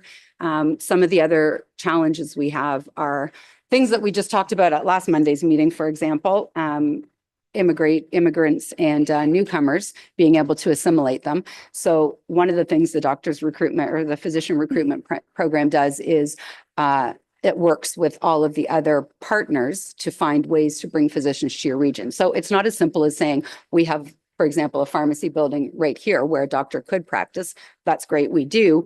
But where does the doctor live? Where would the children go to school? How can they assimilate into the community? I'm going to give you 1 minute to wrap up. There's all those, how very generous of you. There's all those different pieces that have to fall into place in order to successfully attract a physician and retain the physician. The other thing that the program does is it works with the number of fellows that it can bring in. And right now, Aurelia Soldiers is able to bring in more fellows, and the retention rate of fellows is higher. And so therefore, there's an opportunity for potentially 2 more doctors to come to the region. I do have quite a number of other statistics that I can provide because I've done the research. But really, to sum up, Ramara needs to start to reestablish all of the partnerships that we've walked away from. So when we walk out of physician recruitment, we're not just impacting ourselves, we're impacting on Aurelia, Oro-Medonte, Severn, and Rama. So not recently, about a year ago, we went to those and said, hey, can you fund our good doctors? And I suspect they were probably thinking to themselves, hey, pay into the physician recruitment. Okay, your minute's up. I'm gonna have to move on here. Mr. Mayor. Well, thank you. And I'm glad you did mention the partnerships. And that's what I was going to say. Yeah, they might be looking for a doctor for Ramara, and they should be. We know good doctors is costing us $120,000 a year, and more than 50% of the people that use that service are from our neighbors. So that's over $60,000 we're spending on doctor services to benefit Aurelia, Severn, Oro-Medonte, and our close neighbors. So we are partners. They don't want to admit we're partners, but we're actually providing them more value in doctor service than what they're asking for recruitment. So they should be actually in kind considering us a member of doctor recruitment for the benefit on the other side. As chair, I'm going to put this to the vote. So I guess it's actually, sorry, can we brief though? Go ahead. Okay, I wanted to make an amendment that instead of, we don't call it the Array Lake Vision Improvement, that we put that into a reserve that we can use to, whether it's ends up being with the Array Lake Country Physicians or the health network. Well, I agree with you, but I would like to make sure we kill the Aurelia Doctors Program, and I'm more than willing to put 20,000 into some type of program, but whether you actually put that in the budget or you wait for staff or somebody to come in with feedback and we reconsider it at that time, that I think would be the most logical. I'd still like to put the motion on the floor. Well, that we pay Fisher? the 20,000. Yeah, okay, we'll do that. $2. Yeah, no, I agree with both what Councillor Bell and Councillor Goff are saying, that maybe we just need to change the title and just call it physician recruitment fund. And then after negotiations may or may not have been exhausted with Cooching Family Health or one of the other health networks, if at that point, then we reevaluate. I don't want to completely kill Aurelia and Lake Country physician recruitment, but maybe just call it physician recruitment. And then once we get information back throughout the year, we can then assign that money. Okay, Counselor Bell wants to put a motion on the floor. I'm putting the motion on the floor that we support the $2 per resident, so some 20, whatever it is, Do we have a seconder? $22,000. No, that you can't get, there's no seconder. All right, next. So I'll just be, again, I can just announce now that I'll be putting this amendment on the floor at the budget because I'm still going to get a That's fine. recorded vote on it. Counselor Goff. Then I'd like to make the process that we, the motion on the floor saying that we pool 20, take 20,000 and have it in budget and call it physician recruitment, and then have staff come back with the different options, whether it's through the Cooching Health Network or Aurelia Lake Country, as how to move forward. But are you ruling out the physician recruitment? I didn't support that. Okay. It could end up being that once we get a staff. So there's report two, back. there's two things going on here. I think what we should do right off the bat, Mr. Mayor, help me out here, is we should put a motion on the floor to delete the physician recruitment. We already defeated. It's not in the Wasn't budget. in the It's in the budget. budget. Oh, was It's it in the budget? Yeah. Oh, then that's easy. Then it's a motion on the floor to remove it. I will move the motion to remove it from the But budget. Joe's asking for something else. But yeah, first we should All right. remove it and then decide what we want to do. Okay, so it was put forward by Councillor Goff, That'll give second you by your the recorded mayor. vote to council. Hang on, because I just put a motion on the floor and then we defeated it. So that was a waste of time because it was already in the budget. So we just need to correct what we're doing because people are going to be confused. So I didn't need to put the motion on the floor. Yeah, I didn't know why you did that. But I anyways, didn't go know ahead. that I didn't realize that was already in. I thought that was what was asked for. So, I'm with you, Counselor. I didn't realize it was in there. So All right, so all in favor of deleting the $20,000 for the Aurelia Lake Country Physician Recruitment Program? That, no, It so passes. I'm opposed. So it's still going to have to get pulled because I'm going to want a recorded vote. whatever. Yeah. So Jen can already just, so the clerk can already know to put it as a separate item. just point of order with staff. So that'll be a separate, one of the separate motions like you showed me here so it will be a separate. Do I put that motion forward that we put that? Well, now you want to include in the budget $20,000 to go into $20,000. reserve for doctor recruitment. Is that what you're saying? Physician recruitment of one. Whether it's through the Cooching Health Network partnership or whether it ends up coming back to this, I don't know. Go ahead, Mr. Mayor. I think you're premature. I think we would open negotiations first with staff and, because I mean, that's what we did originally. That's where we got the seed money for the good doctors. Believe it or not, we kept banking the money and then bang. But we he got can good still doc- he can still put it on the floor and see Okay, if he it put it on the passes. floor. I'm just Okay. saying, no, I think it's premature. I think we start negotiating now and, at the time, listen, if all of a sudden we got a chance to get a doctor, I'll amend the budget any day of the week to get the money we need to make it happen. Counselor Fisher. I think actually, Mayor, that is Councillor Goff's suggestion is to put that $20,000 in for that seed money so that we can start banking it. We don't need it, do we? But we don't have it anymore because we just took it out of the budget. No, but we would accept if somebody came to us tomorrow with a proposal that said we had to get a doctor in here, it's going to cost us $300,000 a year. They'd probably bring it to council and we'd probably approve it. Right. And wouldn't it be great if we only had to pay 280 of that? 'Cause we Yeah, put but- $20,000 away already? Okay. Just throwing anyways, interest somewhere? Put Counselor Bell. Yeah, I'm just trying to figure out what we're doing. So Joe, sorry, Councillor Goff, are you just asking for a staff report? Because I will support that if you're going to come back and show me a way that we're going to have a better physician recruitment program than the one we can already pay for. But if all you're going to do right now is ask to put $20,000, then I'm not going to No, support I that. want $20,000 and a staff report as how to best move forward. Whether it's with the Cooching Health Network, which was told to us by the minister that we should need to get in line with them. At least we have the seed money going forward and a staff report. I just. Okay, sorry, we'll go back to Counselor Bell. Did you have something to add?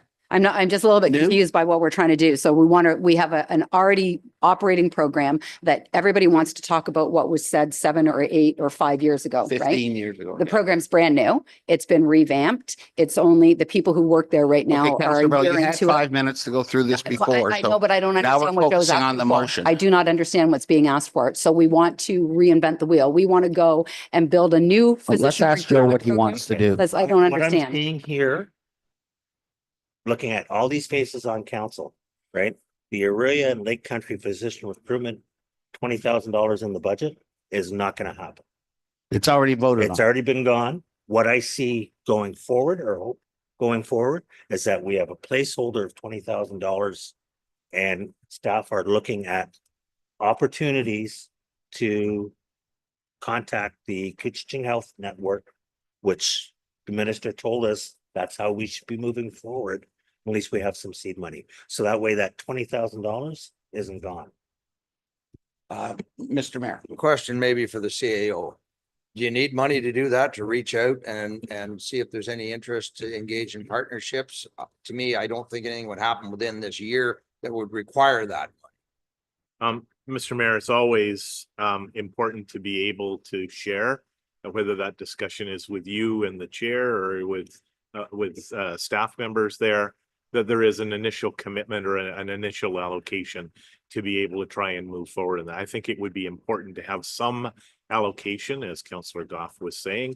To your point, Mr. Mayor, coming back, if there is an opportunity for a physician, I'm pretty certain that all members of council would be behind that. Go ahead, Joe. Uh, Did you put a motion on the floor yet? I put the motion forward. Okay. And we have a second. All right. The mayor's trying to Get them down to 10. get it down to 10, but I think we need to have. Okay, all in favor of Joe's motion. If we vote this down, this puts an end for us to do this in the future. It becomes back for a year. Well, we have no motion. Okay, that's fine. We have until January. That's fine. January, it starts again. All right, all in favor? Sorry, so just what's your motion? Can you please state it so that we know what the motion is? That we include, do you have something? That we allocate $20,000 to a physician recruitment fund and that staff report back on how to best move forward with the attraction of a doctor. Can we just add, providing it's not the Aurelia and Lake Country physician recruitment? Well, that Well, I will be, just don't want- that'll be detailed in a All right. report if. Fine, all right. So All in favor of that motion? I want a different motion. Oh, it's passed. It passed.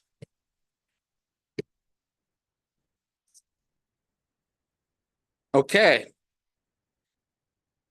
So let's go back to grants. Were there any other grants up there? Historical's already in, so we don't have to do anything because we're leaving it in, correct, Lino? Yes, so that's it for external grants, but we also have internal grants. So if we could look at this, And what section are they under? admin as well. It's all under admin. Yeah. If I can, I'd ask them just for a rough budget. Did they give us anything to let us know? I mean, it's hard to say, we'll just give you $10,000 without understanding what we're spending it on or what they're needing it for. Sorry, which one? For the Historical Society? They did a presentation. They were gonna give us follow up with a budget for us, just a rough budget outline. I didn't receive anything. Okay. We don't release money until we see a budget and where it's going, so that we're setting the money aside, but when they go ahead and ask for the money, you will expect to see a budget, I would assume. Well, in my previous work, we would never approve a donation, a grant, before seeing a budget. Yeah. It's something we could put in place for future year. 2025 is kind of short notice, but yeah, absolutely. I think it's just good practice. Well, yeah, no, we should budget it, but tell them once we receive all the written documentation that's required by staff. Okay. Okay, so that takes care of most of, now the question is, do we want to discuss the internal requests that are coming from the township to other internal departments? I think we passed all of them. No, well, I don't think so. We did The rooted in Ramara was not Yeah, discussed. so Yeah. there's a few here that I think the library has already passed, the awards committee's already passed, Kitching Detachment Board has passed, community policing's passed. I don't know if we. No, we didn't pass it. Okay, so we've only got two here to do, which is rooted in Ramara and economic development. So let's start with the rooted in Ramara. Is that in the budget as of now? Yes. So does anyone make a motion to take it out? Does anyone have any discussion on this? Because I guess in the long run, I would like to know how successful the program really is going to be, or we'd be better off giving the $5,000 to like the food bank Oh, or the something. program's super successful. We've had one official garden going and it was picked regularly by not just the committee, but residents too. We used the produce out of that garden for our combat cooking class that we ran through the library. We've done other classes, other workshops. We've reached out into the community. We've been invited into other communities to share what we're doing. There's a big ask in the different communities in Ramara to expand the gardens out into those spaces too. We have a really good partnership with the Legion Library and Public Health. It's literally, I'm not trying to be punny, but it's growing. And it's growing quite well. Unfortunately, there are some costs, like initial costs, but these are like one-offs. Like once the shed is built, then the shed is there. Expanding out into the community might, bring in more sheds, obviously, but once they're set up and going, then they're set up and going. And it has been, my opinion, I don't know, Justine's still here. She could probably speak on it too, of how I'm biased. Yeah, the program has been very successful with Rooted in Ramara. The more people, like, it's right across from my office where people get the vegetables. They're excited about it and it is growing. Yes, no pun intended. The thing with the Ramara Center is that we don't have space to keep the tools and the shovels and everything like that. When we look to have it in different locations, they'll need to have places that they can space it themselves.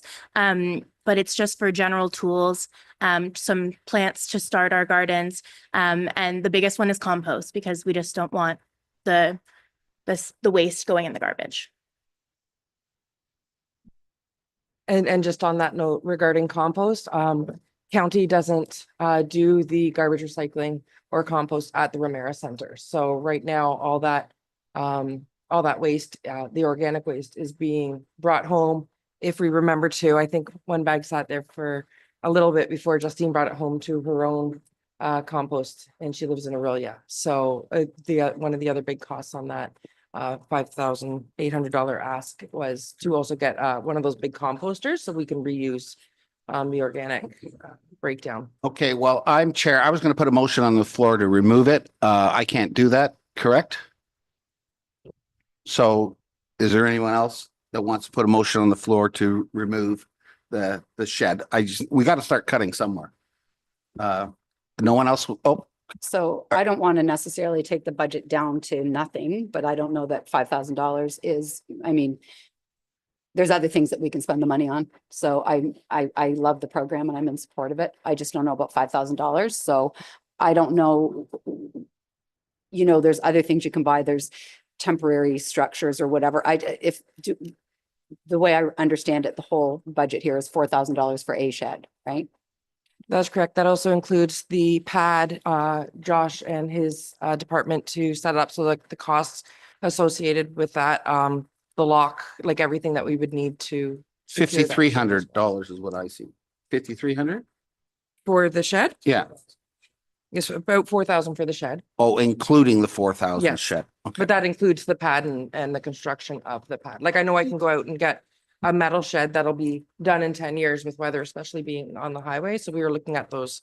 I know it's not plastic, but whatever that composite is so that it would be longer lasting.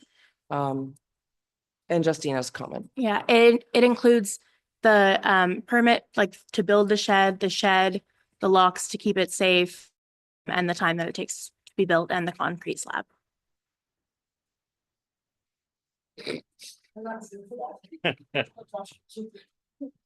I didn't So realize that was Councillor involved. Bell, are you going to put a motion on to reduce the amount? Well, I mean, I I don't understand just to help me understand more what the shed's going to do, because if you have a garden at Udney and a garden at Longford and whatever, that shed that's sitting at Ramara Center is of no use in those places. So I guess I don't know exactly how big, if it's just to hold some shovels, I can't see why we need $4,000. Well, the challenge at the Ramara Center is right now it's being stored in those, the back sheds. And we don't have a key as a committee, so we can't do any work on the weekends or evenings because we can't access the key outside of the building to get to those tools.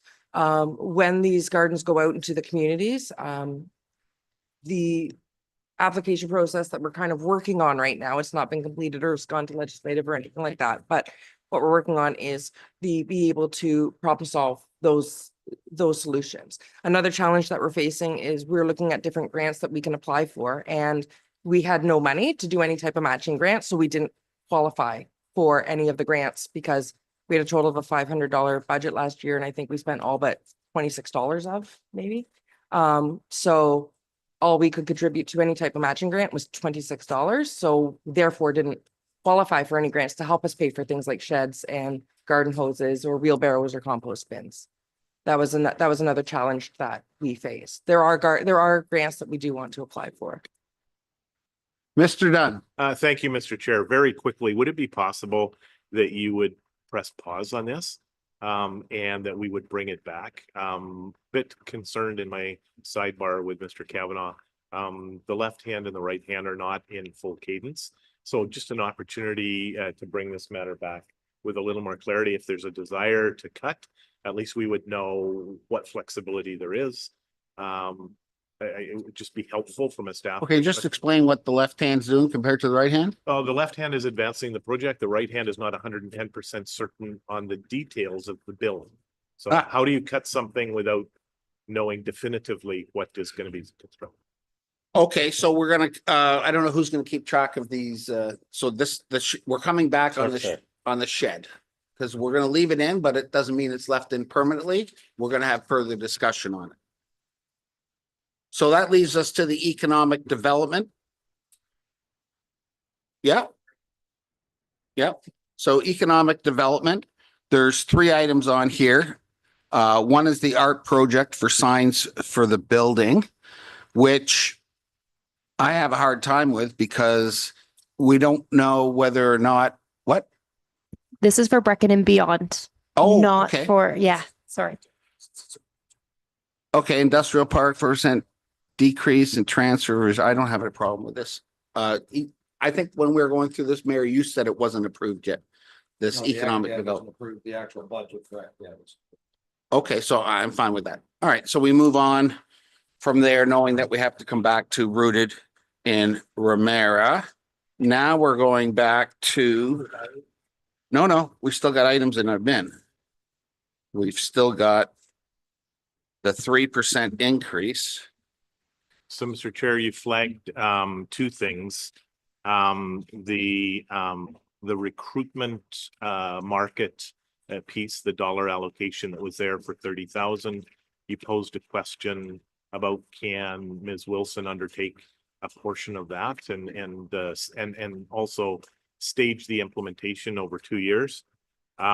Here is a suggestion, Mr. Chair, whether this is satisfactory to council or not. One, there's roughly half of the staff of the Township of Ramara that are bargaining unit staff, CUPE. We can talk about this in open session because there's an executed agreement with CUPE staff. Half of the staff under CUPE with a 2% adjustment for 2025. My suggestion would be to maintain parity with CUPE and allocate 2%. That would be a 1.7 reduction on what was identified in that that allocation. If you were to support that, it'd be about 90,000. And if you backed out roughly a third of the cost for consulting support, 10,000 you back out and get the majority of the work done next year. Ms. Wilson, your new CAO, will be dealing with collective bargaining and an opportunity to make sure that everything is lined up. So at the end of the day, 100,000 backing out 90 from a cost of living going from 3.7 to 2, consistent with CUPE, and 2/3 of the allocation for consulting assistance to be able to do the work, which would be 10, overall a reduction of 100,000. How can I not say sold when Brittany's shaking her head So going like, I I will- I can't will think be- of anything negative. I will declare on that if it's the salaries, you're back to Okay, it. so I just have a question. And so you're saying take it from 3 to 2 and we forget about that other percentage. We're not talking about doing another percentage in the next year. CAO, your mic. Thank you, Mr. Chairman. You identified backing out the 3% and removing the funds or the funds for consulting work, which would do the pay equity. Ms. Wilson identified 3.7 in the material. 3.7. I am suggesting keep parity with CUPE at 2. Okay. And have a portion of the allocation, 2/3, to be able to start that work. Okay. For the pay equity analysis. Any other discussion on this? Do you want to put the motion on the floor? I can't. I'm Motion on the floor. okay. And just to repeat the motion, it's going to go from 3% to 2% in the budget and 3.7 to 2. It's coming down 1.7. So it's the same as QP. it was never Brittany? right. 3.7 for the cost of living, and then the Right. 3% was to cover the pay equity study. So that would be a total of 6.7. That's correct. So now And we're now you're dropping saying it to it's going to 5, go down to 5. which will end up being a cost savings of And how about much are 80. you saving on the consultants? Because you're going to get in there and work away. Over 10,000. Perfect. So that's the motion. That's the motion. I got a second. Well, no, it's going to change in the budget. That consulting in the budget is going to go down $10,000. And then 1% on the 1.7. catch-up fees. 1.7. I don't get the 1.7, sorry. So, Mr. Chair, 2 adjustments based on 3.7 was identified for an adjustment, a cost of living adjustment. Yes, but that's passed anyways. Well, I would stop talking on that then, sir. I thought the cost of adjustment was a mandatory thing that we do every year to CPI. Mr. Chair, you were very clear in your explanation on concerns about the admin budget. I may have misinterpreted what you're saying, but I thought that you were not comfortable in supporting the cost of living adjustment. No, absolutely not. I don't want to put another 3% aside to bring it up to wage parity. Oh, well, I apologize. Can I clarify? Because my understanding was the number that we were using at 3.7 was the number that we were using, that we were in the shortfall for the CAO. And we're going to use that same number for COLA, but that was our own calculation, not actually one. So we're saying we could drop it by 1.7, keep it the same as QP at 2, and it's going to save us 1.7 on the budget. Yeah. But I thought we had a bylaw passed by council that the staff salaries go up by CPI every year. That was our CPI. You do? We do have a bylaw that says that we will bring it to council every year and tell you what we think it should be, but it's not an automatic. I see. Yeah. Okay, that's where I misunderstood. So I'm still fine with that. We save 1%. Yep. And then we're gonna save another 10,000 in consulting fees. So 1.7. Okay, done, That's fine. done. So I think maybe somebody should repeat the motion for clarity. Because there's nobody listening that would understand any of that. There's lots of people listening. We're listening. I don't think that was appropriate. My motion on the floor is that I we said that take there's the nobody listening at home, 3.7 Keith, but and thank reduce you it very to much 2, for the that's same not as the appropriate. QP. Point of order. Excuse me, I Point have the of order. floor right now. Point of order. I have the You floor don't right now. admonish me I off have the mic. floor right I'm now. calling a point of order. Excuse me, Chairman. I'm calling a point of order. Chairman. I've already called a point of order. She's called it. She wants whatever point of order is. She has the floor. What is your point of order? You tried to admonish me off camera. All right, off let's mic. forget about that. Let's get So- to what point of order is. That What do he you is want done? attempting to admonish me. And what I want is to have the motion repeated because the people at home won't understand all of that side talking that just went on. So I would like the motion to be repeated in clarity so that the people at home understand what we just agreed to do. I moved it and I was actually repeating it. So what we've said is that originally we had it at 3.7%. It was suggested we could go down to 2 to be equal with QP negotiations and the agreement with them. So we're going to reduce it by 1.7 to 2% and $10,000 off consult. Done. And seconder was Jen. And the All in vote- favor? Passed. And I'm again saying point of order because Belle just yelled at me Yeah. and I will not be shouted at. So please Okay. modify your next. tone. The only thing left here is I've got $76,000 written down here. What was that for? 76,6. The $76,000, Mr. Chairman, was a transfer Ah. to accessibility very much. reserve that the treasurer indicated there had been a resolution a number of years ago carried. However, it had not been implemented. And this was the implementing that 0.5%, Ms. Higgins, into the reserve allocation. Yeah. Does anybody have any comment on this? I'm really not in that favor of it because we can do that later and we're trying to get the tax rates as low as we possibly can. Councillor Fisher. My only concern is I believe that the intent of doing that was because there's legislation out by the province that we have to be in compliance by 2025. And I think that that money that was supposed to have been put aside in reserves all this time was to help bring our facilities into compliance with AODA. Well, I think my thought is that the staff should bring us what should be done on accessibility. If we have to be compliant, then maybe this isn't even enough. But No, I it's don't not. see the point of putting a random 0.5% in when we can, that's basically a half a point tax increase. If I may, yeah, we did it years ago when it was like 20,000 a year. And because we knew these rules were coming, this went in almost 20 years ago and we had to do all the community centers, didn't even have automatic door openers. And that's when the previous government had a deadline of, you would remember CAO, everything had to be fully accessible, including privately owned businesses.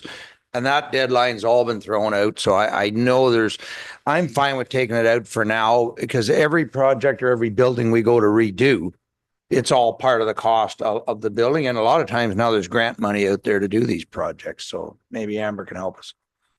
Through your chair, I am the secretary to the accessibility committee, and we had a consultant join us this year to do a review of some of our facilities. With consultation with the consultant and with staff, we have put together some ideas for the money. So it's not just, we're not just going with the 0.5% and not doing anything with it. We do have plans for it this year. So some of the recommendations were to put $3,000 towards the Moby mats for our public beaches. Some signs for our facilities need to be updated as well. These were a part of the recommendations from the consultant, as well as we need to continue to work on our assistive technology and training for staff. And with the website, I know that some of the funding will be going towards the update for the website. And then there's also a few other things like we're trying to save money for retrofitting the Brecken Community Center. And also one of the larger concerns in the township from an accessibility standpoint right now is the medical center, making the front door accessible, because we had somebody attend with us that was unable to use the door in a wheelchair successfully. So we are there are some funds that we're hoping to use from that 0.5% this year towards that. Deputy Mayor. I thought earlier, Manon, you mentioned that we already have $168,000 in reserves for accessibility that's been set aside. We do based on 2024 budget, but there's some purchase that were done already that I need to bring back a report to council, including the consultant work. So we'll be pulling from reserve in 2024. Do we need the full 76,000 in 2025? Probably not. Maybe it could be reduced to, I don't know, 50,000 and next year maybe have like a full budget. But I think we need to set some fund aside to be able to do all those projects. But all those projects to me didn't still equate to 168,000. I'm just curious Oh, because no, not at all. right, But I so mean, we when- already, sorry. sorry, no, I'm just curious if we reduce it this year, we're really in need of trying to get that percentage down for the taxpayers. I'm just wondering if, like Councillor Snutch said, if we were to reduce it, say down to the 20,000 we previously used to give for this year to give us a bit of time, that still puts it up to 188. I don't think we're going to spend 188 next year and use all the reserves up. We could just pick away at some things next year, get it done, have a better idea what we need to continue saving for. Does that make sense? Through your chair, that does make sense. And it's just that some of the money we were going to be putting into reserves for future projects. So that was part of why it's a bigger amount. Okay, thank you. I believe the mayor wants to put a motion on the floor. I would reduce it to 38. I'd cut it now. 38? 38. Okay, I'll make the motion to reduce it to 50% of the current 76. Okay, and you're second it? Oh, yep. Okay. All in favor? Well, you haven't got to put your hand up. No, you didn't. I don't even know. Go if ahead, go ahead. 38,000 I Go don't ahead. even know if, excuse me, I do not know if 38,000 is enough because there's a whole side conversation going on between three people here. Yeah. And I don't know if 38,000 is enough. So if you, like, if we can just have answers, it's not fair. They've done the work. Yeah. And I'd like to hear from the staff, please. So the 168,000 that was discussed before, this is including the transfer we were planning on doing. So if we remove it, we don't have that amount. So the balance as per the 2024 budget is 111. And we are using some of this money in 2024. A report will come to council in December. So just to clarify, we don't have 168. That was the projection using the 2025 budget. Okay. Anything else, Councillor Bella? Can we go to a vote?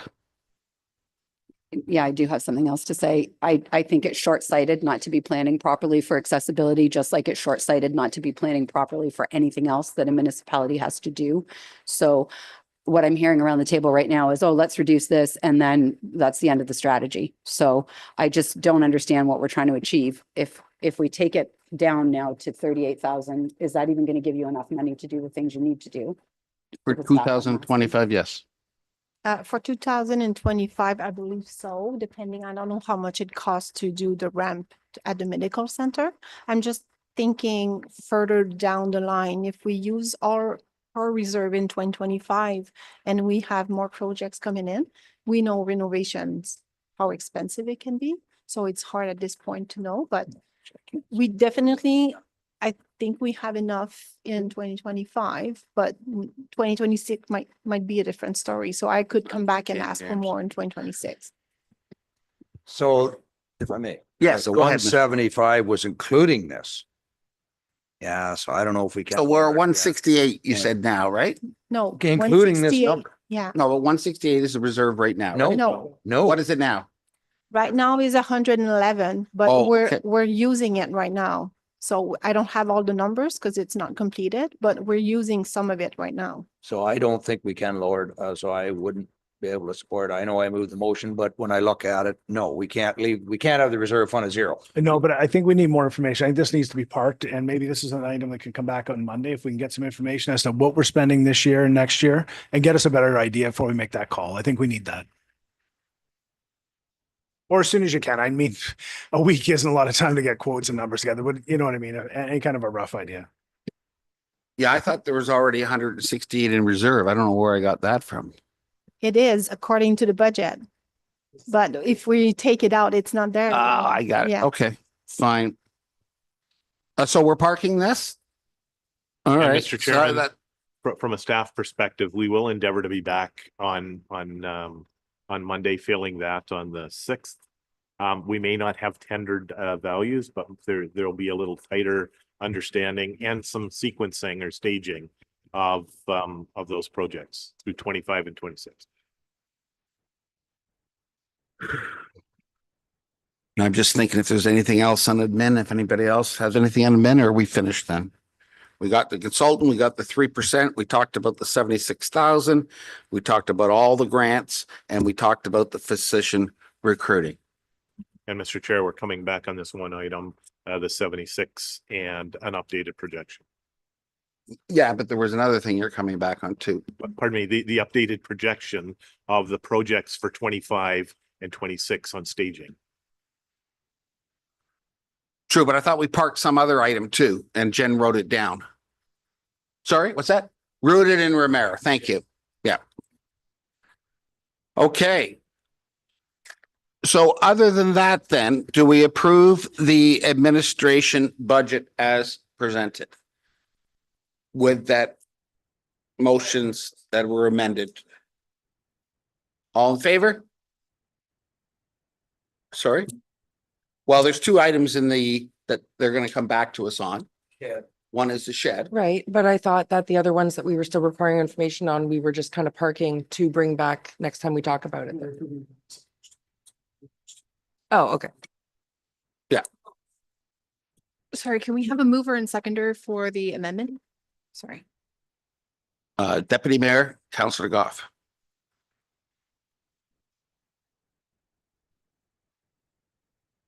Sorry. I just want to clarify something. So even the budget that has been approved will have a slight modification because the salary decision impacts every department. I just want to make that clear. All right. All right, so I believe we're on fire now. On fire. All right, we'll be back at 3:00. Break.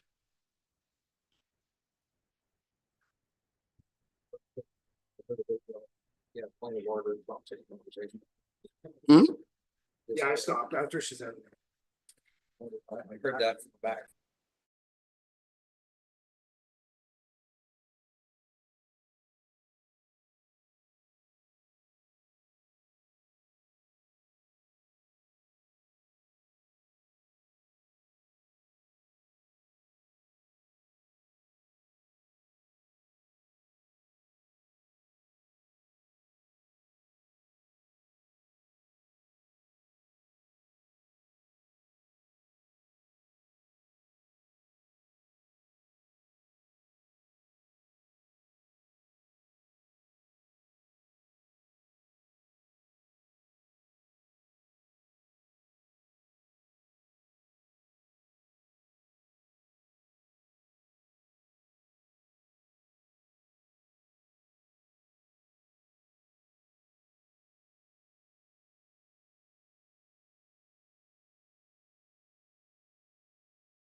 have full attendance right now. And you Thank do have you. quorum. All right, we're on to the fire budget right now. I'm not really, I can't remember why we actually pulled this. I think it was Counselor Fisher and the training officer trainer, but I'm not 100% sure. Are there any other issues other than the training safety officer issue? All right, we'll open up discussion on that point. So in other words, the rest of the budget looks like it's going to be approved except Well, yeah, this item isn't actually included in the budget right now. right. And I don't feel there's probably an appetite at this point to include it in the budget, but I just kind of wanted Chief Stong to kind of explain, because I do know that he has brought it back a number of years for training officer and fire prevention officer. We did have a quick discussion in the hallway about why it was removed, but if you could just kind of maybe bring like the importance of, at least maybe even for next year, like by deferring this again by another budget, what this might look like moving forward and the importance of it in future budgets by not having it included in this one.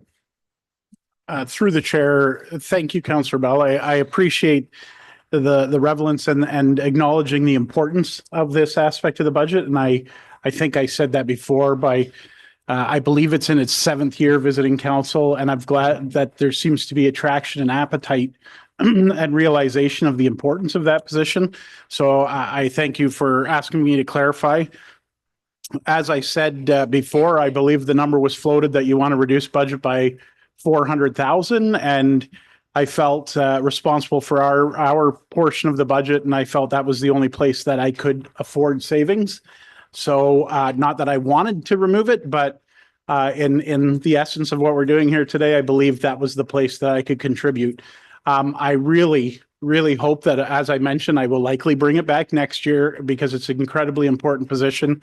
And I hope that recollection comes when we sit at the table again next year. That's all I can ask. Any other comments from council?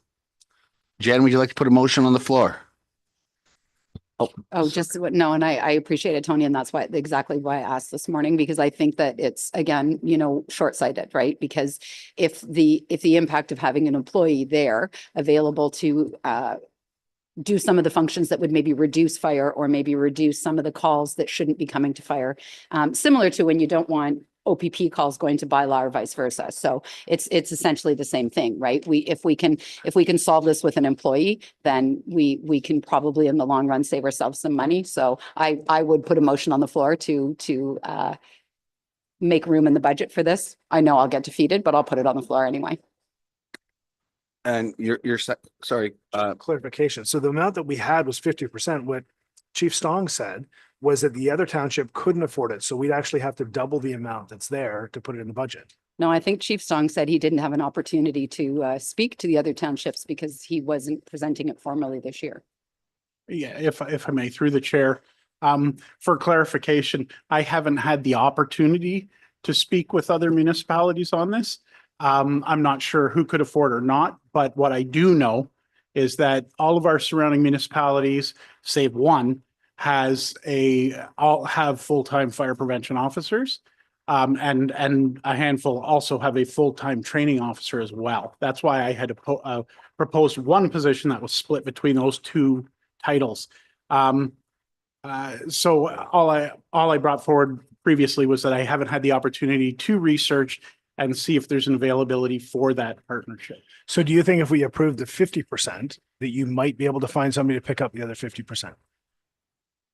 I would love to say yes, because I would hate to turn down a position. But I couldn't give you a fair, I've only told you what I know, as that there's full-time out there. So getting that half-time may be a challenge. I'm willing to accept that challenge because I think it's the right move forward. But again, I think I've said all that I can say about trying to be cognizant of the financial burden. Okay. I would support a 50%, not a full 100. I can modify the motion to a 50%. I'm fine with that.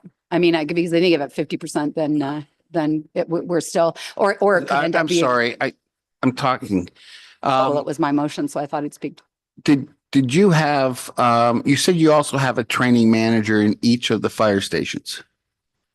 I do have a volunteer training officer at each hall. So mandating training to them, I can for a Wednesday night when I have them. But I can't say, and further this week, I need you to organize training for the municipality. I need you to follow this curriculum. There just isn't that. With a volunteer department, it's great, but it's not like full-time where I can say, you must, this is what we have to do, please. And will you show up tonight? So what happens if we That's the gave job you of- there's 80,000 more in the budget. I mean, what would happen if you had another $20,000 just to spend on the same people doing the training? So you get more training, but it's not a full-time thing. You just get everybody doing, extra work, which would they get paid for because they get paid by the hour. I appreciate your thought on that, but if I may speak freely on this, is these people didn't sign up because they needed more money. They signed up because they needed, and I believe that. I truly believe that. They signed up because they felt they could do something for the township and they are passionate about fire. And training doesn't fall under that. Well, no, our training officers are all in 100%, but I'm burning them out. I'm doing a new recruit practice or a new recruit hire this year, which takes 120 hours. The recruits don't get paid for, but my training officers have to be there and they have to maintain all the training of all the other firefighters as well. So they're basically giving up at least 2 weekends a month, 2 full weekends a month.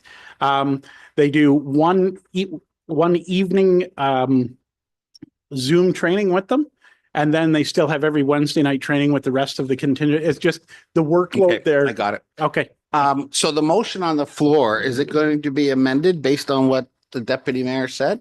Yeah, I can amend the motion to say 50% time. I guess my question to you, Tony, would be if we go with the 50% and then you can't find a partnership, can you take on a half-time person and still use the 50%? And then at least we're getting something instead of nothing, because then I think that's a win. We've got something to start working from to go on. And I know from emergency management meetings, there's opportunities out there where you could do some, and you're doing great work as it is. We've talked about this in there, but that there's definitely gaps. So there's certainly opportunities. So I feel like if you would still go ahead and have a half-time person, then as long as we get a win.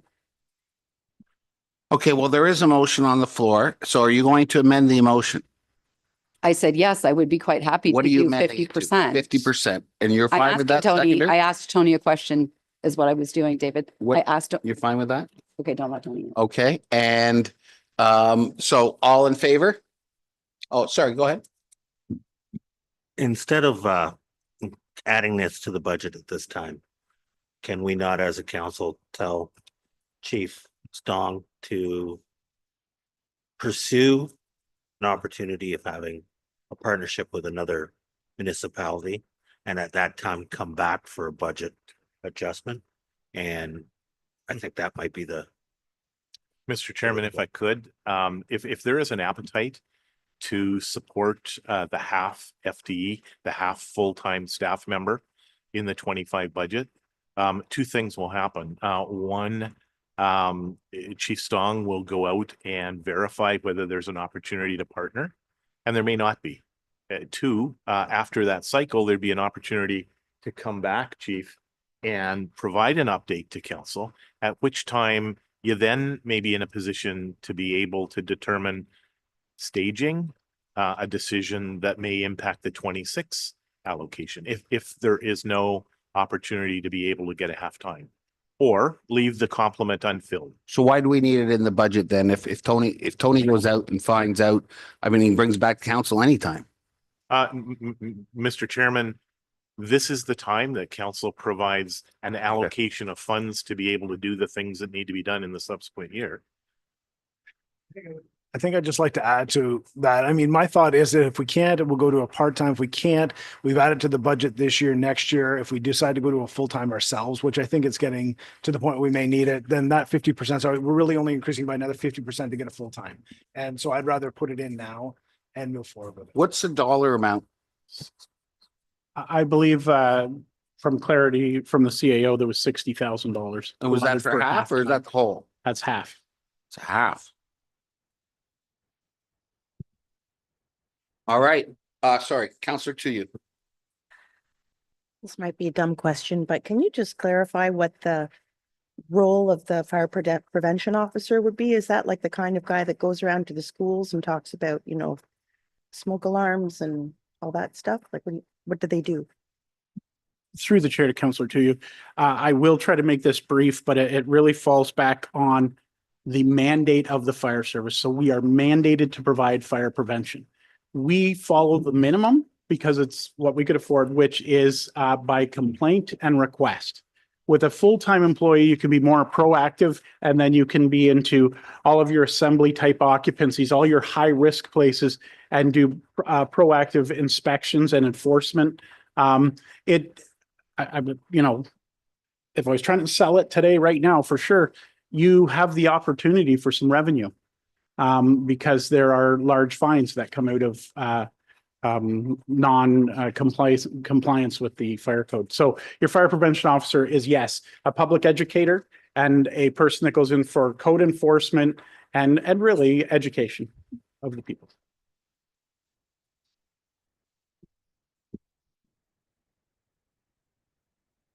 Okay, so all in favor of the motion?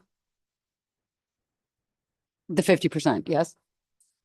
Okay, so that motion passes. So there's 60,000 being added to that. So we saved 100 and just spent 60, so we're up 40. From your perspective, Mr. Chair, you're still on the right side of the ledger, correct? All right. So with that in place, that fire budget has now all in favor of approving the budget, I guess, all in favor, done. So it becomes passed as amended. Where do you need it? All right. All in favor? Okay. I know there's a deadline of 3:45 today, just so the meeting will end at 3:45.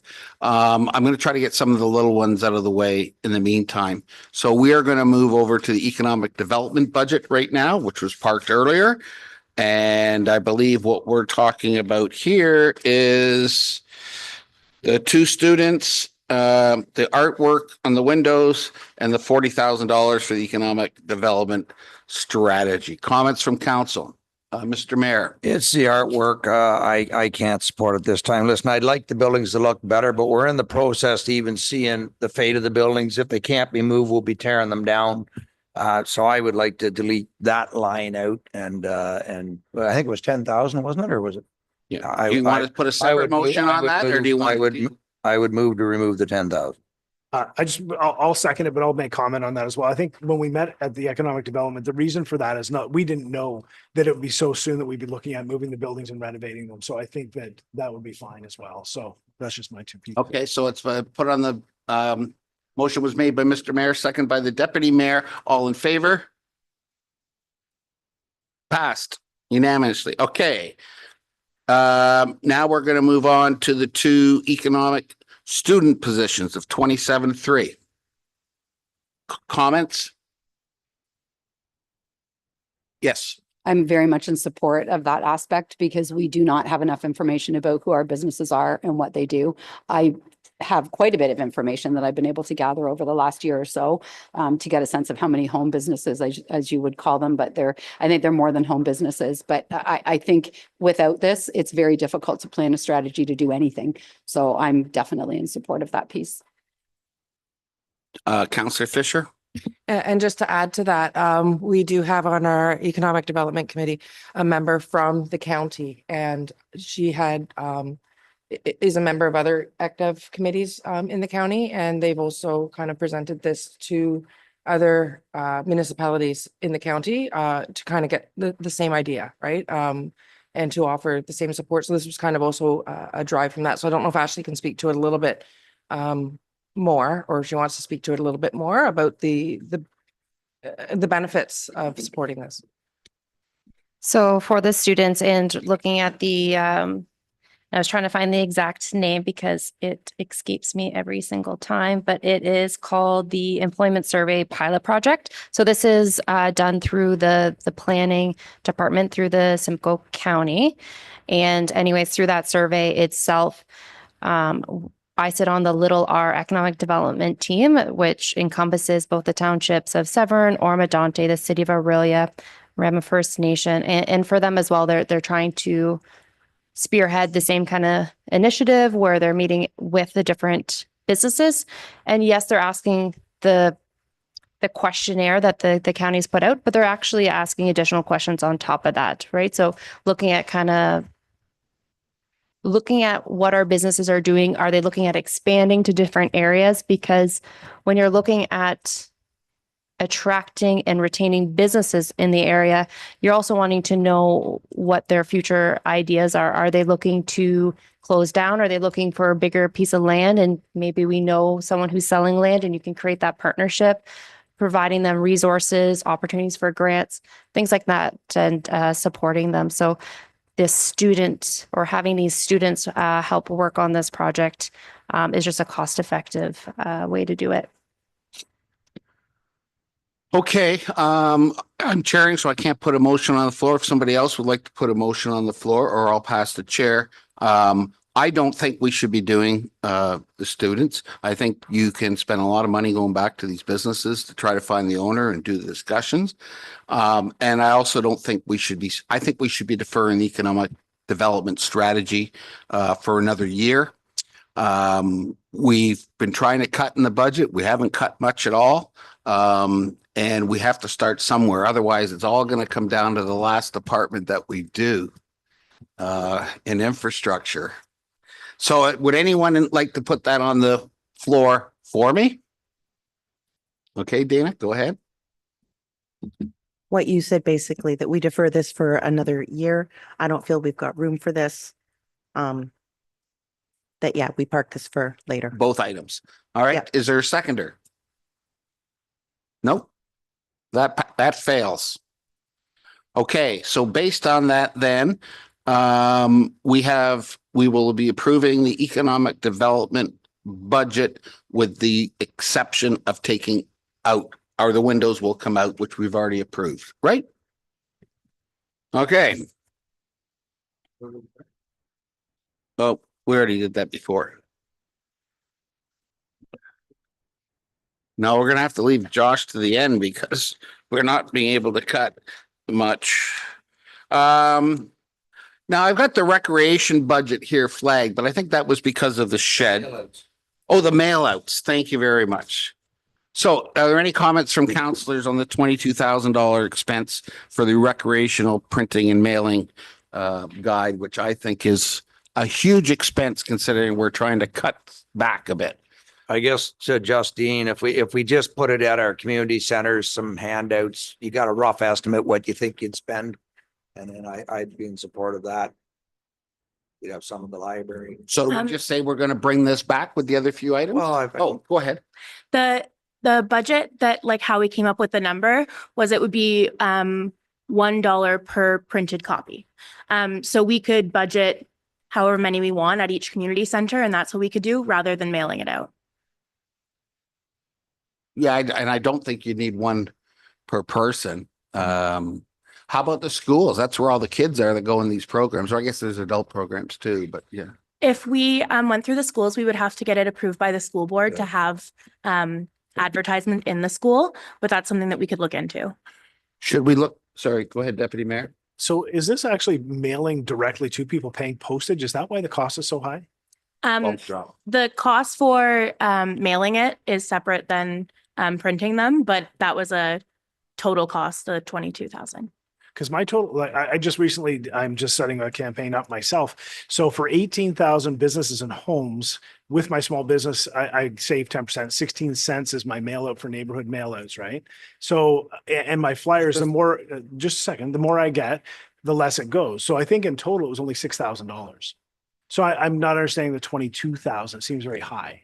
It was the cost of printing it per home. Like it's like a booklet, so it's quite a few pages. Okay. So the expensive part wasn't the mailing; it was the printing it per home per person for 3 times a year, because that's how often we do that's how often we would do the mail out. So could we do digital though with a scan code? So the scans it takes you to the PDF online?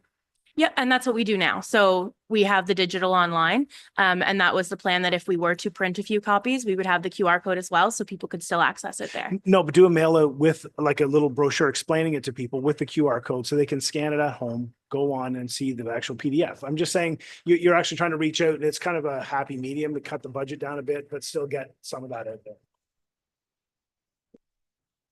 Thank you. Counselor Bell. Thank you. I think that the online version is great, but I also think that we need to have some mail out available. So what I would be recommending is not necessarily printing one per household, because I don't think that I don't think that's necessary. I think there are a number of people who access online, but what I do think is that we should have some number that are available on request if somebody would like to have it mailed to them. So I think the way to do it is come up with a number that we think might be requested by print. And then if you run out by print, then we know next year that we need to print a little bit more, or by mailing. You can do so many on the first mailing in the spring, and then if you run out, you do a little bit more in the fall. So I think we should come at it from a different perspective and take a look at what number is. Look at your requests over these last year or more, and get a sense of. And I know it's going to be a pie in the sky number the first time. You'll be guessing, but if you could come up with that number, then we could say, well, we'll print X on the spring one and move forward from there. So we don't reduce the budget altogether, because we do have a population of people out there that absolutely want to receive by mail. And we're missing that population every time we force it online. So I would like to say we reduce it and we set a number. So whatever that number is, we print half or a third, and we see if that's the right number. And if it's not, we take that learning and then we revamp it the next time around. So I think since the recreation budget has to come back to council anyways with a recommendation or something on the shed, we should maybe put this in there and allow you to come back to say, for $5,000, I can print or whatever it is, and give you an opportunity to come back, and we just won't pass the recreation. Does anybody have any problems with that? Is that the sheds in here? Is that where it is? The shed is not disguised. Yes, Okay, the all right. recreation budget. Yeah. All right. So Clarification, please. So the budget is good except for those two items in rec, with bringing something back, which Ms. Higgins will not happen. Maybe will happen for the 6th. the recreation budget, you mean? Correct. Yeah. Yep, that's my that's Okay. okay. So now.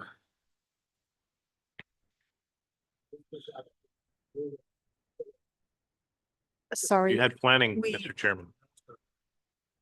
Go ahead, Minnow. We skip planning. So if you're trying to go with the little ones, planning would be a good one. Yeah, and I think planning was because You're not gonna win. the what? 67,000 on the planning. What was it for? You want to pull the 67. You want to plan the zoning. So go ahead and enter your motion, sir. Well, I think there was even some discussion that it could be reduced. I think Wally said that on the phone, that maybe with some extra work that he can do it. Sorry, Councillor Snutch, I didn't hear him say that. Is Wally, are you still here? Yes, I'm here. Yes. Did you not mention that there was a chance of reducing that? We Said could based look- on staffing levels, et cetera? Based on what we can do in-house, there's a possibility we could do some of the work, but we really looked at everything we could do. We had started with 100,000. We were just comparing it to the OP. The OP started in 2017, and we finished it off this year with approximately 40,000 or 50,000 in consulting fees. But there was 100 and change put in before through previous administrations, before COVID and during COVID. Before it was shelved. There's a lot of work that still has to go in terms of mapping and adjusting. And really, it's a risk management thing. Outdated policies. Our zoning bylaw is 20 years old at this point.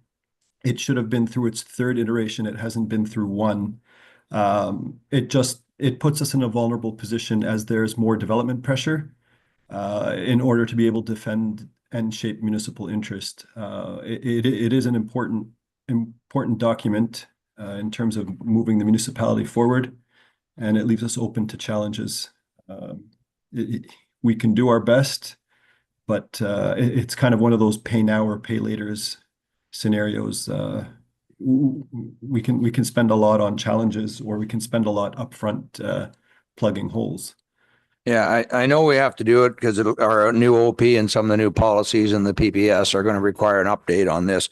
I would like to leave it where it is. And if Wally and your department can find ways to save money, great. And that'll be a surplus at the end of the year. But I wouldn't want to risk not having enough to get this done. It's one of our core documents. Zoning bylaw, that's like everything. Okay. Well, is there according to the mayor and Councillor Goff, there's no appetite to reduce this, and there's none over here. So we're just let that go.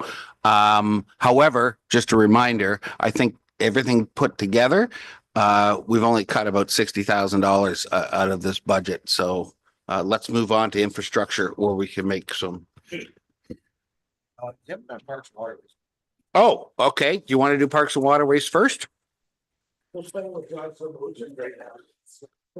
We will do Parks and Waterways first. So, Mr. Chairman, I know that you want to deal with that matter now. At the end of the day, whatever determination council does on that budget will not impact the tax rate. If you have a desire to give direction so that staff can come back Monday the 6th, you've got about 20 minutes to be able to give some direction on infrastructure that would be very helpful for staff. Okay, let's move to infrastructure then. Comments from council?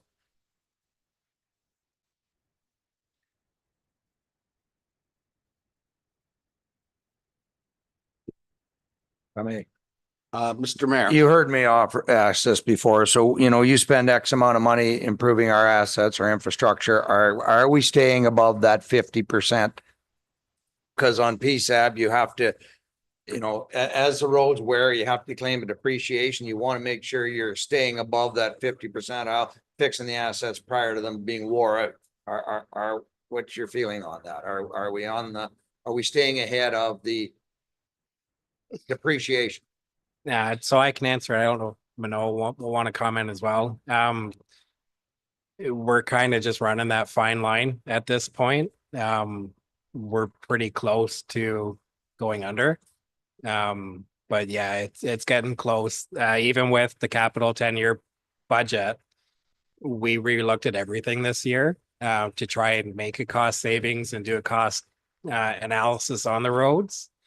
So you'll notice with that 10-year capital that was passed this year, there's a lot more preventative maintenance work rather than reconstruction to kind of keep that fine line.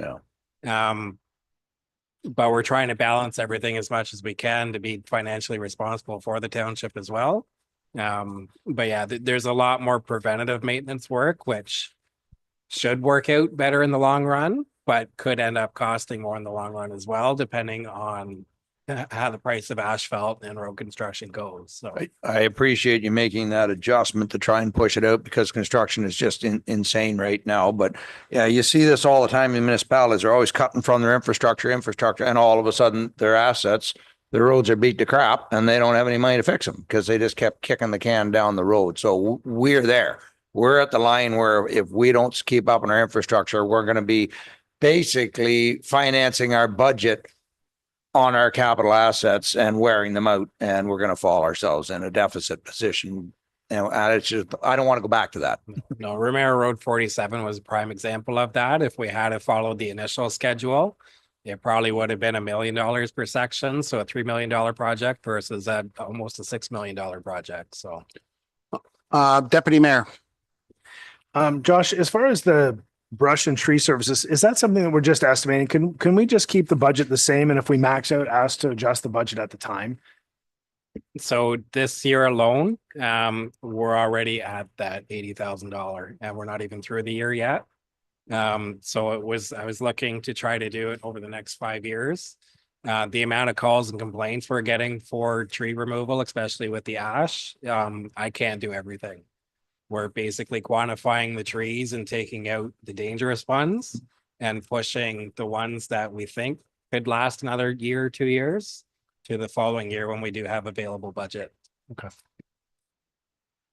Okay, just in summary, we started off with the 7% increase. I think it's about 6.75% at this point, if I did the math correctly in my head. We have to cut somewhere. This is the last budget. Do you have any suggestions on looking back that you would say, boy, if I have to, if there's certain things that we shouldn't be doing, we shouldn't be doing, because I'm not going to be approving a 6.75% tax increase. The rest of the people might. I don't know. Does the council feel that we've reached a limit, or do we? Councillor Goff. I like looking through Josh's infrastructure budget. I don't know where he can make any more cuts to it that aren't going to be really noticeable. He's done a great job of doing the bare minimum in order to get us through, and we keep on asking infrastructure to, I know that's one of the biggest budgets, but to make as many changes, cuts as he can. And I think he's at the point where we can't go any further. He just said that we're just barely keeping up with our capital. So if we do at this point, we're talking about a 6.75 tax increase. Deputy Mayor. Yeah, but I think the most important thing that we remember is if you take the 6.75, you reduce it by the 2.6, that's just OPP, it brings us down to 4.15, which is a fairly reasonable number. And the 2.6 we have no choice with. Councillor Fisher. Yeah. And I'm not sure that taking it out of infrastructure, like maybe we need to go back and look at some of the other ones. Just as an example, I'm not saying that this is where it needs to be. Like when we passed the trails budget, it was identified that they have some projects, but not necessarily all identified. They're putting things into reserve, that there's some maintenance work they need to do and some surfacing. So if without any identified, and this isn't me trying to sound all snooty, like I'm asking for, a shed and have a plan to say, this is how I want to spend the money. And Trails is coming back saying, well, we want to do some little bit of work here, maybe some maintenance over there, but nothing's been identified to council. On what, sorry? On some of the trails projects. Like there are some, like with some of the gates and everything like that, but then there's other stuff that like, well, we're going to put it in reserves because we might need it next year. I'm not asking, right? I don't think so, but So go ahead, Manuel. the trails budget only have 17,000 in capital projects this year. They don't have a lot. Right, but in the trails budget, there is money going into reserves as well. Yes, because they owe that money to the general reserve, so we need to put it back in. Oh, so they owe it Yeah. back because the grant is a $50,000 grant. It's to fund the budget, yes. But they already reduced their budget quite a lot, and they're only allowed to spend 17,000 in capital projects, so it's not. Oh, and this is It's not me just mostly- picking on trails. It's just as Yeah. as an example, Yeah. right? Like just as an example, like I recognize that, yeah, we do need to, or not, like maybe we are comfortable with this, especially when the deputy pointed out that about a third of our increase is due to OPP costs. Mr. Dunn. Thank you, Mr. Chairman. I do believe that there's something that may get things closer to where perhaps all of council may get behind, but it does entail utilizing a dedicated reserve, and it happens to coincide with the last comments from Councillor Fisher. And Ms. Higgins can explain what's in the policing reserve if you were to eat all of that in 2025. What that would look like from an overall tax increase, pardon me, a municipal tax increase and overall. So this is just an estimate because we don't have all the numbers and we need to do all the adjustment, but high level, if we use up all the money we have in reserve for policing cost stability fund, which is I'm sorry, can you say the fund again? policing cost. Policing, stability fund. okay. Yeah, sorry. Okay. So we have 185,000 in there, and it's exactly for situation we're running into this year. So if we use that this year to fund some of the increase, That works out about Then- 1%. we could be closer to maybe a 5.5 tax increase. Mr. Mayor. I actually remember setting up that fund because when we first got OPP, the rates were jumping all over the place. And listen, the fund was set up for years when you get a 23% increase. So yeah, I would say you would apply the entire fund and then hope you don't face another 23% next year. Now the CAO's head's about to explode. So No. My head is not exploding. I need to rely on Ms. Higgins, but Mr. Chairman, absolutely save and accept. The impact is not just for 25. There'll also be an impact in 26 once that retro has been dealt with. So I believe. Or I don't understand about the retro. The big bubble is the salary adjustments associated with policing costs that go back 2 years, I believe. Is it 2 years, Ms. Higgins? Yes, they go back to 2022. So that's it. We don't have all the details, but it's probably a big part of why it's increasing so much this year. All right. So if someone can just explain that to me again. So what you're saying is this huge increase was caused because I had to go back. Correct. So there's an adjustment, retroactive adjustment, and then the base is incremented in whatever that new allocation is. Ms. Higgins earlier today, perhaps everybody's forgotten, indicated that she's having a conversation, I believe on Friday, that will give a little more clarity. What I'm suggesting, Mr. Chair, if you allow Manon to move forward, she can identify how much of that policing reserve could be applied. You still have to have that base so that you're not scrambling in 2026 trying to bring up the base to the new base. Well, I honestly, I would, yeah, you could, but we can always deal with it in 2026 too, right? So I think we should apply the whole thing to it. I don't know how we exactly do that, but well, need a motion. Manon has more work to do. She indicated high level, Mr. Chair. She's got adjustments to do and to look at all of those numbers. So what do we have to say right now to get that? And then I'll call Councilor Bell and Councilor Fisher for what you're how about a saying. motion? We tap into that fund to stabilize the precinct. And then we'll get a advise report. when we're coming back on the other 3 items, Mr. Chair, that we advise Okay, council. I'm fine with that. Yeah, but just still retaining whatever amount is appropriate. We don't want to wipe it out. So Councillor Snutch is advocating to clean it out completely.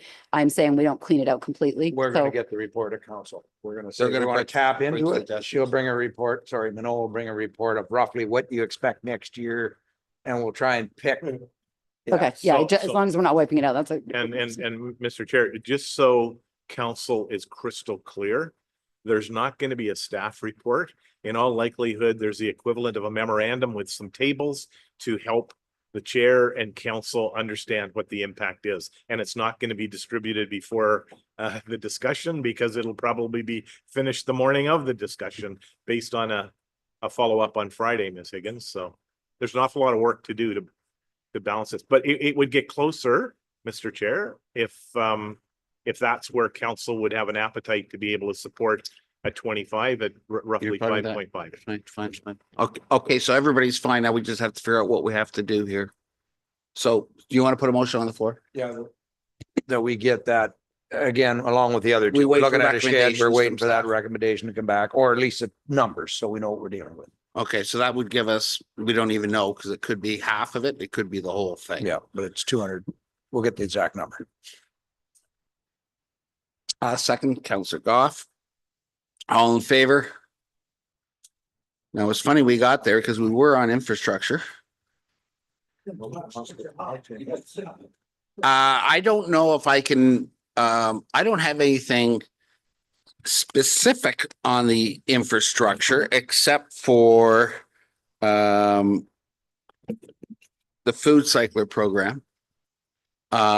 And it's only $5,000, but I don't think I can comment on the whole infrastructure until I know what that revised tax rate is. Because as I say, I think that's going to bring us pretty close to where we are, but I need to know if it's the whole thing or half of it or a third of it. So does council agree that we can leave the infrastructure sort of open? We don't have any requested changes. We just won't pass it because at some point we'll have to go back over everything if we need to pick up another couple $100,000. You know, Go I'm ahead. gonna move, we pass infrastructure. I can't find any. And again, if we want to argue over $5,000, I mean, it's not even gonna make a blip on our budget. No, but it's, So yeah, we I'm do. gonna order that we approve it. At this point, we've approved all the others. And if we don't like the bottom line and have to find ourselves back in committee of the whole, then that's where we end up with. So I would move. So we still have an opportunity down the road to, Prior to the budget being passed, we have an opportunity to actually go right back and do another budget meeting if we feel we have to. okay, and where are you standing on the food cycler program? It's $5,000. You wouldn't even notice. Yeah, so I'd like that out of there because I think it's a waste of money. I It's nothing. Well, it's $5,000. We'll give Jen her shit. Anyways, I'm gonna put it to a vote anyways. But I need someone to put it on the floor if that's the case. What, to approve the infrastructure? No, because I want the food cycler thing. Hmm? sorry, I'll speak to the food cycler before you remove it, please. What? I said I'd like to speak to the food cycler if your intent is to remove it. I think we heard the argument loud and clear. Can you summarize it quickly and rather than the I same didn't even thing? speak to it yet, so I don't Yes, know you what you're did. You talking were about. No, talking I about spoke the letter to that went Councillor, out. right, that was Actually, I'll do procedure. a point of order, folks. First, if you want to enter a motion, Keith takes the chair. Or I can take the chair. It doesn't, I'll take the chair and then you need a seconder. So you want to remove the $5,000, you'll move Yes. that? Do I have a seconder to remove the five? Okay, I have a seconder. Councillor Bell. Thank you. So I'll start by saying, first of all, when the notion of removing organic pickup was passed at county, then Mayor Duffy is quoted as saying he wasn't aware that it would mean the Lagoon City condo owners would be left out. So that's a direct quote. So what's happened is we're in 2024 now. So for 11 years, the people who reside in the condos have been not had the benefit of having their organics removed. And that was not part of the equation when this all happened at county, just to start with. And yeah, at $5,000, we're talking 50 cents a person. And it would be a really small investment in righting a wrong that was done a long, long time ago. It may turn out that it doesn't work, but I do know that it does work very well in other communities. All the information says so. And there's quite a number of people in Lagoon City that are quite excited for the opportunity to try it and find out whether it can alleviate the problem. And at the end of the day, it just generally speaking, we all know that we're trying to stop moving organic waste around because it's heavy and expensive. So I can't imagine removing something so small. And then if we were going to do that, there would be a whole revisitation of the budget because I'd want to go remove all kinds of things, right? Because we're just talking about a very small investment into helping out quite a number of residents who have been left out for a long time. Any other comments on it? Deputy Mayor. Yeah. I don't think there's a wrong to right, in my opinion, but I think county made a decision not to include multi-residential units anywhere in Simcoe County. So it was just standard. But I do believe that organics are a great option for people. I just don't believe in this technology. I've been doing this 30 years in the private industry. This technology, anybody in the private sector would not even consider this. And that's why I won't support it. I just think that it wouldn't end up being, in fact, $5,000 for us. I think that the whole point of it was that county was intending, or we had intended that county would go in as half. And it seems to me that the director of waste management at the county is indicating that he would not vote for that. So we would be stuck with the cost, it seems, of the whole program. So it wouldn't be just $5,000. Any other comments? Very quickly. Yep, thank you. Oh, sorry. Thank you. I also spoke with county at length over this because the one of the condos in Lagoon City did win being part of the pilot project, the overall larger pilot project. But that pilot project is pilot. It doesn't mean it's going anywhere. It still has a long way to go before it gets presented to county council and moves forward from there. So I think that, and yeah, I mean, the previous mayor was quite frank when he said we made a mistake, and we did make a mistake because these condos are not apartment buildings or city townhome complexes. So it's a completely different, these are, yeah, not apartment buildings. They're townhomes with an entire outdoor space to go put this, so reduced waste into, so. Okay, so no, all in favor of removing the $5,000? 1, 2, 3, all opposed? Is defeated. Turn the chair back to you, sir. I do have to step out here very shortly. Well, you might as well wait for the infrastructure vote. Is it important? Because we're going to vote and we're going to adjourn. Go ahead. Sorry, you want to finish infrastructure? I just need a comment before we finish. Okay. Go ahead. Okay, so we had all the motion of what's approved and not approved. I would just like some direction from council of what's your intent, where you want to land? Because if I'm close to it, I could come up with like suggestion to make it down to the tax increase that you are comfortable with. So if I could have that from council, that I could have something ready for you for next meeting. I think as close to the 5 as we can get. Most of the 5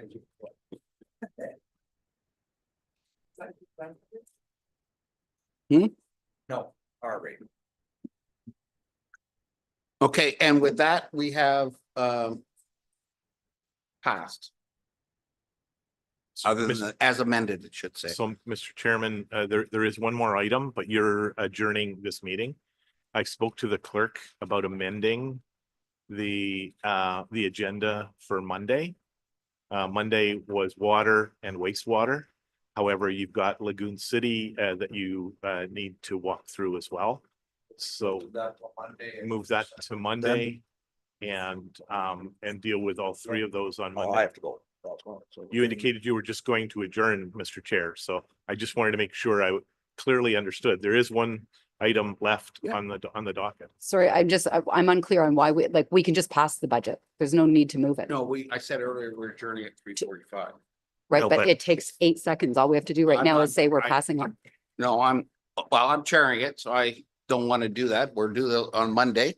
That way we can end. Can this you on at least time. tell us what it is that you're objecting to so that if there's information that's needed, we could gather that between now and Monday? Because there's nothing to object to. So I'm confused by why we're trying to hold it back. So if we know what it is, then the staff would be able to bring us back whatever it is that you're questioning. No, because that's going to take a while to get into, so I'm not prepared to go there. You're handing the chair back? Yep. If you're handing the chair back, then I will make one comment before I adjourn. I did have a counselor accuse another one of swearing at this table. No other counselor heard it, and I've known Dana to you for 10 years. I have never heard her swear ever. So I don't know what you thought you heard. If you're calling me a liar, I'm not going to accept that. She didn't speak. She mouthed I would it. like to finish. She mouthed talking. I it would across like the to room. finish. Okay, well, every time somebody's mouth moves doesn't mean they're talking about you. Would you like me to repeat So the word I- she said? Because I don't want to say it in public. It's very I'm impolite. not going to listen to you. I said nobody. Oh, no, of heard course you're any not going to insult. listen. Point of order. This is Nobody heard any insult. I want it for the record that Dana to you did not swear. And with that, I'd look for a motion to adjourn.